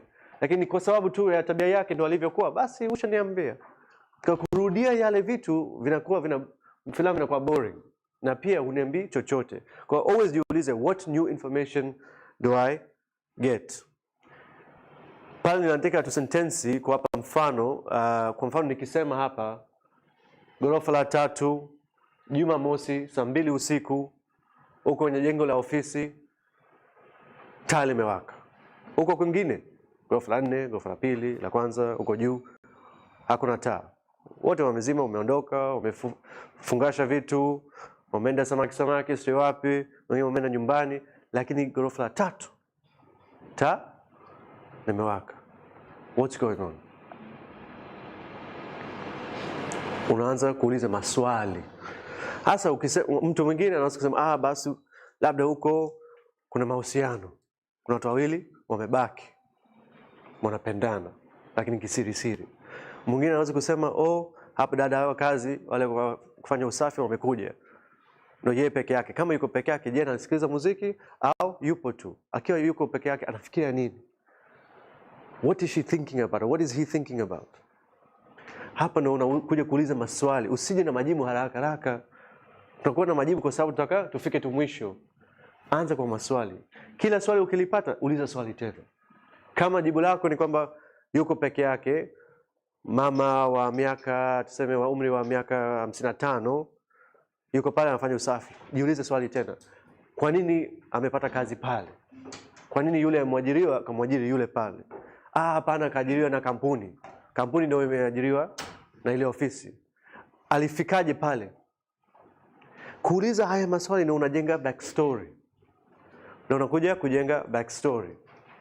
Backstory, tunajua maana ya backstory? Nani anaweza kunisaidia maana ya backstory? Story ambayo imejificha. Story ambayo imejificha katika kile ambacho anafanya. Yes, story ambayo imejificha kwenye filamu. Yeah. Backstory ni story ambayo iko nyuma kwa sababu ina sababu ya kitendo ambacho kinafanyika. Ndio. Yeah, kuongezea. Kwenye film mara nyingi backstory inakuwa ni story before film. Yeah. Mara nyingi that's a good way of thinking about it. Kabla filamu yako hajaanza. Kwani huyu alikuwa hayupo duniani? Alikuwepo? Musika, sio? Wewe umemjenga mtu, umemtengeneza mtu. Filamu ikianza ana miaka 32. Kwa miaka 32 alikuwa anafanya nini? Alikuwepo. Alikuwa anapenda mchezo gani, alikuwa anapenda chakula aina gani na kadhalika. Haya ndio backstory na yatakusaidia kwenye yeye kufanya vitendo vya uhalisia zaidi kwa sababu unaweka ile nyama ule kwenye backstory yake. Text and subtext, I think niligusia tayari, kwa tunaweza tukaenda mbele hapa. Okay, one of my favorite exercises. Do it wrong.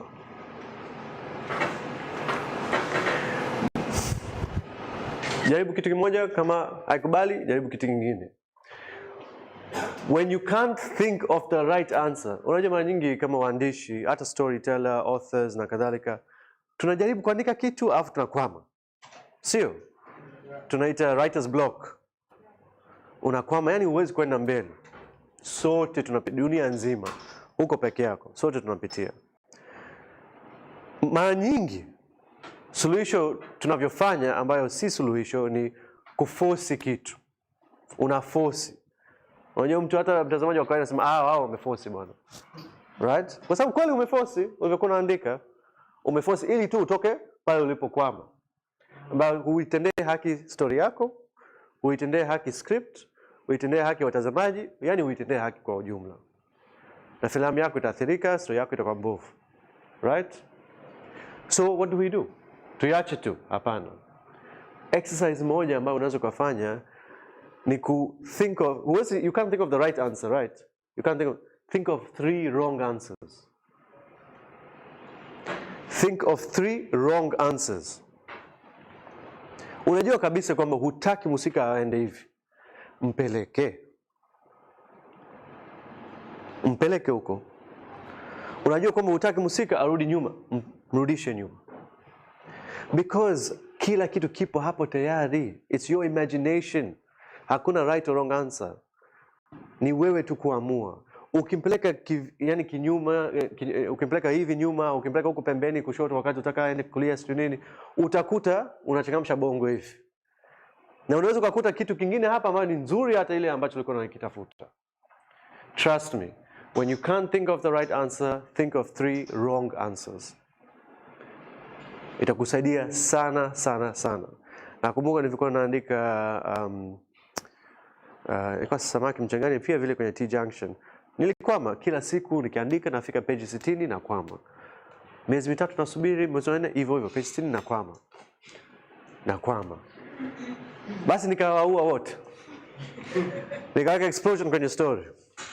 Wale wa machinga wale, akina Mzome wale, asio Mzome nanili. Wao ulikuwepo Mangi, sorry nimekusahau. Wale wote mlikufa kwenye draft moja ujue. Walikufa. Kwa sababu nilikuwa na stuck. Hasa kwenye ile yani wakifa, Maria anaenda kuwazika wapi, sio nini, ndio ile idea ya funga. What did he play? Alois, nasahau jina lake la nani, la character. Anyway, Musa. Ndio ile idea ikatokea. Alafu nimegundua kweli ilitokea pia kwa sababu T Junction usana na watu mimi nimekulia nao huko mitaa ya Upanga. Na ilitokea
2:45, 3:30.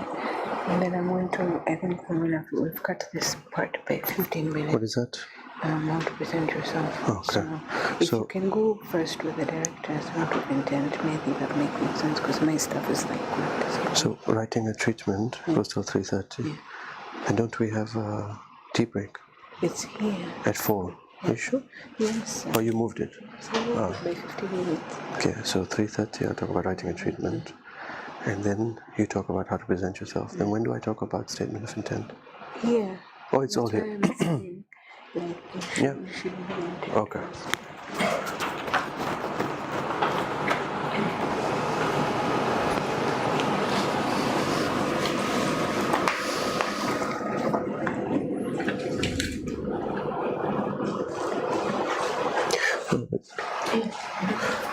It's here, it's with you.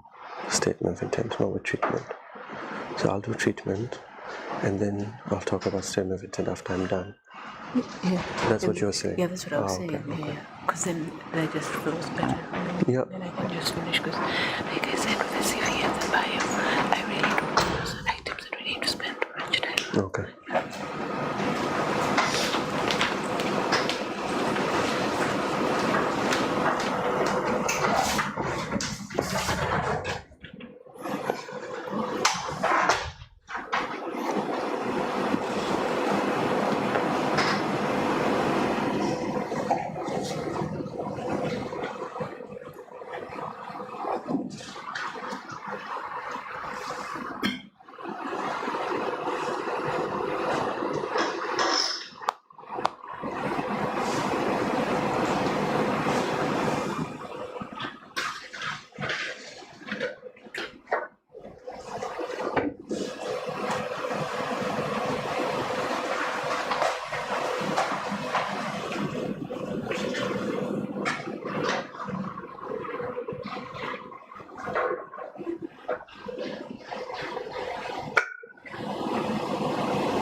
jinsi kile kinachotokea.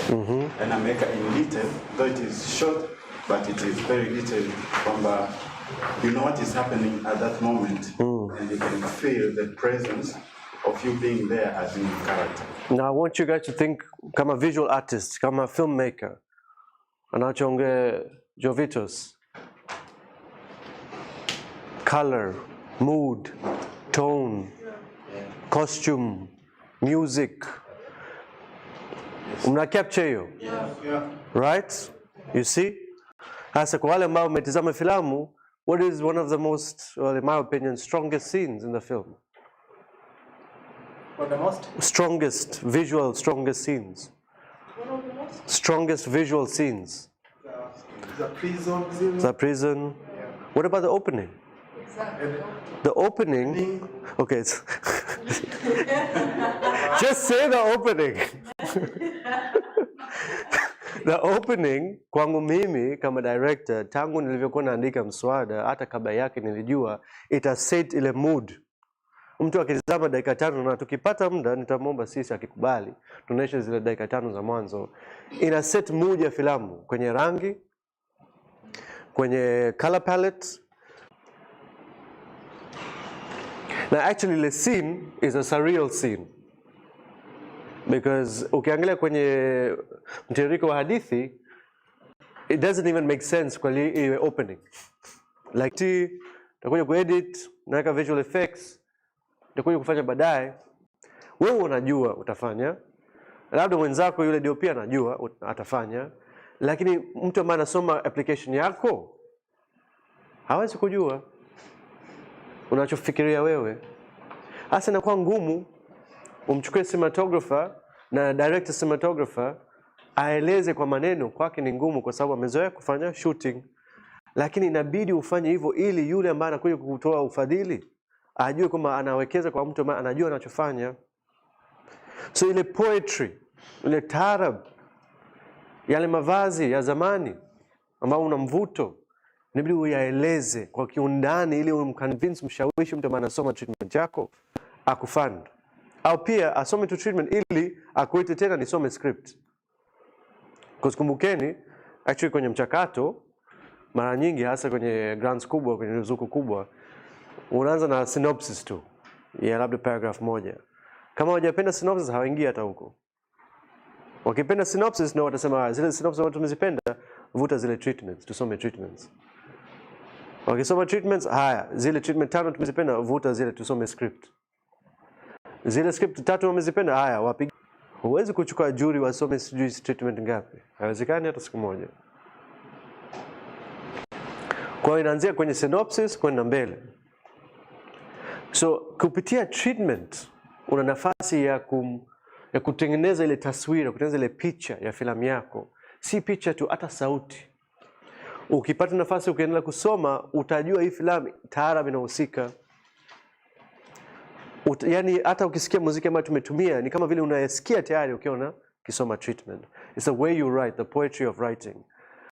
Some of the basic questions lazima kujiuliza kwenye treatment yako.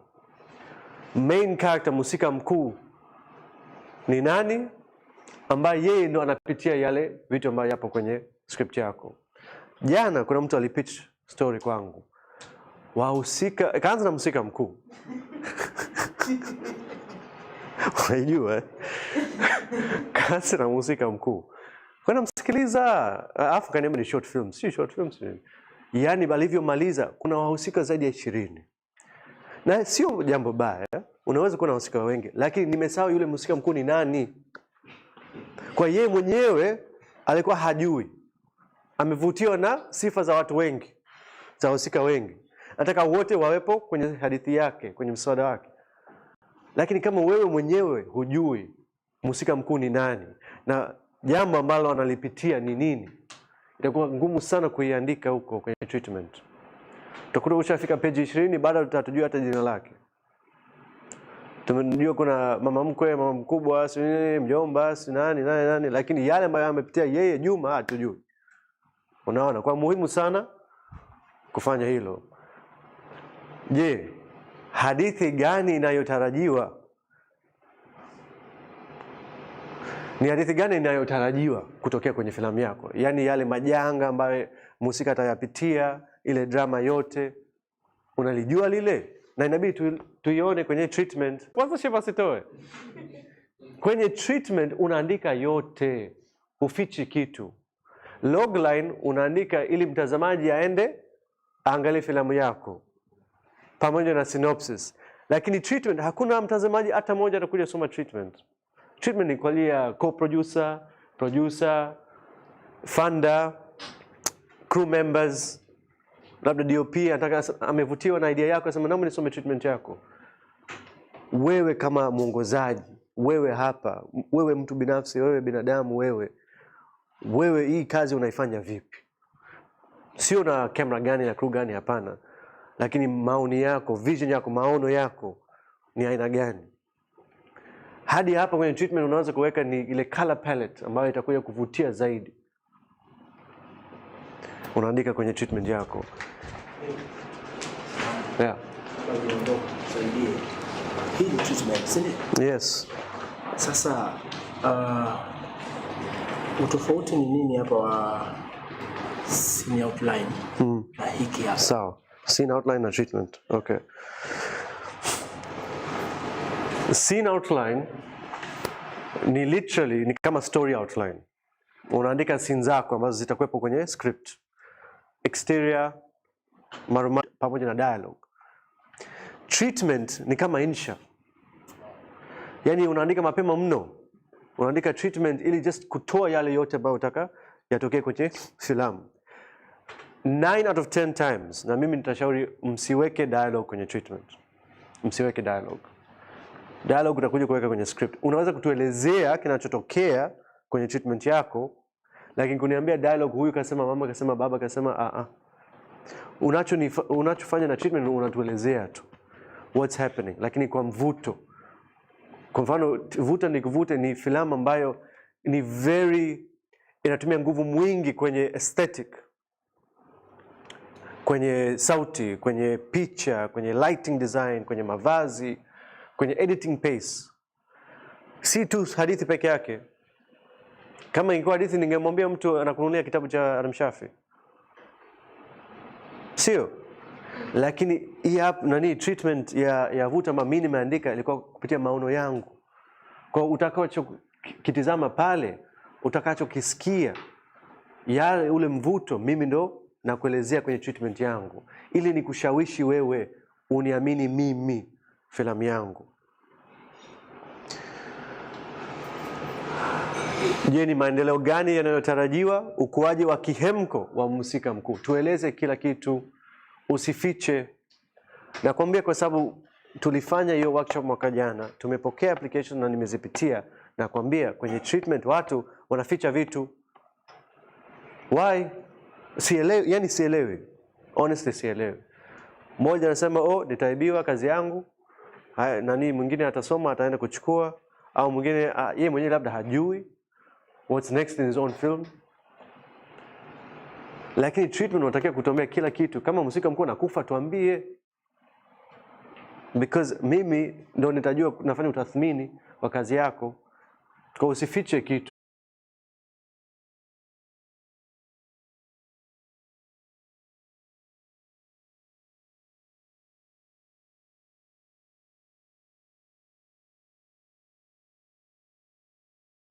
The whole film ya vuta nguvute kwangu mimi kama mwandishi. Sisemi wewe mtazamaji lazima uongelee vile, hapana. Lakini Amina alisema revolution, na mtu mwingine alikuwa anaongea kama angetumia neno moja angeweza kusema mapenzi. And that's what the film is about, love and revolution. Right? Mapenzi na mapinduzi. Kwa nilivyokuwa naandika filamu yangu nikajua kabisa reference yangu kwenye mwanga, kwenye sauti, kwenye muziki anavyotumia. Because also ile pia ni story ya watu wawili ambao wanapendana lakini hawawezi kuwa pamoja. Kwa hiyo ilifanana na kitu ambacho mimi nataka kukifanya, nikatumia kama visual reference. So hata kwenye statement of intent nilisema kwamba visual reference yangu ni in the mood for love. Msomaji inamrahisisha kupata ile picha ama wewe unaiongelea. Should we do the questions or do we have time? I think it's 3:30. Yeah, dakika 5 tunazo za maswali kuhusu statement of intent. Kama kuna swali lolote. So, most of Tanzanian writers are mostly used to write a story. So, what are the easy way for someone who is just writing for the first time? What direction can they go in order to write something which is more. I think everyone has their own way of doing things. Kuna mwingine nadhani ilikuwa Hawa ndo alisema alikuwa ameanza tu na bullet points. Just bullet points. And then build on the bullet points. Right? Wewe kama mwandishi, you have to find your own way that works for you.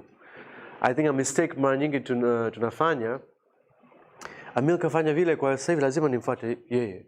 Inaweza ka work lakini pia isi work kwa yako. Right? Kwa unaweza ukatafuta namna mbinu nyingi tu na unajaribu na experiment afu unavuta hapo unavuta, yani unachanganya ili ikusaidie wewe hapa kama mwandishi. Lakini sababu ya kuweka dialogue kwenye treatment is because you would have a 90-page treatment. Treatments are feature ni kati ya page 8 na page 10. 8 to 10 pages a treatment. Sometimes unaweza kukuta hata au 10. Unaandika yale yote yanayotokea kwenye script ya page 120. Kwa ndo maana sababu ya msingi kutakuwa na dialogue, lakini pia sitaki kuwa focused kwenye dialogue. Jua hadithi yako. Tunaona kuhusu story yako. And this zaidi tengeneza mazingira. Because you're not giving me a novel. Hii sio riwaya. A book. Hii ni treatment ambayo itakuja kutengeneza filamu. Filamu hatusomi, tunaangalia. Visualize. Nikiwa kama unaamini ni muhimu, sauti inacheza labda role kubwa kwenye filamu yako. I think the first line, which actually, funnily enough, didn't make it into the film. What is it? A dhow travels the Indian Ocean in a violent orchestra of billowing sails and waves. What does that mean? Why am I talking about a violent orchestra of waves? Yani mawimbi yanapiga na nini? Kwa sababu nilitaka niweke sauti. Hatukushoot kwa sababu tulihofu kamera itadondoka kwenye maji. Lakini that was supposed to be my opening scene. Ile kwa mazingira utakayoyasikia. Sio tu utakayoona, utakayosikia pia nimeyaeleza. Swali lingine? Yeah. Mbona pia hapa kuna baadhi ya parts kwa mfano kama the old Mombasa old Yeah. Kuna of course treatment tuliandika wakati bado hatujafanya shooting. So utakuta kuna vitu vingi humu ndani ambavyo havipo kwenye filamu, which is very normal, ndo progress ya filamu. Nini?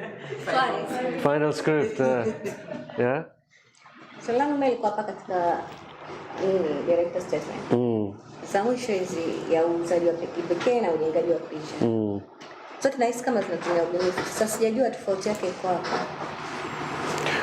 Uuzaji wa kipekee, idea yake ni kwamba wewe hapa kama mwongozaji, kwa nini wewe unaleta kitu gani kipya, kitofauti ambacho kinaniaminisha mimi kama msomaji wewe ndio unastahili kwenda kuongoza hiyo filamu.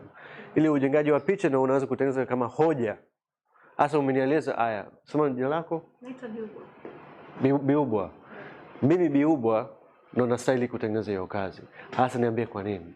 Namna mimi ninavyojenga dunia ya filamu yangu unakuja kunielezea ni kulingana na ile uuzaji wako wa kipekee ambao wewe tu kama Biubwa unaweza kuleta na sio Lukmani au Anthony au mtu mwingine. Yeah.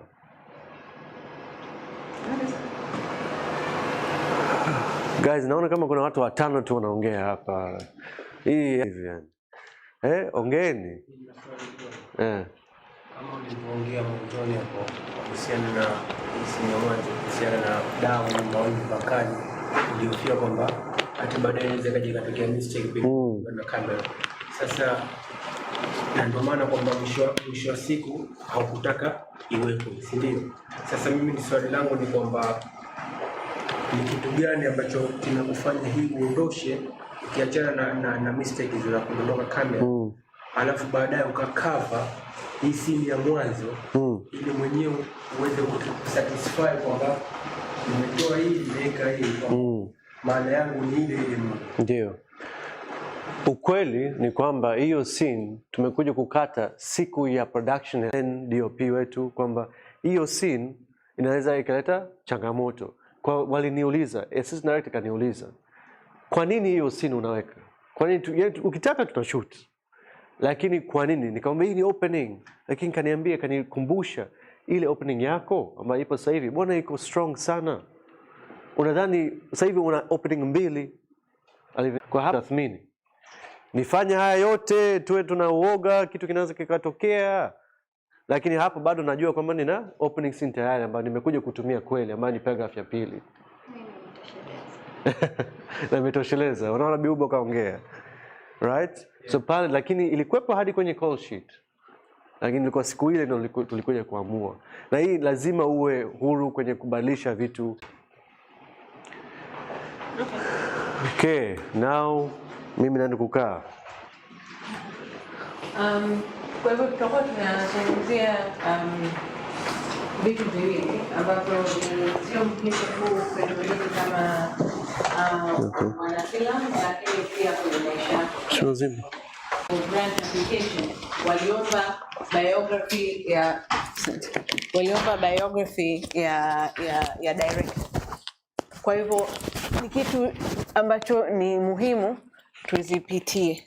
Kwa hivyo naomba ni mnyoshe mikono. Wangapi hapa wana CV? Okay. Samani, unaitwa nani? Patricia. Patricia, naomba unieleze hiyo CV yako ikoje? Nilizaliwa wapi? Kabila, Tanzania. Nimepatia ina Akademie. Okay. Nimepatia niliweza kufanya gani? Okay. Nimepatia hiyo inatosha. Ni page ngapi CV yako? Page 3. Umefanya kazi kwa miaka mingapi?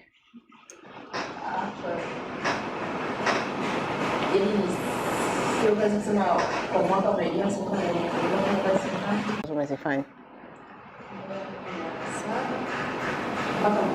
Okay, sawa sawa. Mtu mwingine, this one too. Anthony. Ya kwangu inaanza kwa kueleza wasifu wangu. For example, unaweza hata ni passion to videographer and editor and director with more than 6 years experience. So nikajielezea na How long is that? So that's fupi, yani naomba uniambie ni mistari mingapi? Mistari 7. Okay, endelea. Mistari hiyo 7 nimetumia kujielezea ni videographer, editor, more than 6 years experience, some music video, labda filming ambazo nimefanya, ambazo nimedirect hapo hiyo sana. Then baada ya hapo nikaenda kwenye jina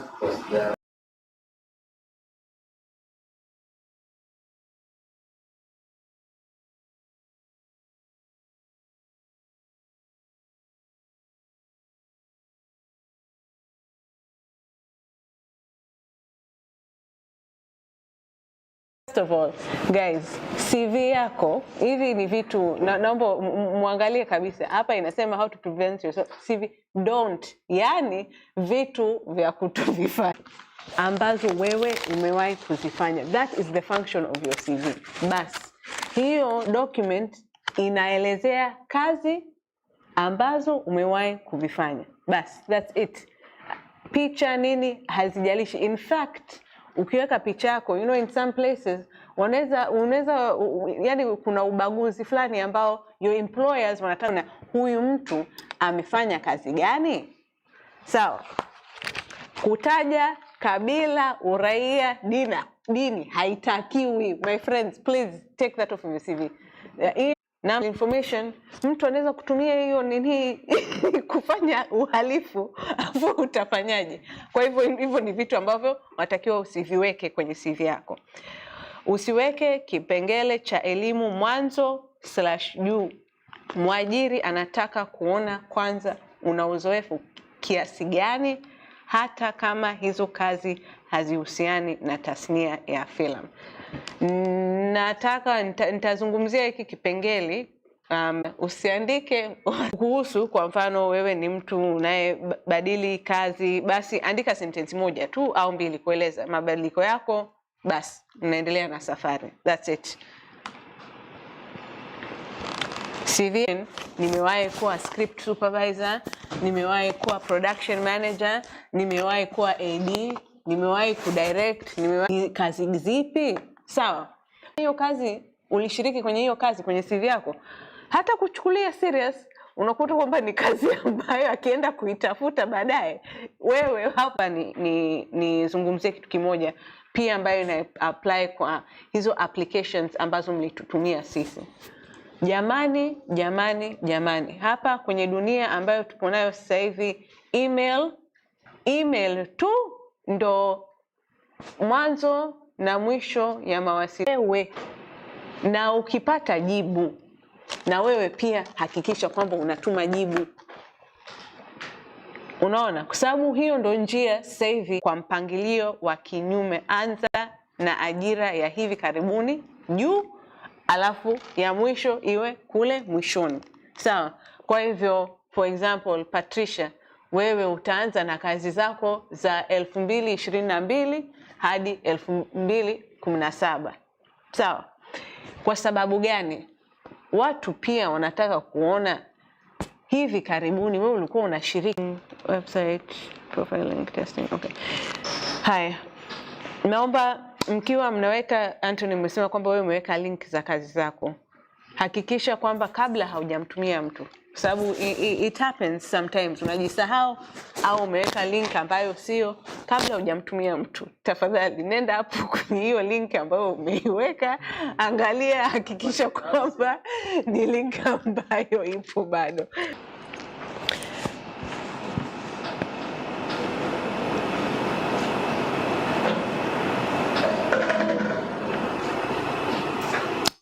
Yes, unajua mimi kitu kimoja, napenda text font ambayo inaeleweka.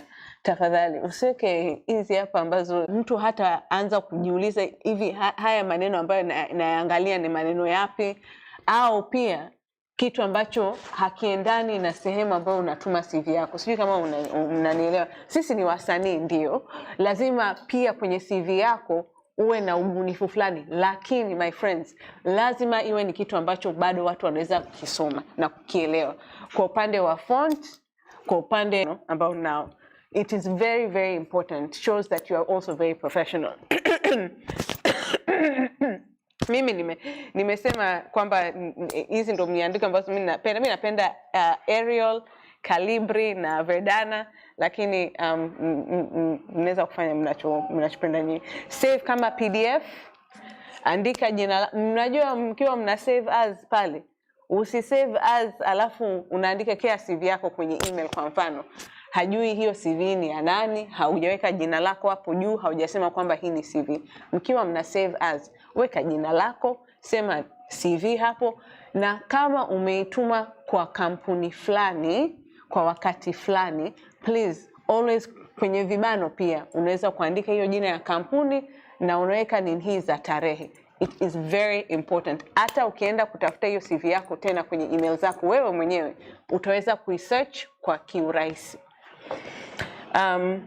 Wakati una save hati yako, angalia hakuna ukurasa wa zaidi ya ulio wazi mwishoni. Unajua mkiwa sometimes unakuta kuna extra page pale, hakisha unaidelete.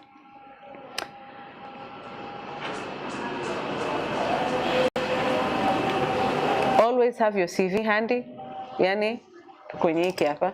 Mimi CV yangu iko kwenye G drive. Kwa nini? Mimi huwa natembea. Kwanza ukionyesha kwamba wewe unaweza kufanya mawasiliano ya moja kwa moja kwa haraka, I'm telling you that's actually something that people wanaichukua.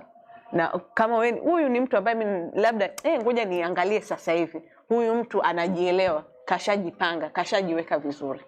So that's something for you to also nini. Sasa hii bio or biography hapa kwenye simu zenu, najua kila mtu alitumiwa welcome pack.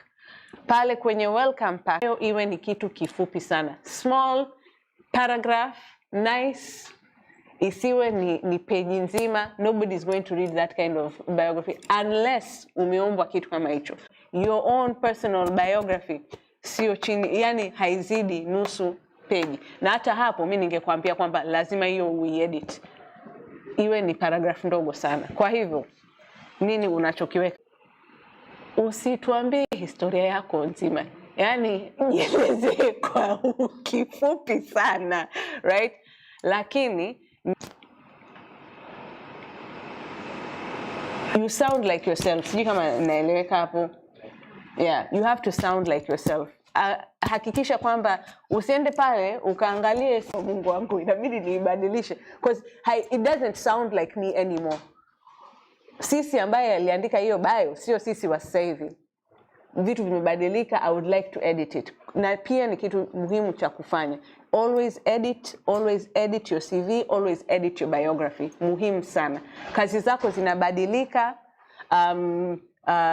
uwezo wako unabadilika, wewe mwenyewe kwa vitu ambavyo unaamini wewe mwenyewe kama msanii. Kwa hivyo ni muhimu kwamba your bio inawasilisha hivyo vitu vyote. Explain why you do what you do, the reason you work. The reason the work you do is important. Very, very, very important. Very useful au notable projects. Nikisema kazi ambazo umewahi kuzifanya, alafu sio tuzo pekee, sio kitu ambacho kinaashiria kwamba umefanya hiyo kazi ni kazi nzuri. Unaona, right? Unazungumzia hizo warsha na hizo warsha zimewasaidia watu wa aina gani. Hapo hamna tuzo, hamna nini. Good to mention, lakini sometimes sio relevant. Kwa hivyo ni vitu pia vya kufikiria. Kazi katika filamu, anajua Toronto International Film Festival ina maana gani. Kwa hivyo wewe ukiweka hapo kwenye bio yako, wewe utakuwa unajielezea na watu watajua kwamba kazi yako kwa kweli imefika kiwango hicho. So it's important kufikiria mambo kama hayo. Na unaweza kumalizia hiyo bio yako kwa kuzungumzia ungependa kuwepo wapi. Not important, lakini sometimes it's nice. Sawa. Sasa naomba niwaonyesheni example ya CV, kwamba CV zao ni page 4. My friend, mimi napata homa kidogo.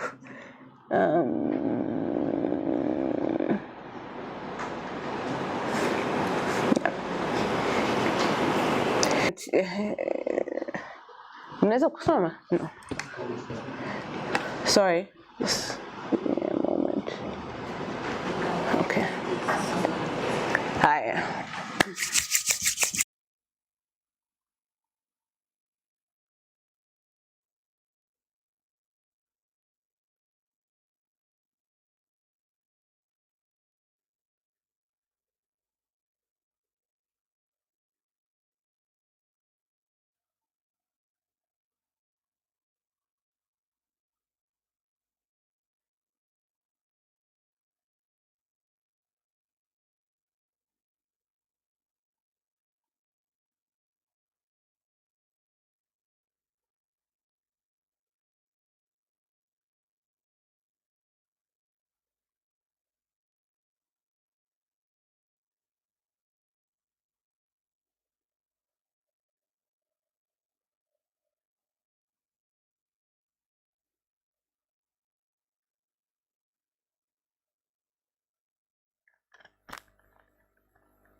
Tuko kwenye topic ya mwisho kama tujaingia kwenye Q&A ya jumla ambayo ni budget na risk assessment. Mambo mawili ambayo yote inabidi uyajaze kwenye grant ya DW na of course kwenye grant yote ambayo ukiomba ya development, ya production, ya post production, ya marketing, siku zote unakuuliza nini unataka ambayo ni budget. Sasa naomba nikiri jambo moja. Nikipokea zile application kulikuwa na swali moja. Nadhani ni 80% ya watu wamesema budget. Kitu ambacho kimenishangaza kwa sababu nyie mna uzoefu tayari wa budget, kwa sababu mnafanya kazi, mnajua zaidi budget ni nini. Kuna mambo mawili kwenye budget. Jambo la kwanza unaweka description, sio? Jambo la pili unaweka nini?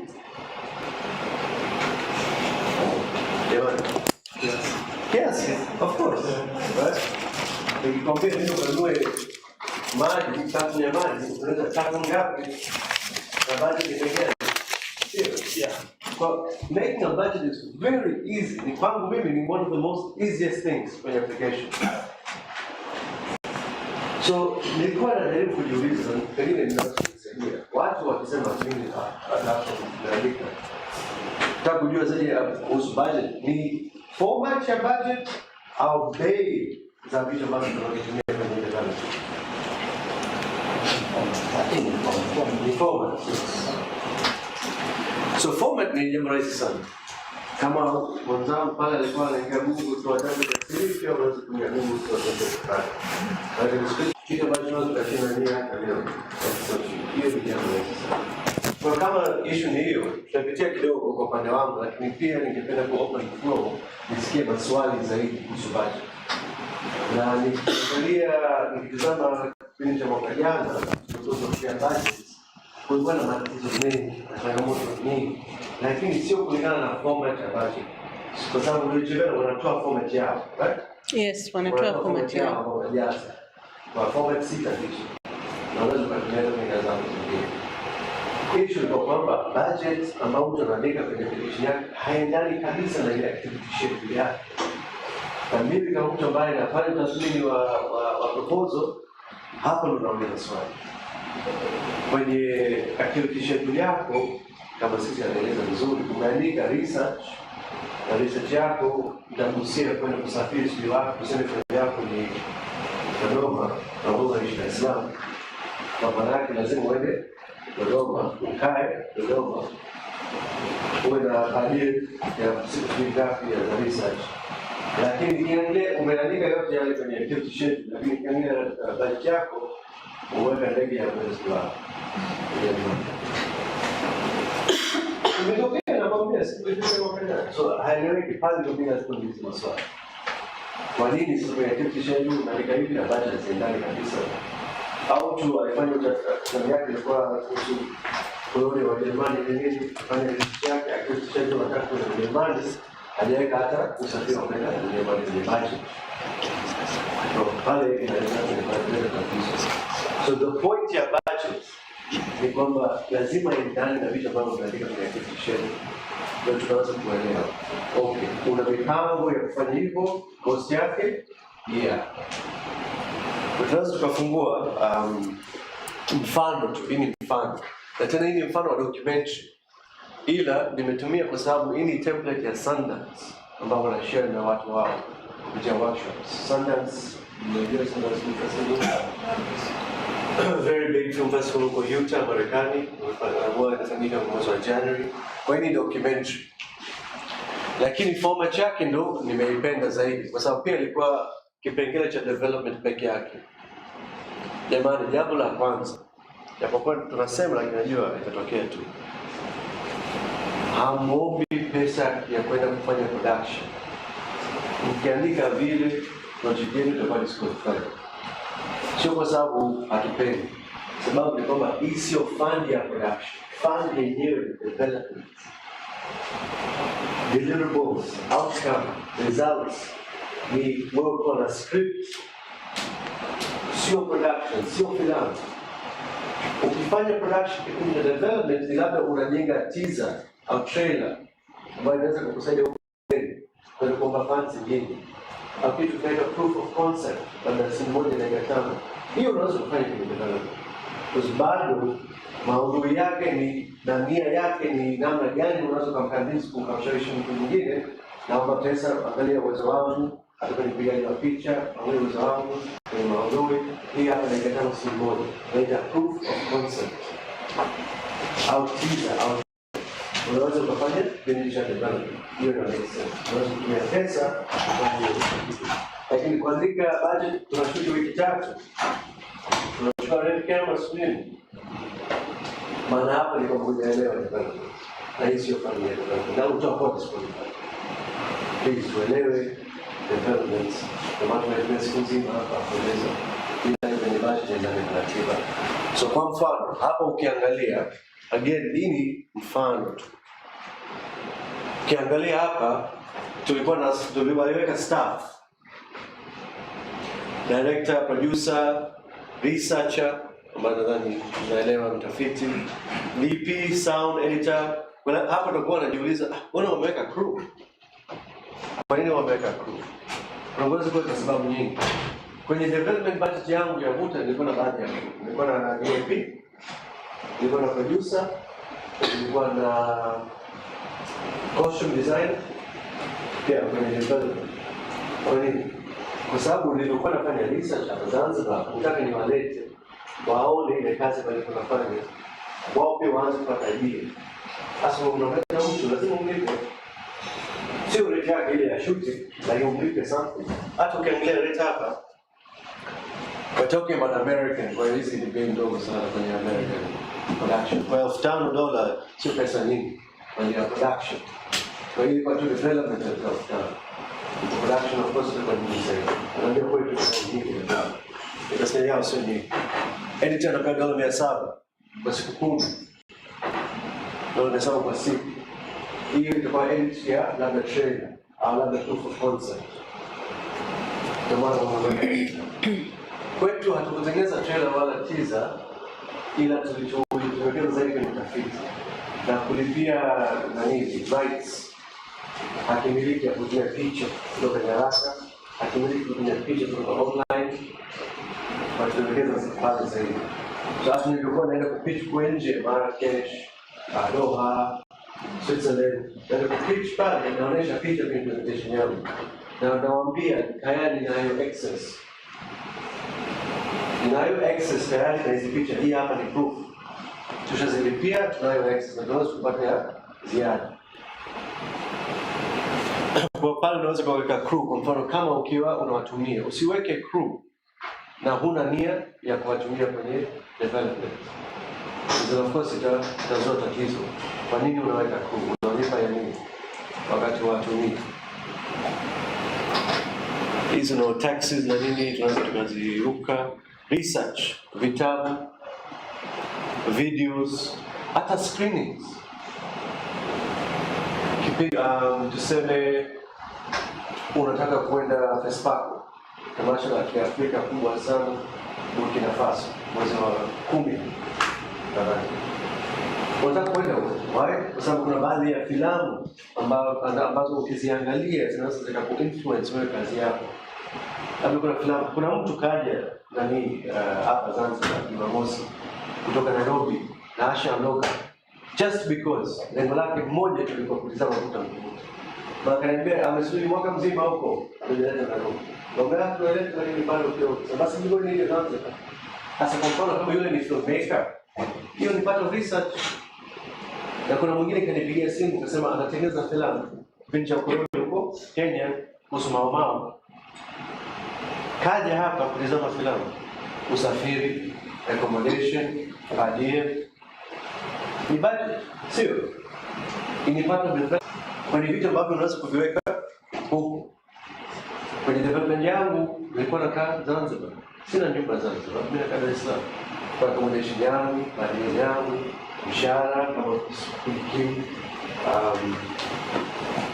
nilihitaji baadhi ya pesa kwa mahojiano na watu, unajua shukrani nini, asante, leo mtu.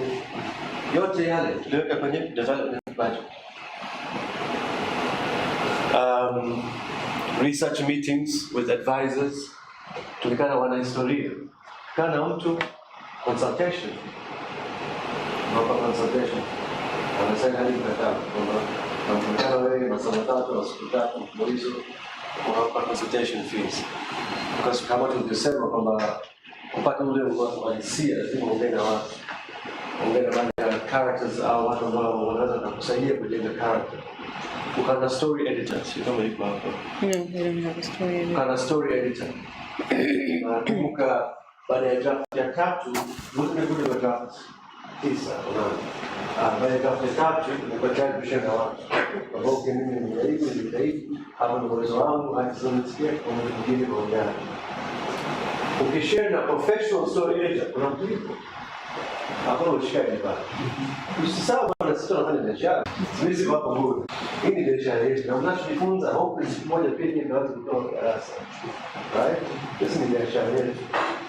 Kwa hiyo pale napoenda kutafuta story editor, of course kuna mkataba kusaini, kuna malipo. Hii yote ni development. Ni chini ya development. Unaona kiasi ambacho ndio wanatoa. Tunaona pesa nyingi, ndio watu wanachezeka wanaenda kufanya production.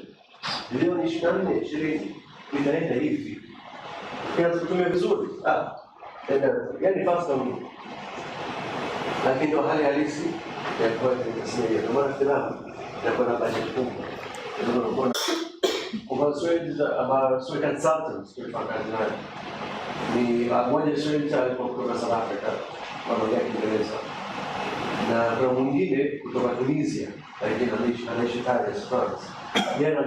Yeye akasema naweza kusoma Kiingereza. Lakini comments yangu kutoka France. Na tulijua kama tunaapply kwenye grants za Kifaransa. Kwa tukamwajiri ili kufanya utafsiri. Kwa script yangu kutoka Kiingereza kwenda kwenye Kifaransa. Tusaidia kwenye kutuma kwenye grant application, lakini vile hata yule story editor akisoma ile anasoma vizuri zaidi kwenye Kifaransa. Hasa yule kutafsiri na malipo kutoka. Kama mnajua Kalimani walikuwa na bei. Na bei kweli. Au wanachaji kwa neno. Sasa nina madalo nini?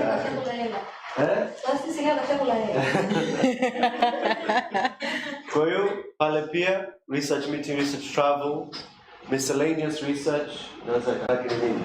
Kwa more direct. And then hii ni fundraising sample. Hapa walichofanya ni wameka production and post production of fundraising sample. So ile sample unachomaanisha hapa ni kama proof of concept nilichoeleza tayari, right?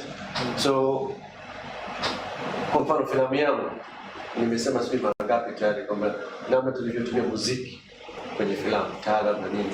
Kama ningetengeneza proof of concept isingekamilika bila kionjo cha taarab. Sasa ile pale pia inabidi nilipie kupata haki miliki. Otherwise nitakuwa namwibia mtu haki yake. Pesa unatoa wapi? Kila kitu kwenye development usisahau. Kisa unajua tunajua idea mbaya kwamba tunataka tuharakishe tukimbizane tufike kwenye production. Na hapo ndo kazi inaanza rasmi. Sio kwa hata siku moja. Shooting ya Vuta ilikuwa siku 27. Hata sio mwezi. Imeisha. Development miaka 5. Post production miaka 2. Shooting yenyewe wiki 5. Usisahau ndio unatumia pesa nyingi kwenye production, ni kweli. Lakini pia huko kwingine usisahau unajenga nyumba alafu unafika huko juu, huko ndani matanga, speaker unataka aina gani, TV nzuri utanunua Samsung, misingi, nguzo, umeme huko ukoje. Hii yote iko kwenye production. Kwa hiyo usisahau haya. Pia unaweza kuweka vitu kama administration. Hapa ulipo nakumbuka hata Neema pale alikuwa anatusaidia, tunamuuliza okay, watu wanahitaji pen, wanahitaji notebook, kutengeneza notes, wanahitaji maji. Haya yote yana bei. Vile wewe ukifanya development yako, labda unahitaji kompyuta for research, wewe unaenda cafe kila siku. Unahitaji software, final draft, Wakati unatumia final draft kuandika script.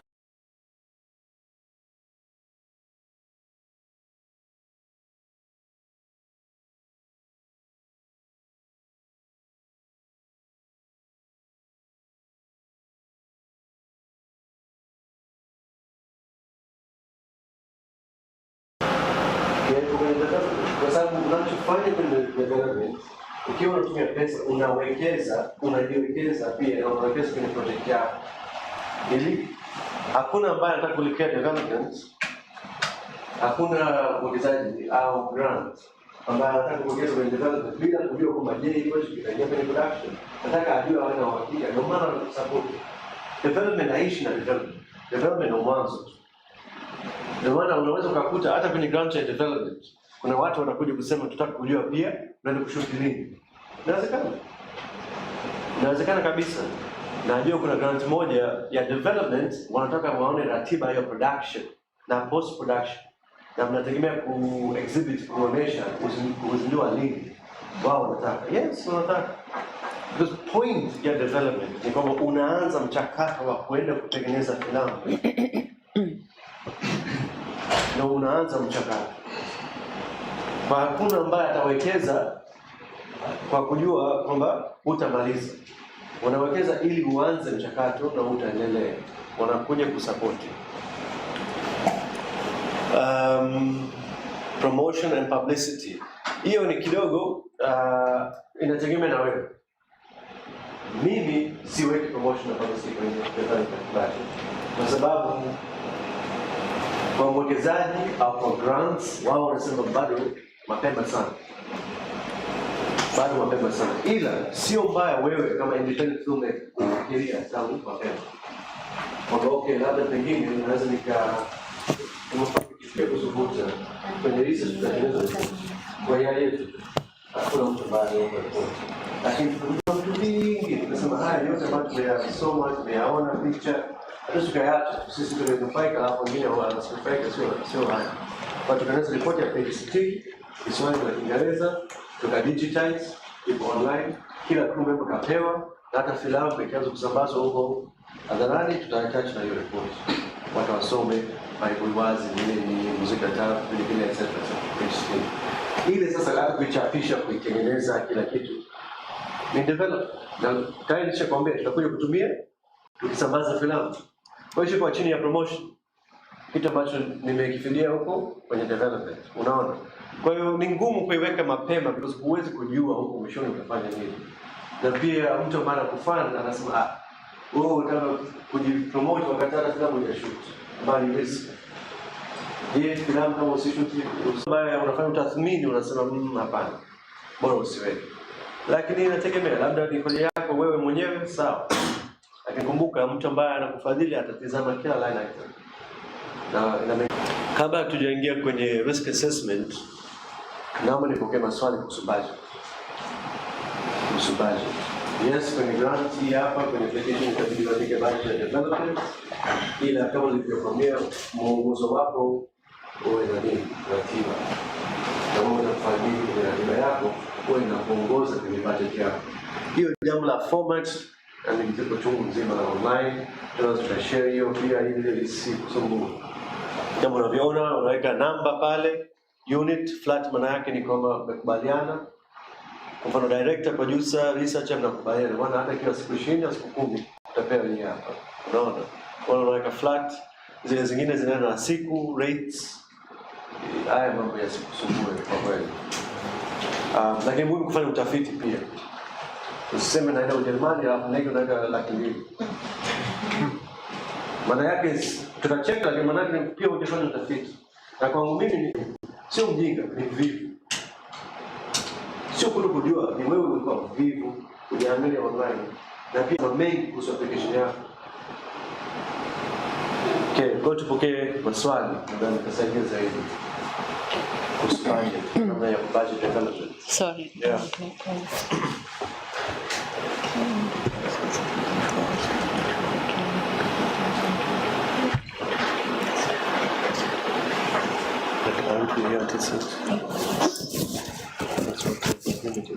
Okay, so hi.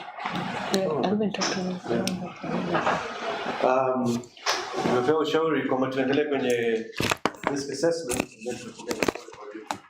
Okay, risk assessment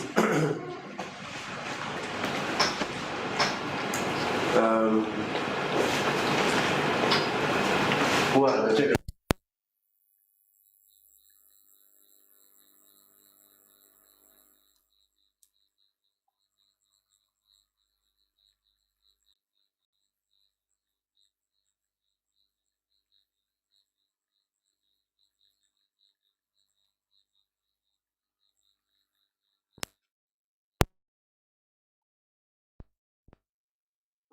Swali ni kwanza uwezo wako wa kufanya tathmini, na nilikwambia nini mwanzo, making is problem solving.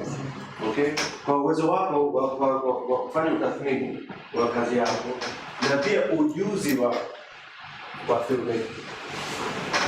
Hapa ndio unapata kwa swali hili hapa, kama utakuja kujibu kwenye application.